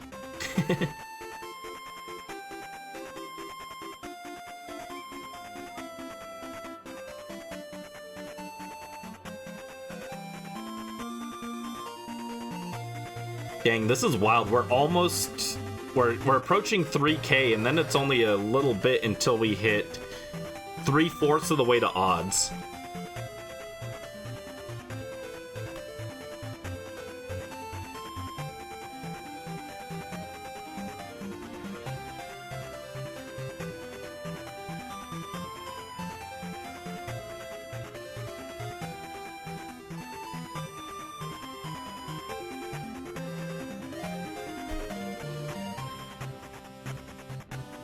Yeah, 3/4 is 3,072 chicks. So once we hit that, we will have been 3/4 of the way to when we technically should see it.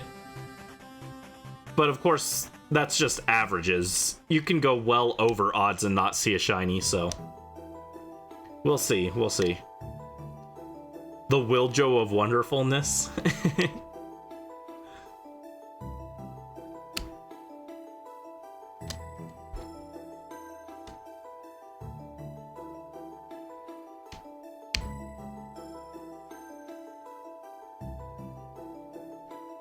Oh, and that's 3K.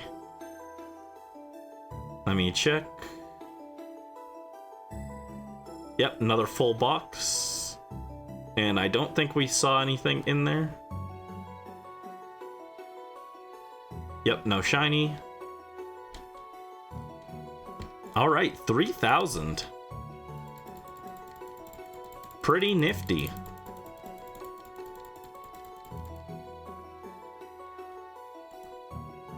The big 3K.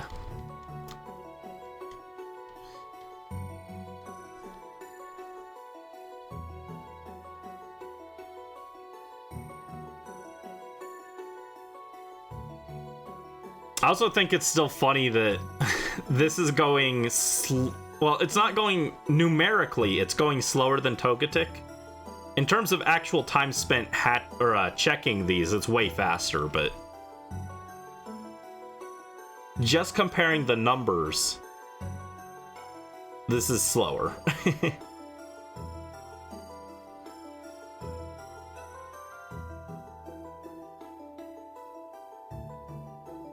Three houses for Shiny Dimitri. What would Shiny Dimitri look like?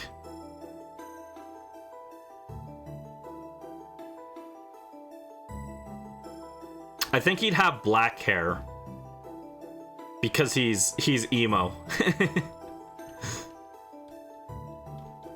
Emo Dimitri.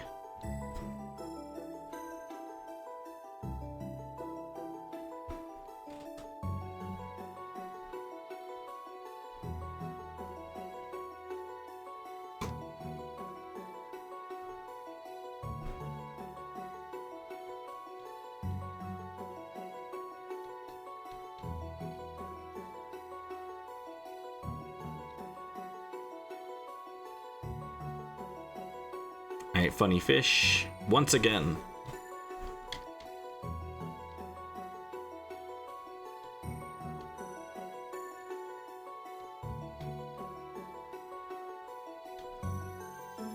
Is there any trainer that uses the Galar fossils? I feel like no, but maybe I'm forgetting someone. Blood color hair for the edginess.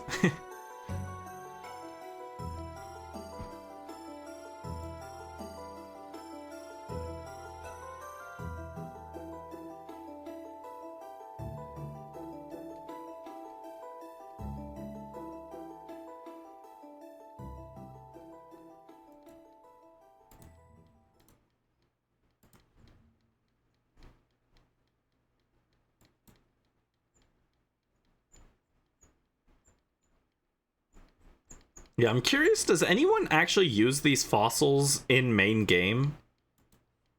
Probably not. Let me... YouTube, yes, I'm still watching. Why does it keep asking that? I hate it.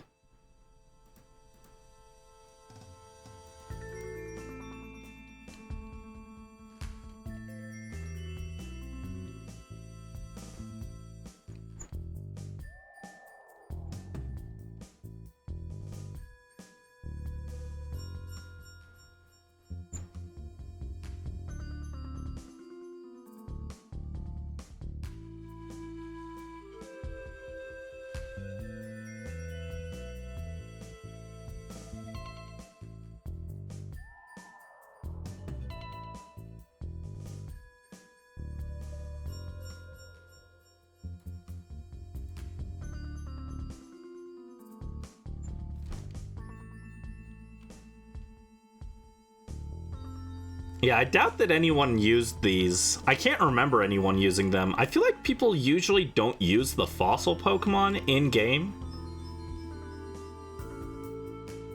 Although it probably does show up in, like, the Battle Tower or something like that, right?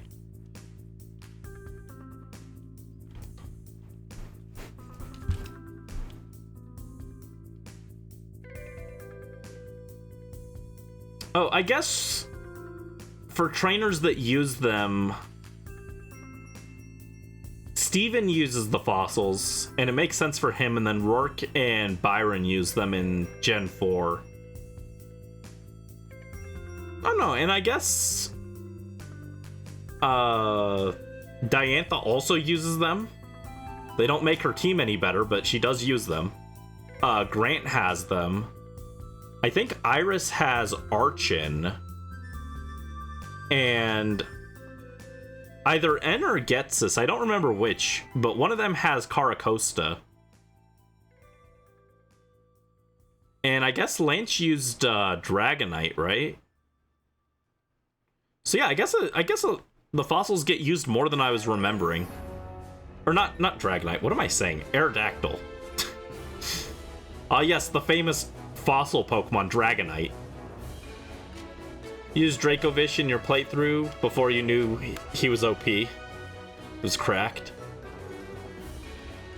I don't remember who I used in my in-game playthrough.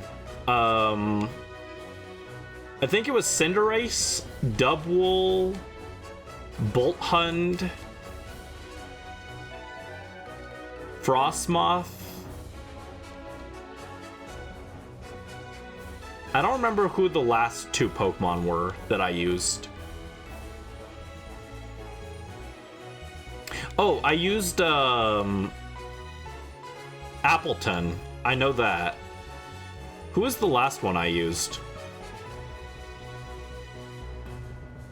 Oh, Alcremie. Of course, of course. Absolutely no chance I had a team without a fairy type in it.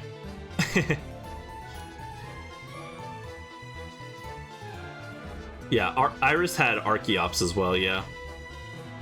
Aerodactyl, your favorite dinosaur. He's just a silly guy, don't worry about him.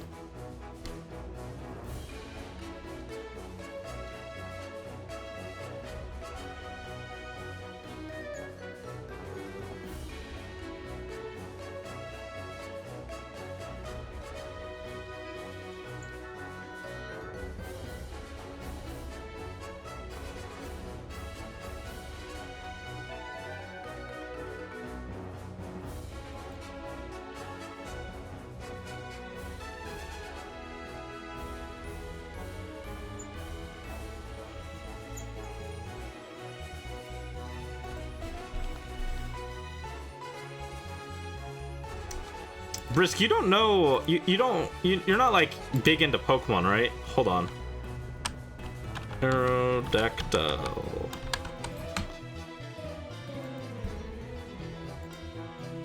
Aerodactyl's pretty cool. I had one in Gen 4 that I trained. His name was Stratos, named after elemental hero Stratos from Yu-Gi-Oh! Here he is. This is Aerodactyl. He's pretty cool.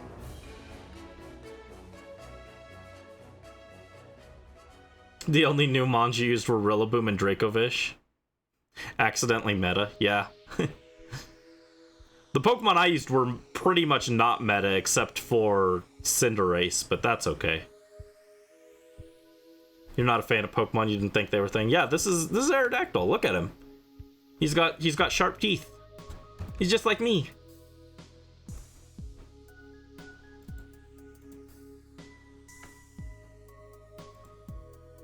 Hold on, where's his Mega version? Here's the Mega.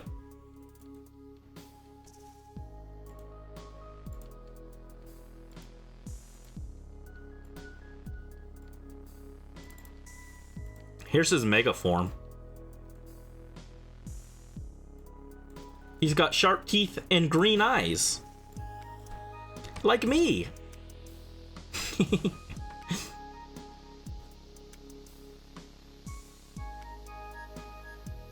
He would be way cooler if he had a goatee. Well, his Mega version does.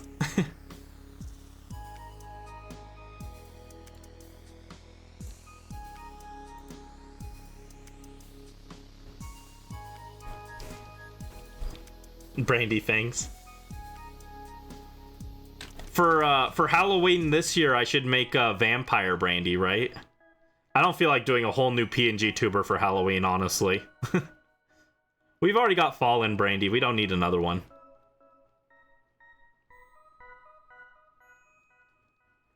Fallen Brandy has fangs, I think, right?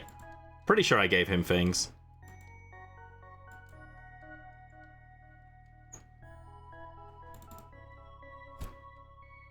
Rawr, yeah, he's got fangs on his toggle. La la la la. Actually, he does have a tiny fang on the regular version, but you can't see it very often. It's kind of small. New Megas soon. Yeah, and based off the leaks, I'm kind of disappointed. Let me check. No shiny. Okay, 30, 30. 30, 30, wow. Boop.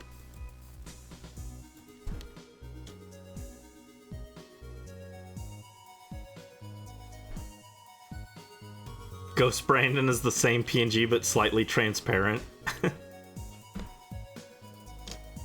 Brandy but dead. Everyone's favorite kind.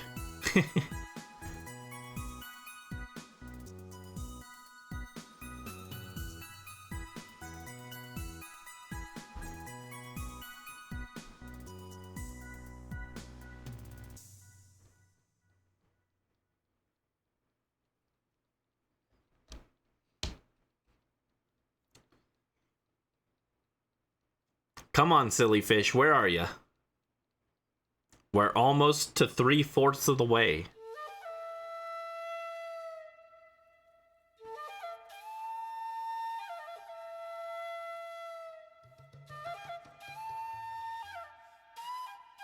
Three of your top 5 starters are getting megas.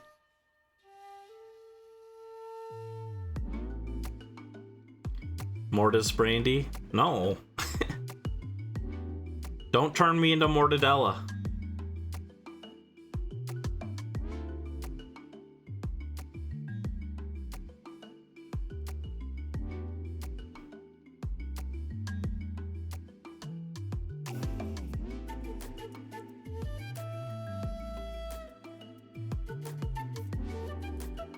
Huh.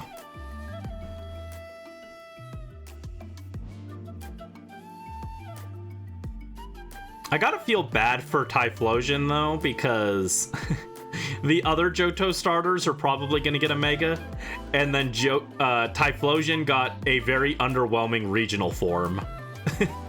A little sad, isn't it?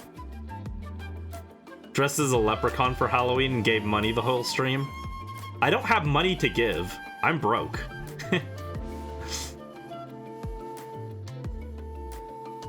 Also, that would be for St. Patrick's Day, not for Halloween.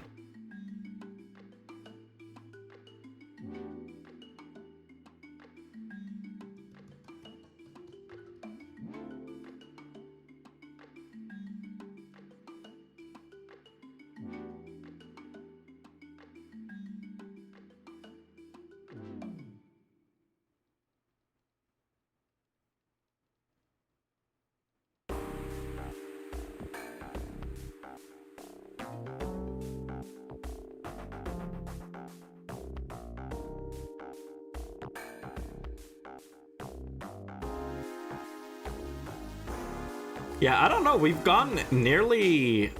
I think we've gone about 800 checks in 4 hours, which feels like it's faster than it should be, but we're getting there. Tepig is Gen 2 Firestarter.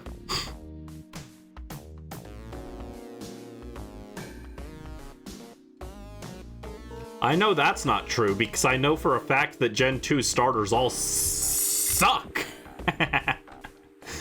No, actually, Cyndaquil and Totodile are very okay, but I don't love them, but they're okay. There are worse Pokemon from both their types, so...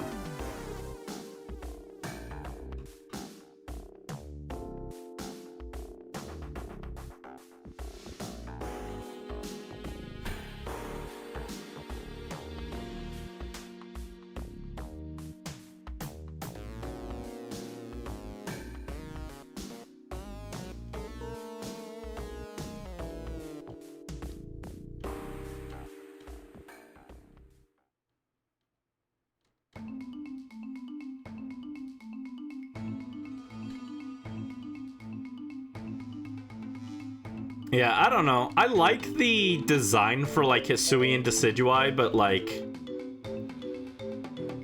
Hisui or Decidueye getting a mediocre regional form instead of a strong Mega also is kind of sad. Even though I don't even like Megas that much, it's still just kind of sad that it's probably never going to get something like that now. It's unfortunate. Don't insult your Queen Chikorita. No. I feel nothing for the small radish.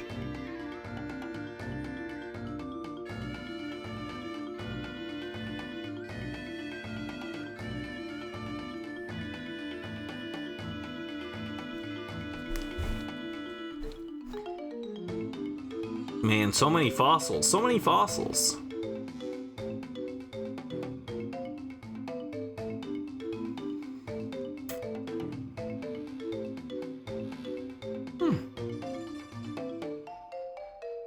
We've hatched. We've checked 3,000 of these things. If we weren't resetting, Galar's ecosystem would be completely destroyed with all these creatures that can one-shot everything with Vicious Rend wandering around. Hisuian Decidueye was meta for a while? That sounds wild. It doesn't look very good. Even in Legends Arceus, it didn't do that much. It was like fine, but it wasn't as strong as I was hoping it would be, but that's the life of a Decidueye fan. It's always just kind of not ever quite as good as it should be. That's okay, it's still got the peak design.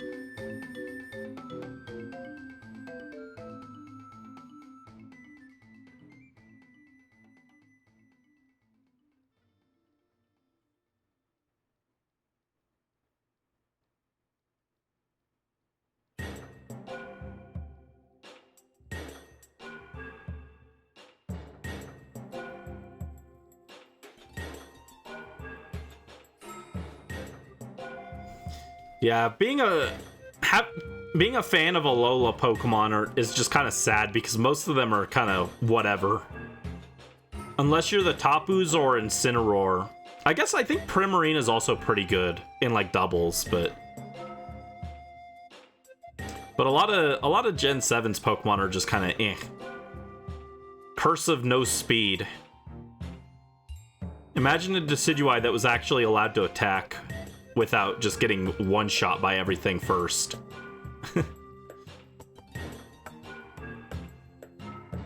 It still wouldn't even hit that hard, but it'd be something.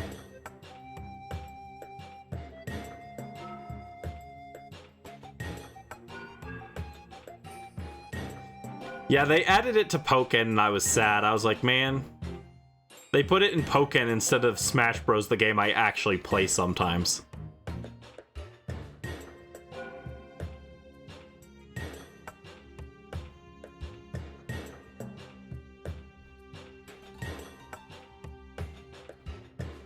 Whenever we get the next Smash Bros game, I wonder what starter what Pokemon they'll add for that. So they always add at least one Pokemon. Obviously, it depends on if Gen 10 is out or not by then. But if not, I could see it being either like Meowscarada, or they might go like off the wall and add like Goldengo or something. Or Urshifu. If they want to traumatize everyone. Alright, that takes us to 3060.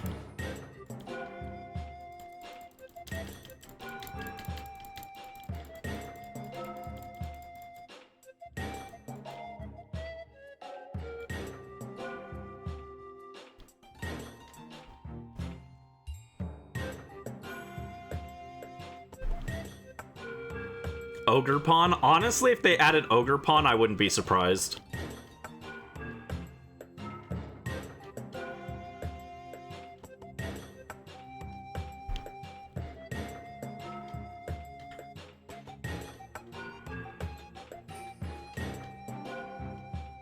I think instead of adding a new Pokemon, they should add Clive. It'd be funny.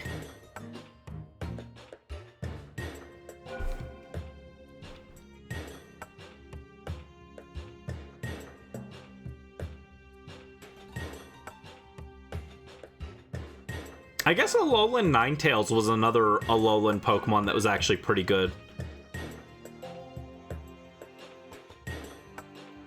Shrek? Shrek isn't a Nintendo or isn't a video game character.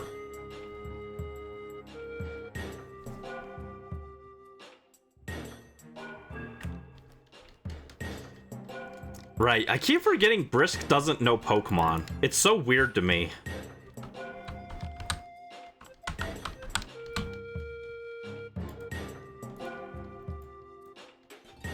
I forget there are people who just don't know Pokemon.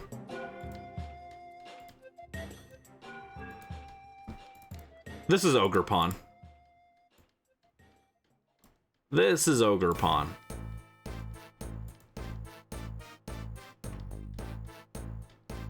Chikorita, Croconaw, and Emboar to make you and you alone specifically happy.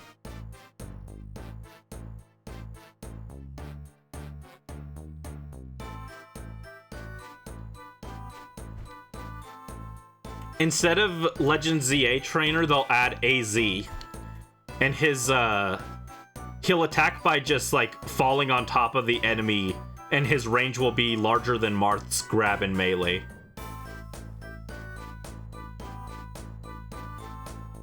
He'll just, like, fall down, and it'll be like, bonk. He's too tall. Man is too tall. Goodbye, Ogerpon. She is here once and then never again. Goodbye.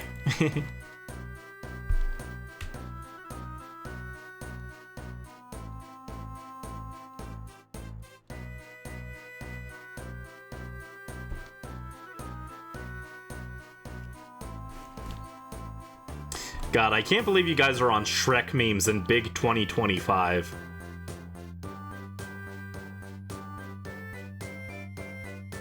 Ba-da-bum, ba-da-ba-da, da-da-da-da-da-da-da-da-da. I wouldn't be surprised if we're on Gen 10 by then, and they add a new Pokemon from that, though. Golurk? Golurk would be an interesting pick. It's actually kind of wild we have so few robot characters in Smash Bros. It's only, what, Rob and Mega Man? I think?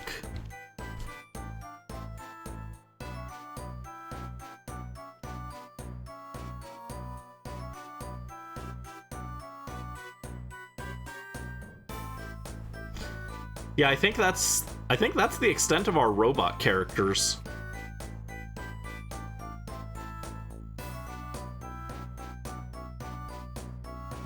See others making fun of the new design till they actually edit it using, instead of cheating by using AI. What?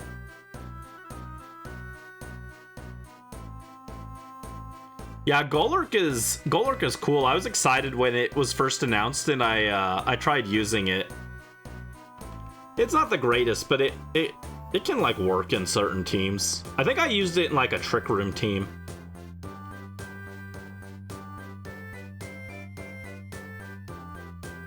Brandy swears. Man, what am I gonna swear about? There's nothing worth swearing about here. We're just hatching fish. Or checking fish. Xenoblade 2 Blades robot adjacent? I guess technically speaking, yes. But I would buy it more if it was like a Gion. Pyra and Mithra are more waifu than robot. Even though, like, technically speaking, yes, they're, I guess, arguably robots, but they're more like just waifus.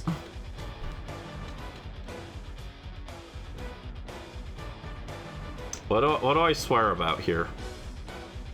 Careless. Give me the fucking fish. Where's the fish?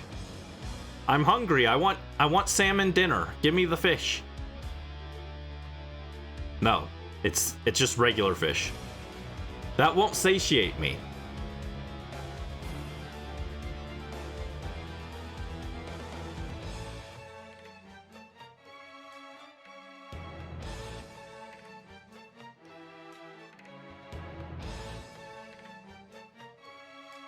Careless, I will overlook your transgressions if the fish is in this batch of Pokemon. Golurk needs a move where he can bust out the cannon mode from the concept art in the movie. I don't think people care enough about Golurk, generally speaking. I think the only reason Jigglypuff got in is, well, it's two reasons. I think because it was able to be made off of Kirby's existing like model, and then the fact that it was popular in the anime at the time. I don't think Golurk has ever been relevant enough to be in Smash.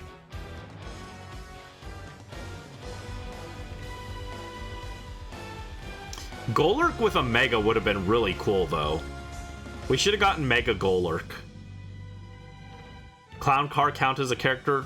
No, it counts as a vehicle.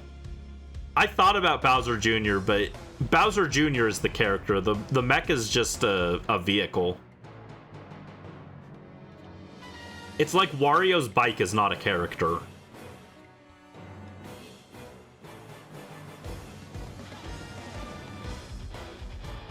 Now, if it was Olimar's ship from Pikmin 2, that would count as a character, because it actually does talk and have a personality and stuff.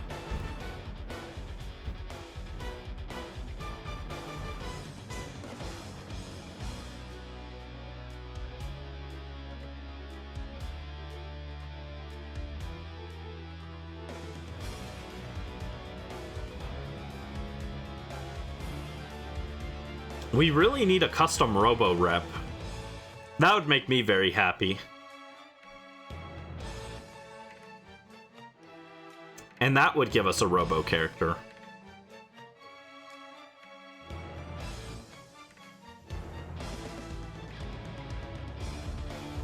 It's actually kind of weird because I think robots are like fairly common in video games, but I feel like they're rarely like a main character, so I guess it shouldn't be that surprising that we don't have a robot rep in Smash, but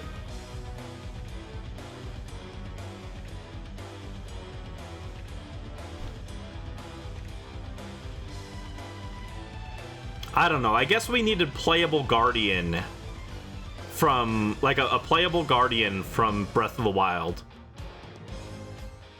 That's another 30, right? Yep, 30.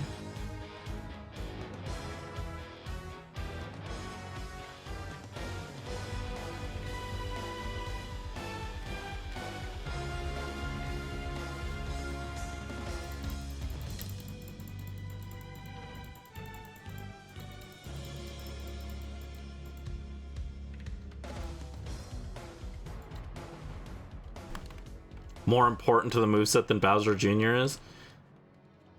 That's just because they didn't want to give Bowser Jr. his paintbrush. He only gets it in the final Smash instead of making a whole moveset around it.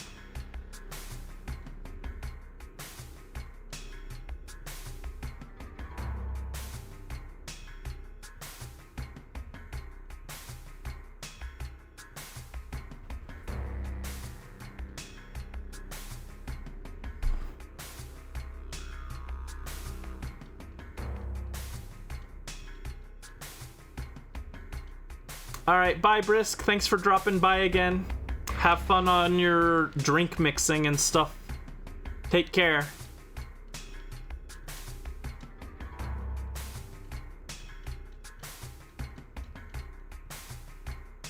Besides Rayo 1, what are some other robot characters that would be cool in Smash?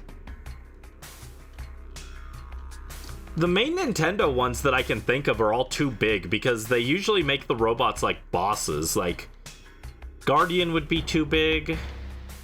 You could do Terrico if you counted the spin-off Age of Calamity. I'd be actually upset if they did that, but it is something they could do.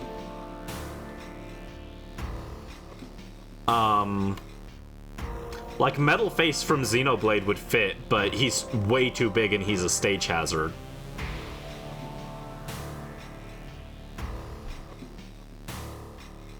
I mean, I guess as a kid, I thought Samus was a robot.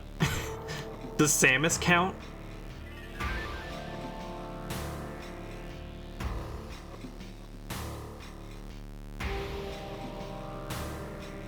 If we got a Xenoblade X rep, it was gonna be Elma.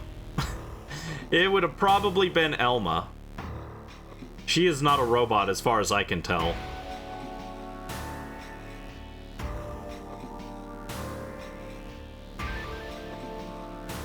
Also, Corrin clears anyway, so it doesn't matter. The little robot guys from Mario vs. DK. Imagine if instead of Paper Mario, we got Tiny Toy Mario. People would be mad. They should do it, it's funny. Susie from Robobot. If Kirby actually got side characters, that would be a very good pick, but sadly, Kirby can't even get Bandana D into Smash, so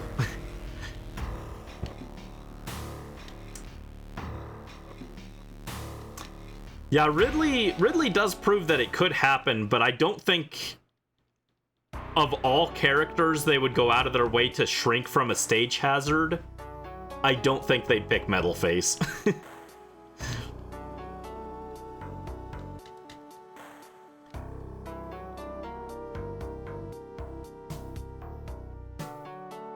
Even among Xeno 1 characters, I think there's at least one other character they would go for before they would even consider Metal Face.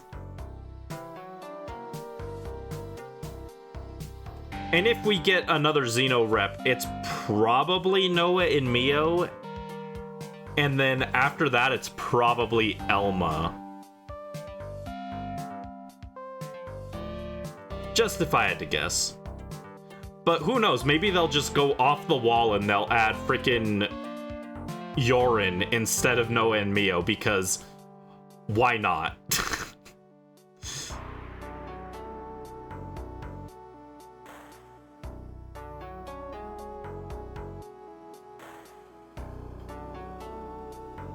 Yeah, I don't know if Lance would count as a robot. The Machina were so weird because they're like supposed to be robots, but they aren't. They just look like people that are like gray. I'm like, what? The Machina are a giant big question mark to me. I don't understand them, but it's okay.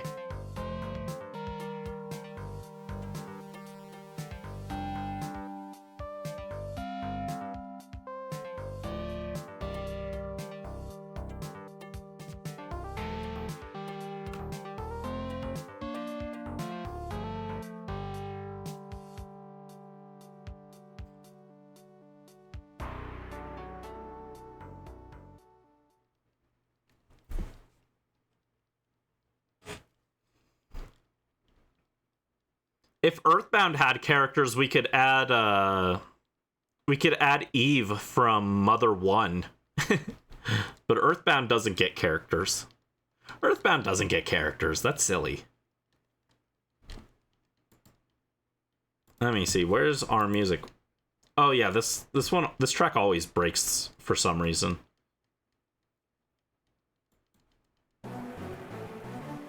Oh, that's not right.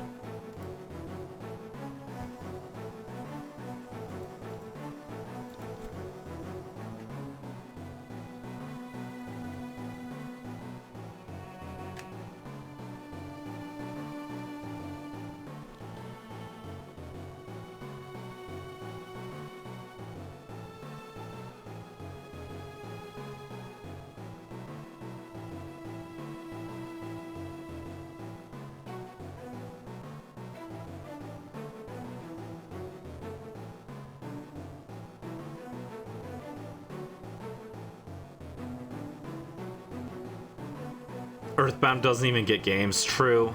Very sad, but very true. It is a miracle, by all accounts, that Lucas is even in Smash. I think I saw in, like, an interview, Sakurai said that if he had known Mother 3 wasn't getting an English release, he wouldn't have added Lucas to Brawl. It is a miracle, a genuine miracle, that Lucas is even in Smash Bros. And I'm so happy he is.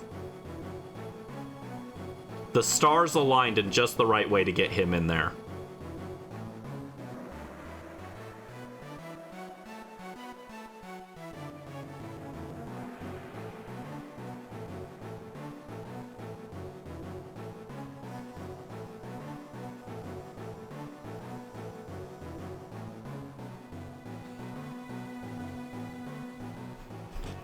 Hold up, what if the next Pokemon rep was Iron Bundle?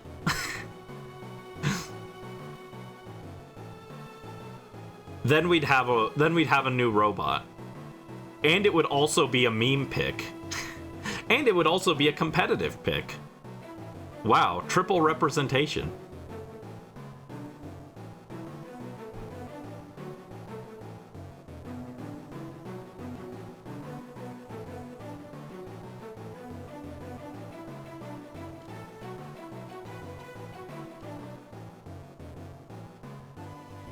The No Lucas timeline has playable Isaac.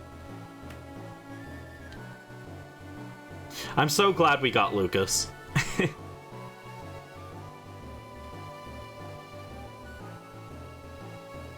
Without that, I'm not sure that I would have ever played Mother 3. It wasn't the only reason I played Mother 3, but it was one of the reasons I played it, so. And I'm so glad I played it, so. I'm glad Lucas is there.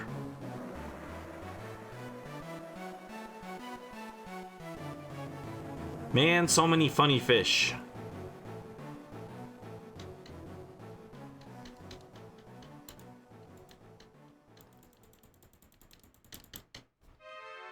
That brings us to 3120. So we are officially past the 3/4 mark on this. We're approaching full odds. Relevance aside, what Pokemon has the best moveset potential? I almost said Rotom, actually. That's funny you said Rotom. Because I do think... I mean, like, the obvious answer is technically Ditto. Because you can have Ditto do anything. But, like, without going too overboard, Rotom would have potential for some interesting gimmicks and a lot of different move variety, while still having, like, a coherent theme. Because, like, you could also say Mew or Smeargle, because, oh, well, they learn every move, but, like, would it be coherent as a moveset? Probably not. Like, yeah, you could just have Smeargle use Razor Leaf, but, like, it doesn't make for a coherent moveset. But Rotom could absolutely have a unified moveset that also has room for creativity.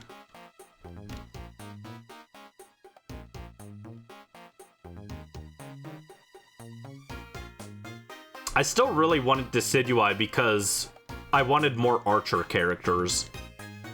So we only have, like, Pit, and then Link and Byleth have bows as part of their kits, but aren't, like, a heavy focus of it. So I really wanted, like, a dedicated Archer character, so I really wanted to see Decidueye. I don't know if I'd say he's got the most moveset potential, but he does have some interesting moveset potential. Trying to think if there's anyone who I think has more than Rotom, though, for, like, both potential and a coherent kit.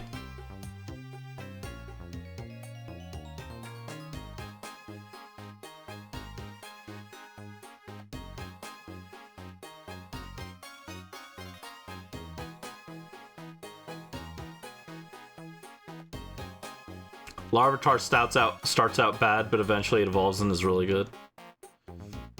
Imagine, though, if it was lore-accurate Larvitar and you had to last to level 55. So, like, you had to survive a really long time to actually reach Tyranitar.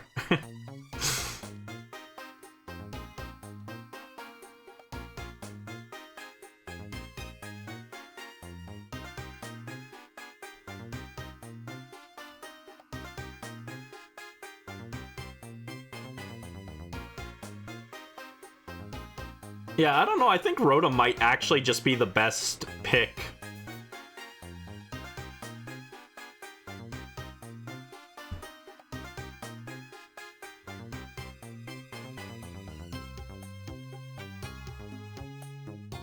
I think it also would have been kind of cool to see an Ultra Beast get in, just because they're so weird.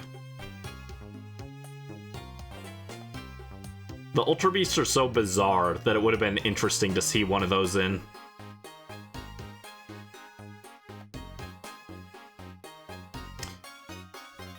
If I were gonna pick an Ultra Beast pick, I'd probably go with Buzzwole.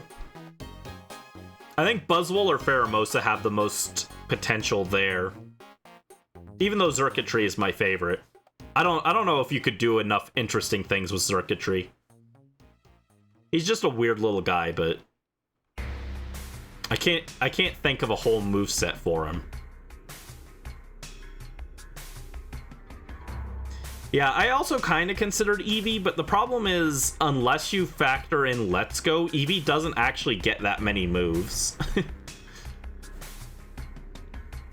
You have to count Let's Go, and I'd rather pretend that those moves don't exist because they're horribly balanced.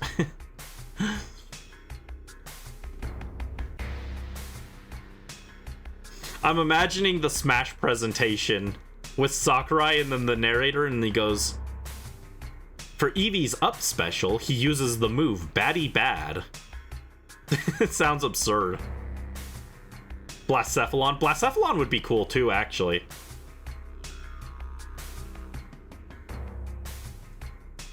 Hold on, I can show it.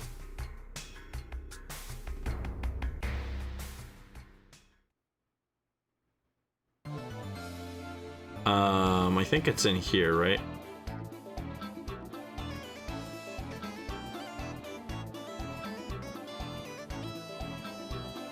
Oh, where are you? Where is it? Where is it? Do they not count in the Pokedex?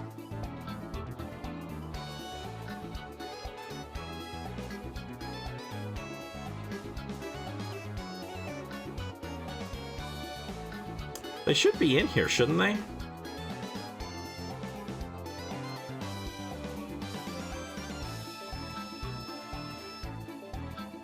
Oh man, are they just not in here? I was gonna pull it up. I got shiny Blacephalon. I guess it doesn't show up in the Crown Tundra Pokedex? That's weird. Do I have it on this game still? I might have traded it out. I might have traded him over already.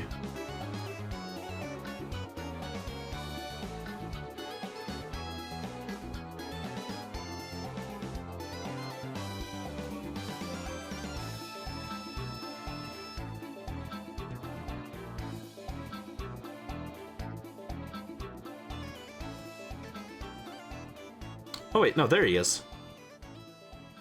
Here he is. My shiny Blacephalon. I wasn't actually going for him. I was looking for a different Pokemon, and I ended up on Blacephalon's path, and I caught it, and it just happened to be shiny.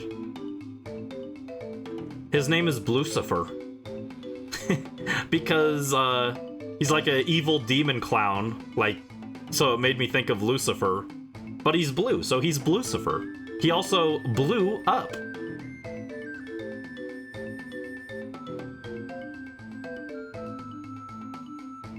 Grabs you and sucks all your health while getting nearly fully healed.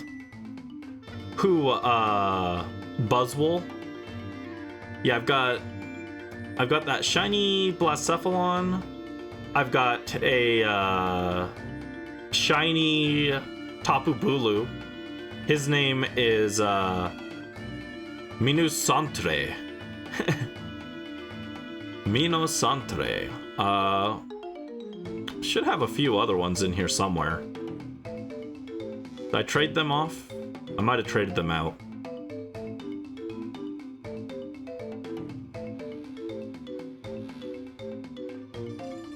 Oh no, here they are. I got Terrakami, the shiny Landorus. Toruk, the shiny Terrakion. And Smeltros, the shiny Heatran.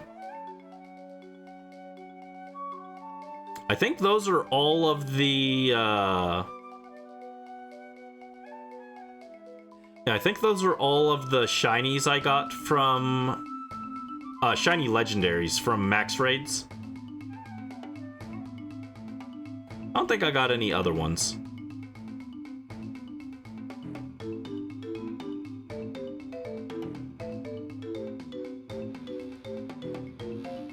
Shiny Wish Cache. Did I have a Shiny Wish Cache? I wasn't paying attention. It's probably one of the random ones I got from like grinding for other Pokemon. I probably picked up that Wish Cache while going for Heatran.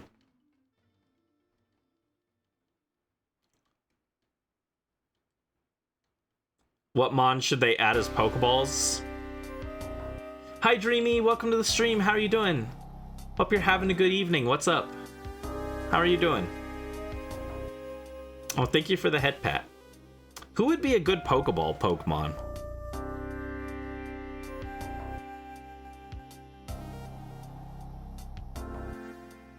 What about Goldango? They add Goldango, and he tosses coins all over the arena, and you can pick them up, and they get added to your coin collection for like picking up trophies and stuff.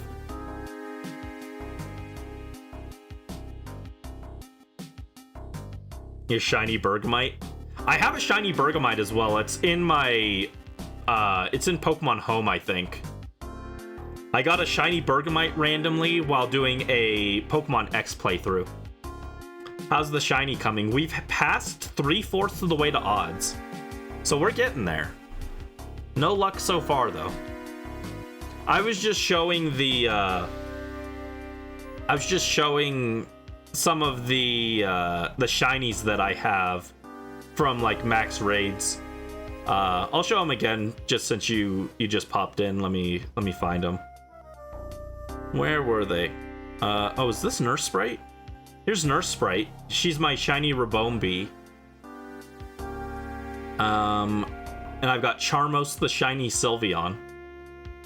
He goes with Charma, the not shiny Sylveon. This one is named Zero IV Speed. Yeah, this is my training box. This one's 0 IV Speed, 0 IV Attack, Sync Mild. These are 25 Gardevoirs, all with different natures and synchronized for checking natures. But no, those weren't the main things I was looking for. Where are the main guys? Where are the main guys? Here they are. Got Smeltros, the shiny Heatran, Terrakami, the shiny Landorus, and Taruk, the shiny Terrakion. Hold on, was this... Oh, here's Titola, the shiny Decidueye. And he's in a Safari Ball. This took me forever to get. But I got him. And where are the other guys? Where's the other guys? Where are you guys? Hold on, where did... Oh, there he is. Lucifer. Hoodie Angel Rowlet. Yeah, I love... Decidueye is my favorite starter. Or, my favorite fully evolved starter. Rowlet is my favorite not fully evolved starter. Yeah, we've got shiny, Blacephalon. I forgot his name for a second. Oh, there's my shiny, here's my shiny, Dubwool. His name is Babalusco. Babalusco. Continuing my trend of names that are too hard to pronounce. Oh, this is a shiny, Alolan Sandslash. Shiny Blaziken. Shiny Helioptile. I forgot I got this guy. Zizanji. Shiny Ninjask. Shiny Alcremie. Shiny Geraldon. I could evolve this guy if I trade him up. I could evolve him. Oh, Razi, the shiny Obstagoon. Shiny Catching Master. Yeah, I've got a lot of shinies. Applin. That's not a shiny Gallade. That's a regular Gallade. Oh. Yeah, like my collection of Alcremies. I got 3 of them. Oh, and a shiny Milcreep. Oh, right. They had an event where you could get shiny Milcreep from raids. And so I grinded a bunch of these, and so that's why I have so many Alcremies. I forgot about that. This is Dripple, the shiny Politoed. Yeah, these are unorganized because I was planning to transfer them to Pokemon Home, but I ran out of... my Home subscription expired, so I didn't get around to it. I have a lot more shinies in Home. Oh, this is Quiggles. Quiggles, the shiny Quagsire. Selkio is my shiny Vulpix, right? Yeah, she's shiny. Where did I get you from?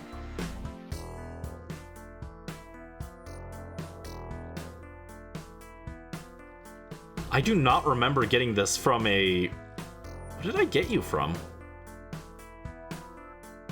Wild. Apparently I have that...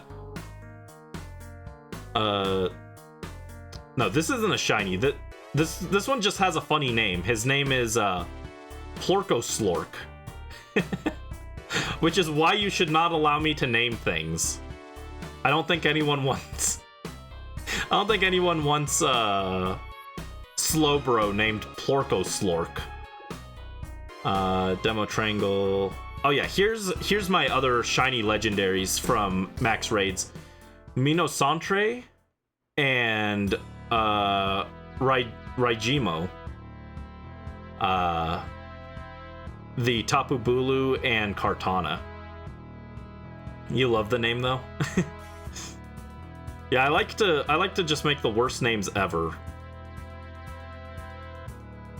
Oh, I have a shiny Flareon and he doesn't have a name. Oh. I got him in Max Raids as well, I think. Yeah, it was in the Max Lair. We gotta come up with a name for this booster. We gotta name the booster. What are we gonna name him? Oh, I got shiny Crocodile. Oh, is this another shiny? Do I have 2 shiny? I do. I have 2 shiny Vulpixes. Brandon, what's wrong with you? Why is this not organized? Shellum? Here's my shiny Barbaracle. Greedent. Sakurafen. Okay, yeah, it is a shiny Wishcash. I forgot about him.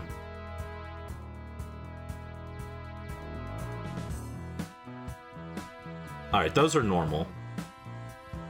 There's a shiny Gourgeist, though. And a second shiny Gourgeist. I'm not naming him that, no.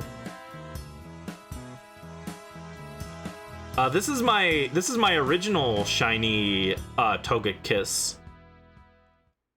This one's name is Tenshishi. It will be joined by Tenshibi eventually.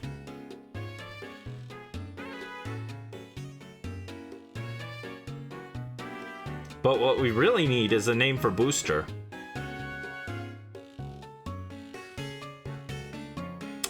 Anyway, I got sidetracked, I'm sorry. Let's go back to the hunt.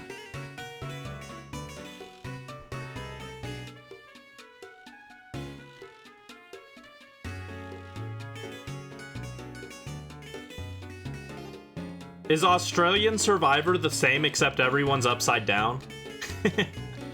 They have to handstand the entire time. And if they don't, they get eliminated. They get voted off.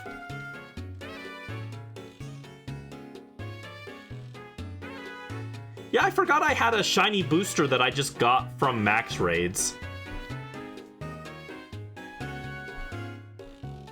He's just a silly guy. Silly shiny booster. I know I have another one from when I was younger that I got in Pokemon Diamond. It's a different vibe.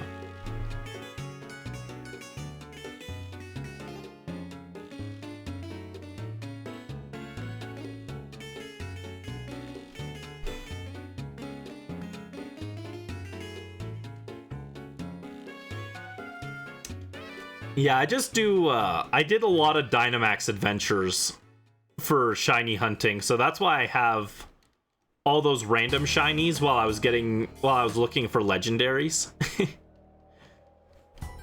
And that's also why I have 3 million watts, is because I did so much Dynamax adventures.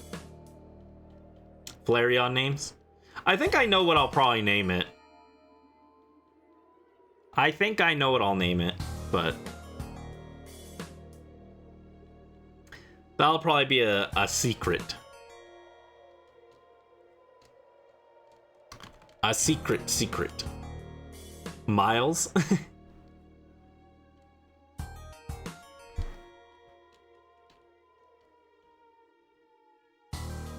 Let me see. I don't think we got a... Yeah, no shiny in that batch. Let me see. That brings us to 3150. Yeah, if I could boot up Pokemon Home, I have multiple boxes in Home of shinies. I think last time I checked Home, I had like 300 or 400 shinies in there. So I forgot I had this many on Shield, though. I didn't realize I had this many here. I know I had a few, but I didn't realize I had that many. I completely forgot about the, oops, 20 shiny Milcery.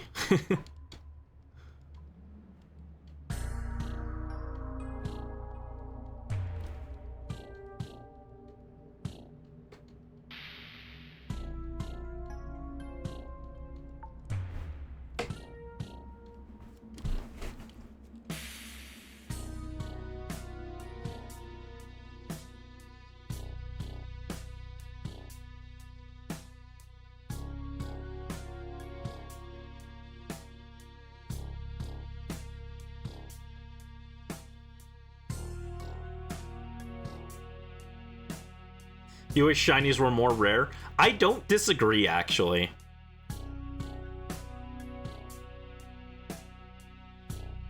After, like, I was really excited when X and Y reduced the shiny odds at first, but the more I got, the more I was like, huh, this is kind of too easy, actually.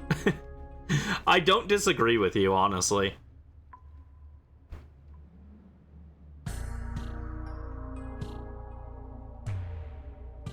Especially once Pokemon Go hit, and they made shinies so easy to get there. It does kind of diminish it a little, which is why now, a lot of the times, I don't go out of my way to get, like, just every Pokemon shiny or anything. I'm just like, oh, if I don't love this shiny, I won't bother going for it. Even if it's a Pokemon I like. I used to, like, get every Pokemon I like shiny. But now it's like, oh, you know, if it's not, like... If I don't love the shiny color, then I won't bother. And that isn't to say that I don't have shiny versions of Pokemon where I don't care about them or care about the color that much, but usually those ones are just randoms.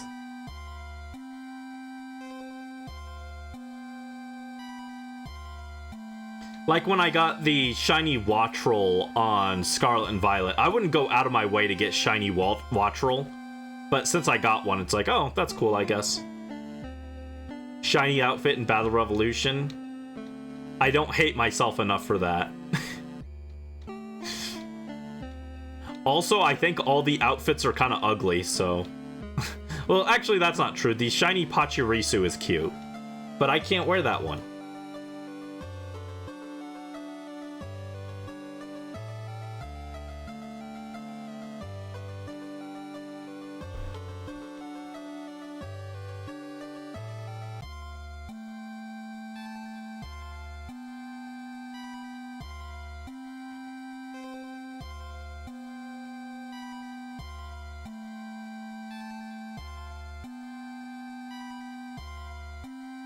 Yeah, the guys get, what, Electivire, Groudon, and Lucario.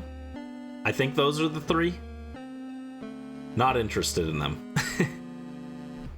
It's funny. I may not have a life, but I have too much of a life to spend it on that. If you could carry them forward to future games, I'd consider it, but the fact that it would never be able to be removed from Battle Revolution just is like, why would I bother?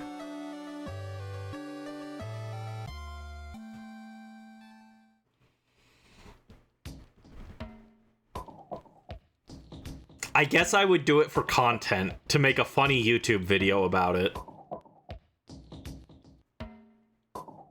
Shiny Kyogre Biker one? Isn't the Kyogre one female only? Also, I don't like Shiny Kyogre. It's like pinkish, right?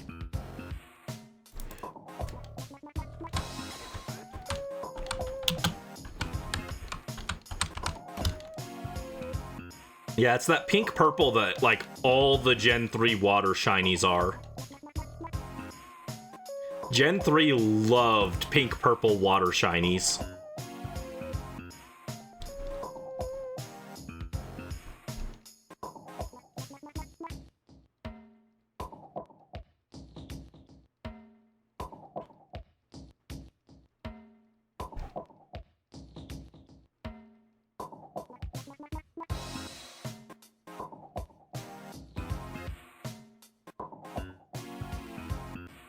But I did mention in the Discord server a while back that I did get a copy of Pokemon Battle Revolution to play eventually. We're gonna transfer Tenshibi into there and see him as a Togekiss in 3D. I mean, like, obviously we'll see Togekiss in 3D eventually when I trade him up to the Gen 6 and Gen 7 onwards, but I don't know, there's something novel about seeing him in 3D in the era when 3D wasn't a common thing for Pokemon. You try if NSO add Wii games, and Battle Revolution is one of them. Maybe on Switch 3. Nah, I wouldn't be surprised if Wii games come, like, halfway through Switch 2's lifespan. I could see it. I don't think the GameCube has that many games, right? So it wouldn't surprise me if they started doing Wii games, too.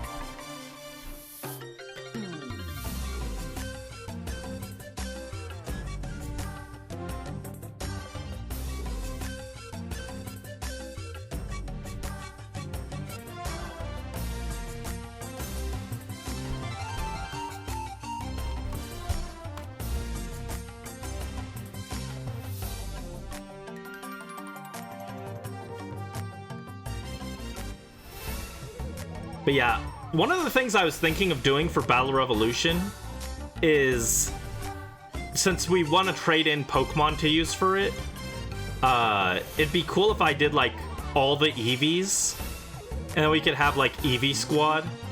We could have, like, Fate Channel, what?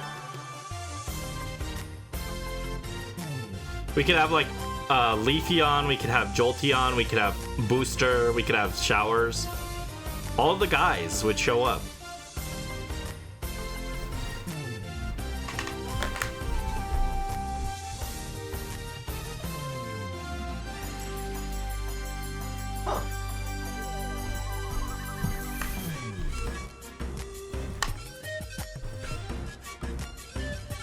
Huh.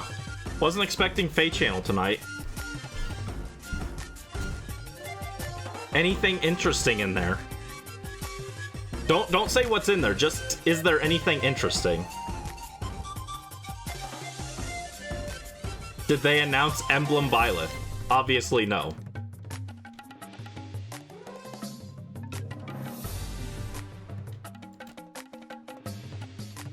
I'm not gonna do a full reaction video for it.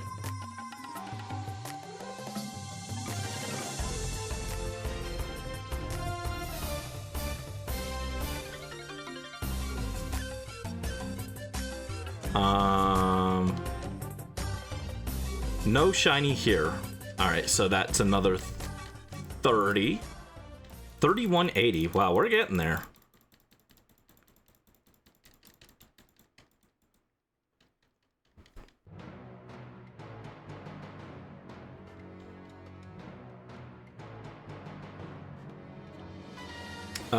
Let's see. It's 1335 long. I don't want to do a reaction. I don't look cute enough for I don't look cute enough to go on camera.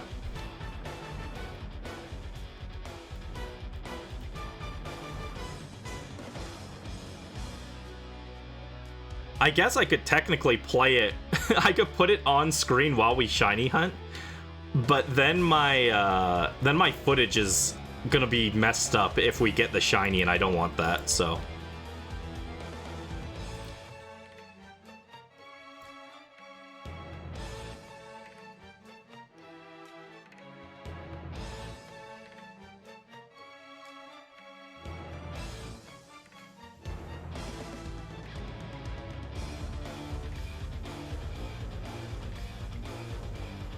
Oh my god, wait, hold up. Yo, they gave him something? That's an interesting banner. I would not have expected that. I'm gonna go watch Min be back in a bit. 1335. Live VTuber Brandy reaction.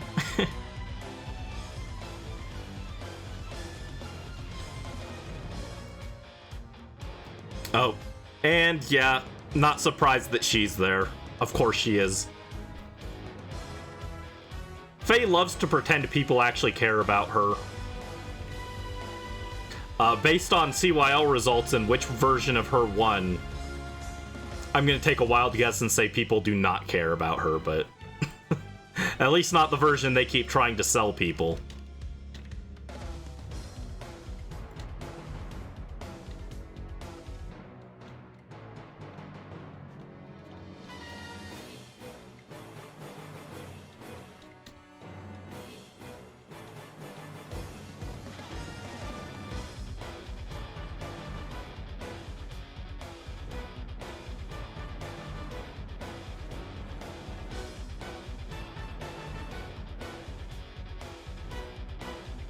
Yeah, I'm just scrolling through the video. I'm not gonna watch the whole thing, but interesting stuff.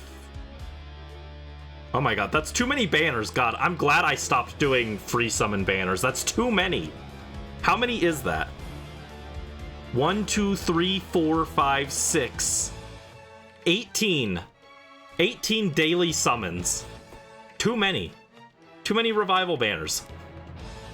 That's too many.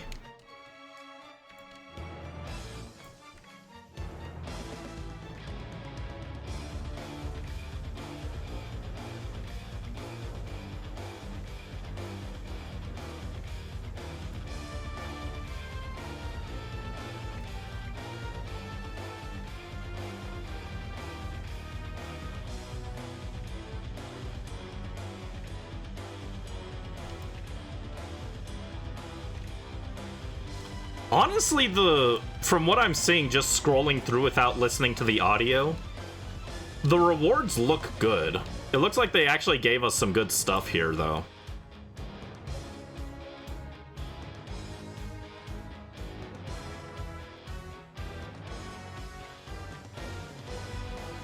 Oh my god, can I get 8-bit Byleth? I don't care about these losers. Give me 8-bit Byleth. Oh wait, hold up. Is that 8-bit Rune? Cute.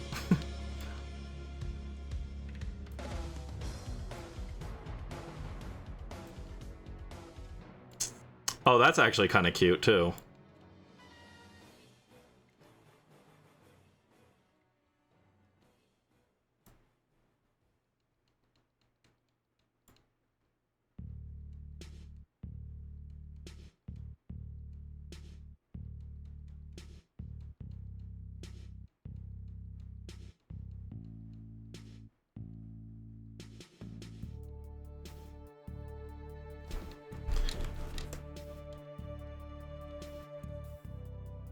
Yeah, I'm trying not to like spoil in case you guys want to watch the Fate channel, so I'm like being kind of vague while I'm scrolling through what they've got, but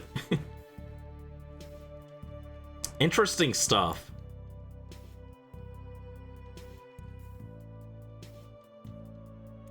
Oh, thank you for the Togetic redeem, Dreamy. Look, he's the little guy. He's here. Hold on. Let me see. Oh,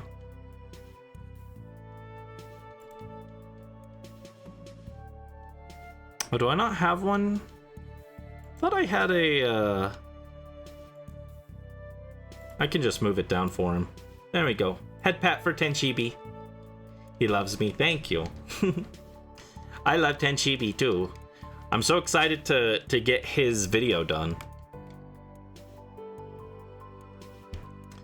I'm excited for it. We're getting there. The Tenchibi origin story will soon be released upon the world, and everyone will know of his wonder and majesty. Everyone's gonna love him. And if they don't, we'll get revenge. We will protect Tenchibi.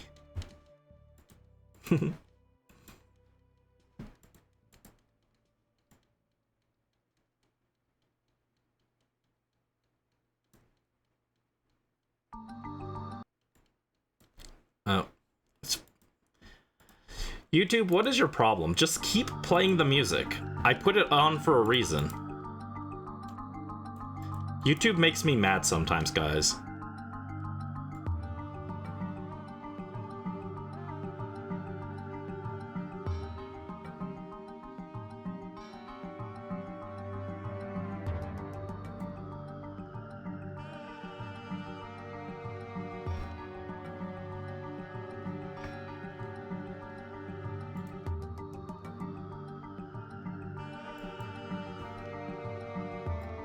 Yeah, there's some interesting stuff in the Fate channel, it looks like.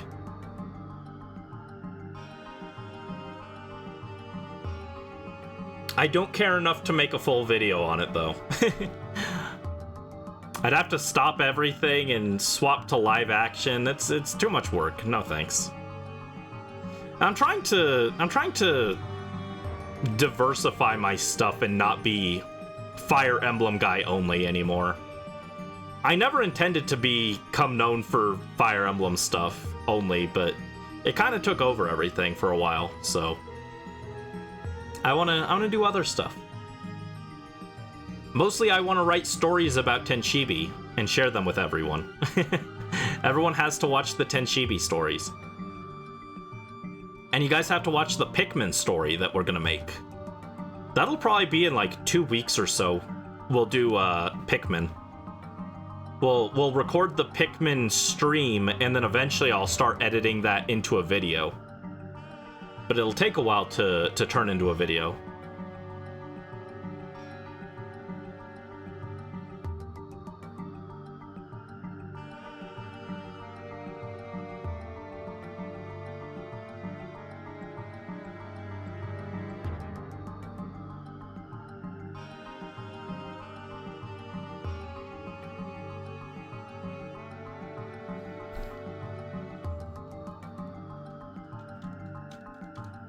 I'm still just so sad that we can't trade Pokemon in XD until post-game.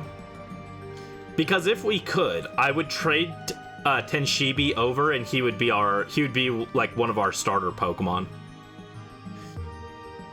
But Game Freak, or no, Genius Sonority doesn't like me enough. They said no Tenchibi. Yeah, no Tenchibi starter, sadly. 31 or 32-10. Let's go. We're making progress.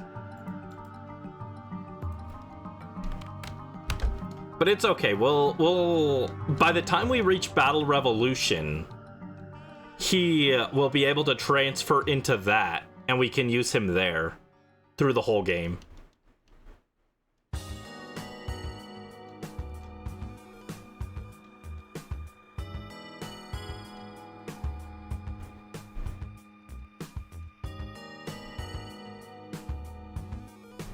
We could also technically do,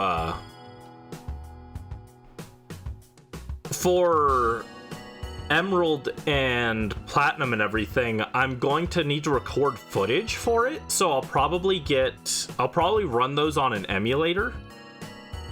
And it wouldn't be the real Tenshibi, but for the emulator, I could just do a code that gives us a shiny Togetic as our starter. We could do that. So we could kind of start with Tenshibi for recording footage for that. I wasn't gonna make it a whole playthrough, but I technically could if we wanted to, just for fun. Cute concept for a banner, would be cooler if it was for a game you care about. Yeah, understandable.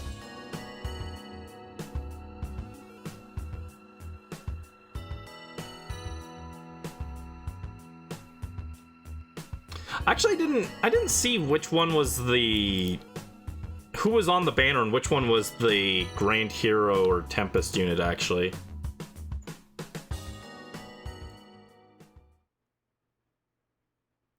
Oh, wait, he's the freebie? Yo, wait, hold up. The only character I cared about on that banner is the freebie. Let's go.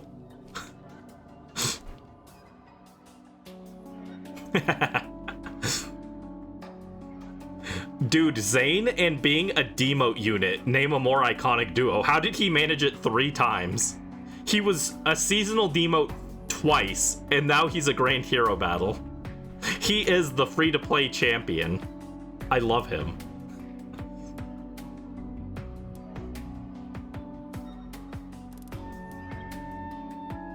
I might build him.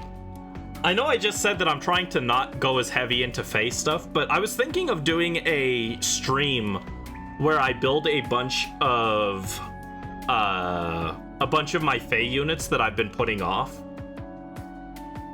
I've got everything ready for that pretty much, so I was thinking of doing that at some point. I think right now I have like 8 characters I wanted to build. And then they added young Xander, and now with Zane, that's like 2 more characters. I'd probably split them into... I'd save them for a second video like that, though.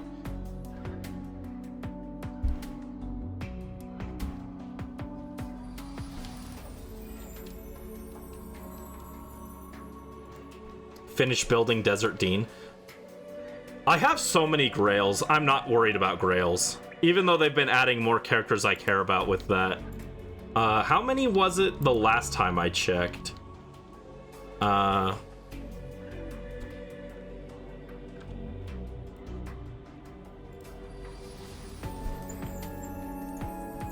me see. The last time I checked my Grails was a few weeks ago.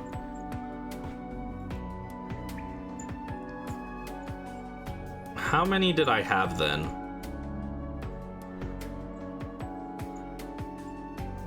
Mostly I don't want to get up and grab my phone to check it directly. There it is. Last month on the 19th I checked and I had 26,000 Grails. So I'm chillin'. I'm not worried about my Grails. Finished watching, it was alright.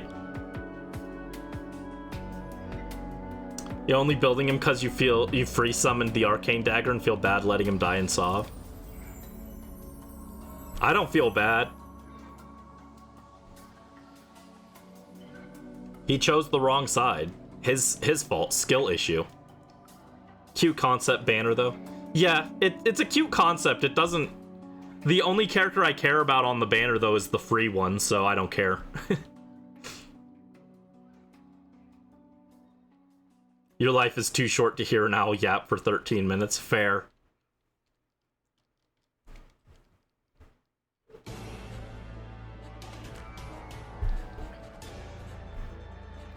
I was losing it because, like, there are too many daily revivals. I'm so glad I don't record the free summon videos of those anymore. Because logging in for 18 days to record clips just sounds miserable. 18 is too many, guys. The banner bloat is so unreal with this game.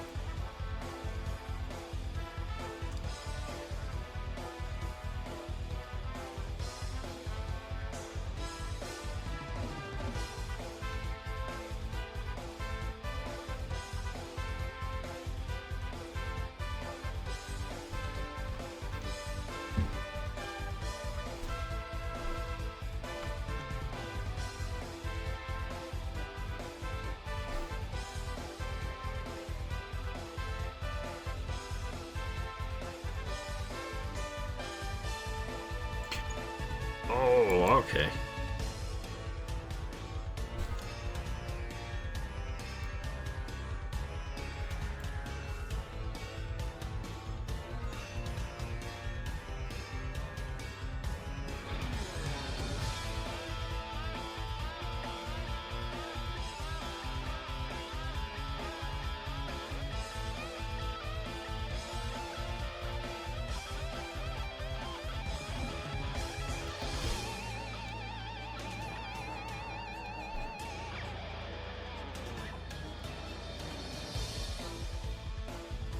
Young Godo, thank you for coming to your TED Talk.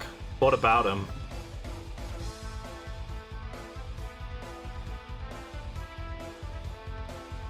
Yeah, Zane only gets crumbs, but it's okay because he's free, which is better. He's the free-to-play hero. He's had 3 different versions, and all of them are the more accessible version of the banner. He has no 4 or no 5-star versions. Because he cares about us and he wants us to summon him.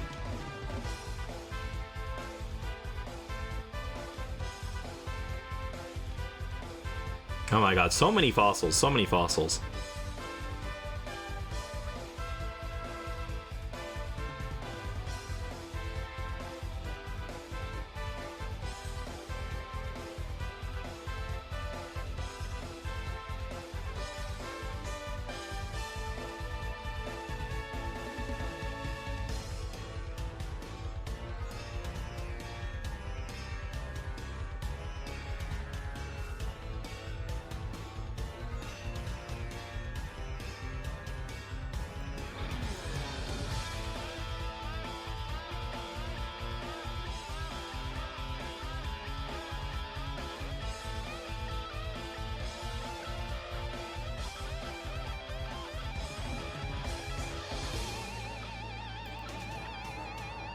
Zane did it all for us, yeah.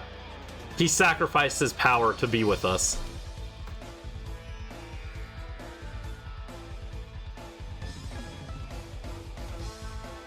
He wants to support us. Zane was actually one of my best units in my Shadow Dragon playthrough. Which, I mean, like, obviously it's because he was just all my other good units, but I used him a lot. He was cracked. I just gave him a bunch of different weapons, and then whatever map he was on, he just transformed into whoever helped in that situation. He was cracked. Zane the champion. Who are my good units in that game? Minerva, Paula, Kada, Hardin, Zane. I think those were my good units. And Marth. Also, once again, no shiny. Bump up another 30.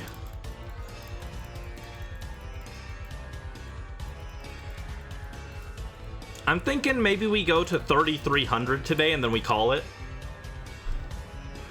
New game mode looks just like the current meta. A disaster. A mess. Completely unplayable. Take your pick, they're all applicable.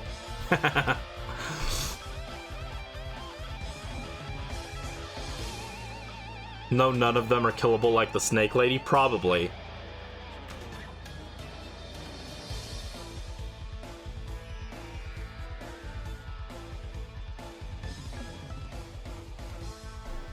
I didn't see what's the gimmick for the new mode.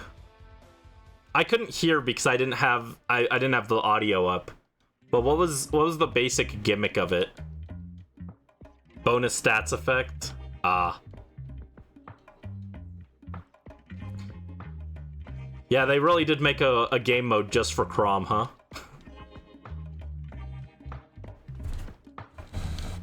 I don't know, it just doesn't sound... That doesn't sound inherently interesting, and looking at the rewards, it didn't look that exciting either. Faye has too many modes. Stop making game modes.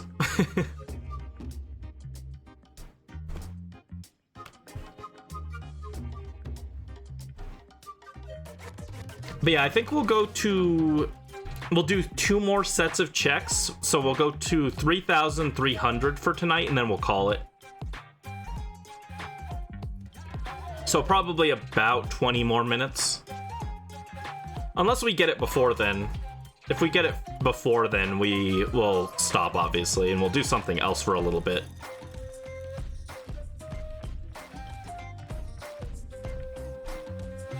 Stupid Formicrom never gave you momentum. Ah, rip. I didn't bother with the Formicrom, I just wanted the Robin. I'm kind of using the Formas to get legendaries that I don't have yet. I'm just like, man, I wanted a legendary Ramadan and I never got him on a free summon, so I'll just redeem the Forma for him. Stack bonus effects over maps to eventually make a god unit. Ah. So similar to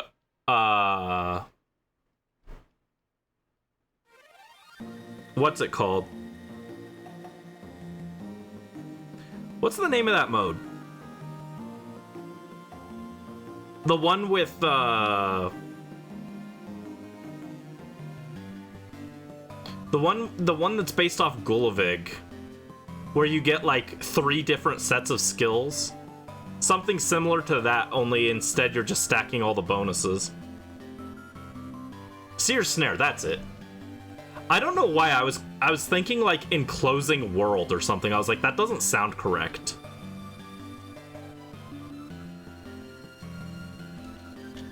But no, you're right, Seer Snare. The only good game mode. I don't like Seer Snare. I mean, like, it's fine. It's one of the better modes, but I don't love it. Eventually, the number of things you're trying to keep track of gets too high, and I can't keep track of that many skills. Especially because modern skills have, like, multiple effects in them already. Once you've stacked, like, so many skills, it's just like, I have no clue what's happening anymore. The enemy probably gets deleted, but I'm not, like, actively organizing the skills, so it doesn't feel engaging to me. You do multiple runs. I do one and then I forget about it. Use Brave Chrom fairly often. He was still running base kit.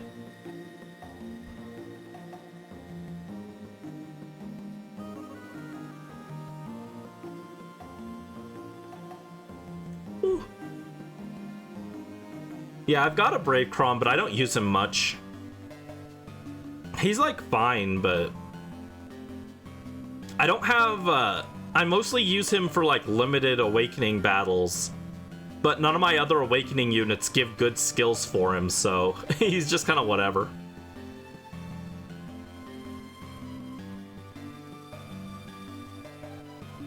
Your barracks needs more highly invested Lance Cavs. Well, get ready for Brave Byleth when he's dressed like Geralt and he's a Lance Cav. I hope they don't make him a Lance Cav. I want him to be dressed like Geralt, but I want him to be a Sword Cav. That's my hope.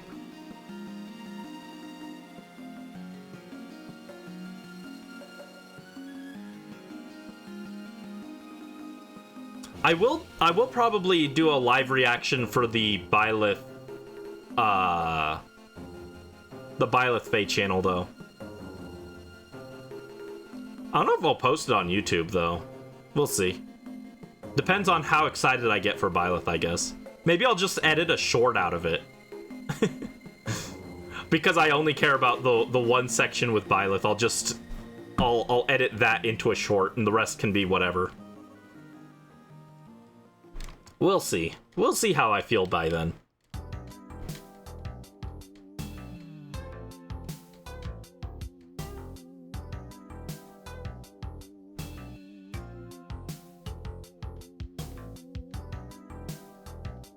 Sparking for Zeke to make a battalion of +10 Lance Cavs. Crazy. That's too many Lance Cavs. Too many.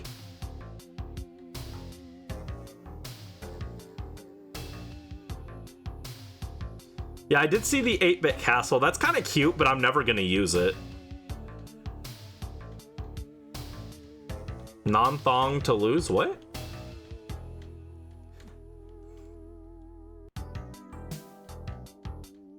Oh, nothing. Wait, do what? What are we talking about me doing? I'm confused. Yeah, the 8-bit castle, it's cute concept, but I'm never gonna replace my current castle for it. I think I'm currently using the... I think I'm using the castle from Sathir's book. The Vanaheimer themed castle. I think that's what I've got currently set up.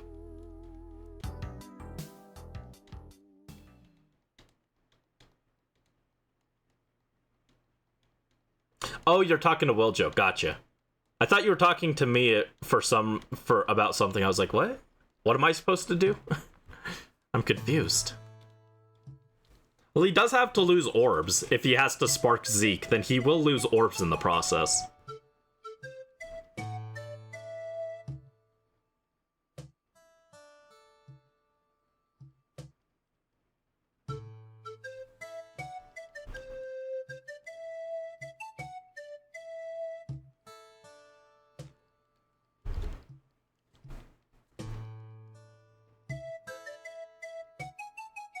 Oh, did they say if this new, is the new banner a regular banner, a new heroes banner, or is it a seasonal? Because honestly, if they said it was seasonal, I wouldn't be surprised, but I hope it's just a basic new hero banner. I'd be down if they replaced Fallen this year. New heroes? Oh, cool. Cool, cool.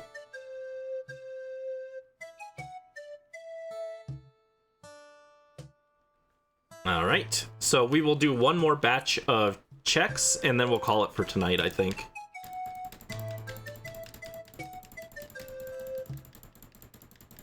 $3,270, let's go. Zaina's Grained Hero Battle, gotcha.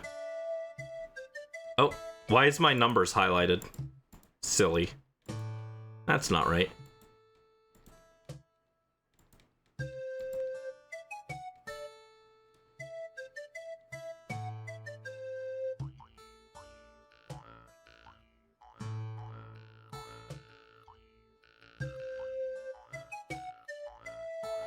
You'll merge up Zeke, then permabench him? Why would you permabench him if you go to that trouble?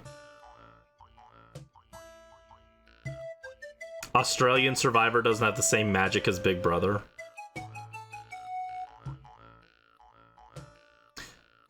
I, like, never watch TV. I watch YouTube, that's it.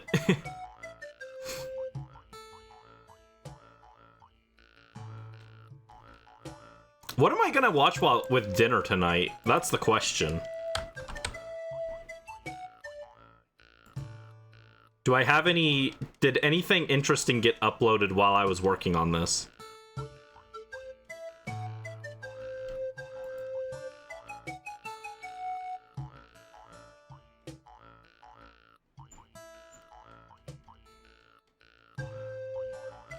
No, not really.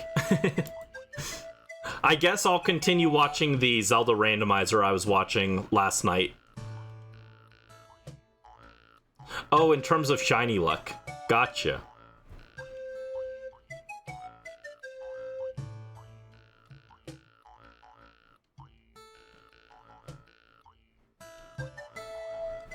It's okay, we'll get the shiny. We'll get it eventually. We're still only a third of the way to odds, anyway.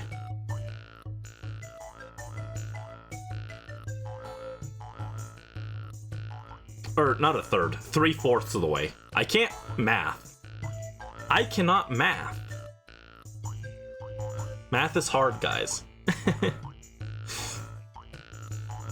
Actually, I've mentioned it before. I'm actually decent with fractions. Fractions and geometry, I was okay at in math. My problem was everything else, equations and stuff.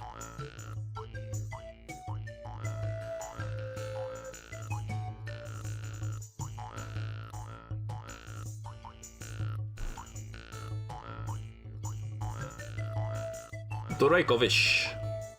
Durejkovic. Now.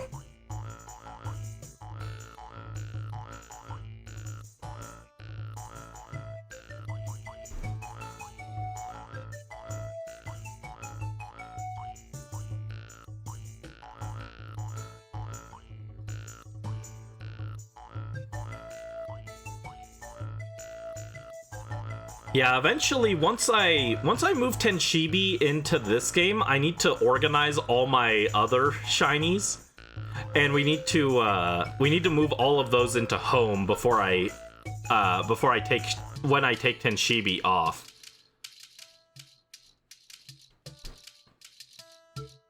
My Dracovish stan? No, it was for April Fool's Day. Because for April Fool's Day, we started this hunt because Dracovish's entire life is a joke.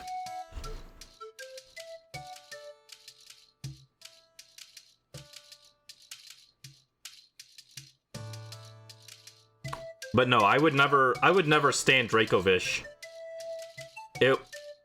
Before this hunt, it was my least favorite Galar Pokemon, I think. Now it's kind of grown on me because I've been seeing it sitting there sad in the corner of the screen for the last 3,000 checks, but I still wouldn't say that it's a favorite Pokemon or anything.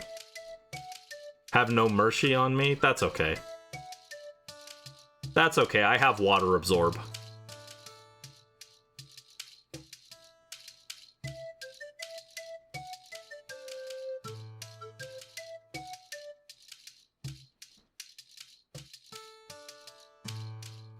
Mr. Fish is funny, you like him?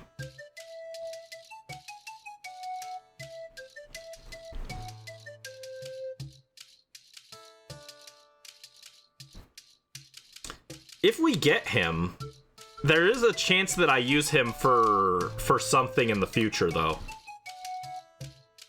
He's your favorite from Gen 8? My favorite Gen 8 Pokemon is Raboot, probably. Not Cinderace, Raboot. I like it. It's a little guy.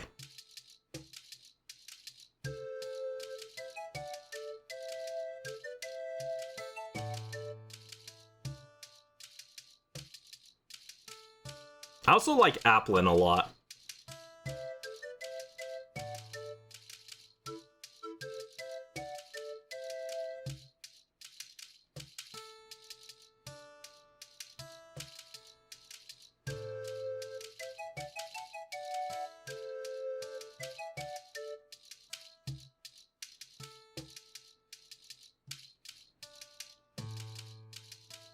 Yeah, exactly. Raboot's like track jacket type, hoodie type fur pattern looks really cute. The stupid penguin and Stonejourner. Fair. They're pretty lame. They are kinda lame. I don't know. Ice Cube's idea is like okay, but I think the design is just kind of not it. The concept is fine. The execution's not great. Not in love with the design.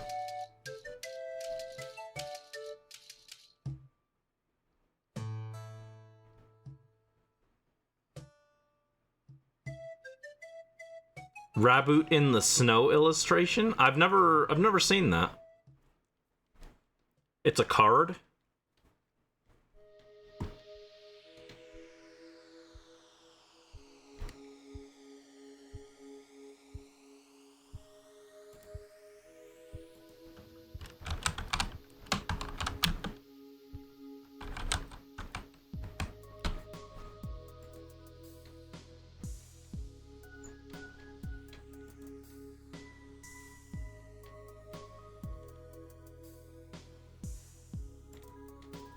Ooh, is it this one? Hold on.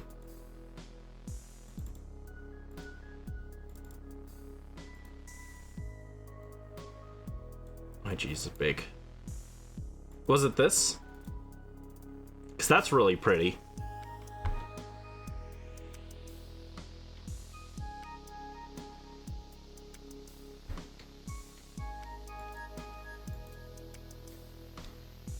No? Oh, then I don't know. I don't know what it is then. He has a cool Banui, yes.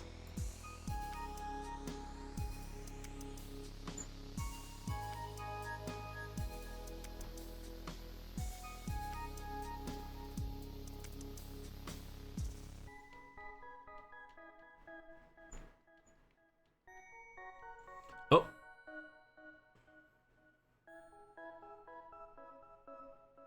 Raboot illustration rare.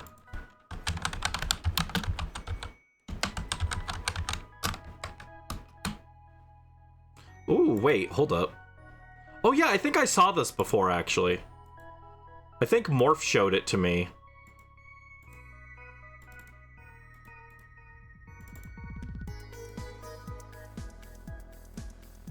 This looks familiar. This one?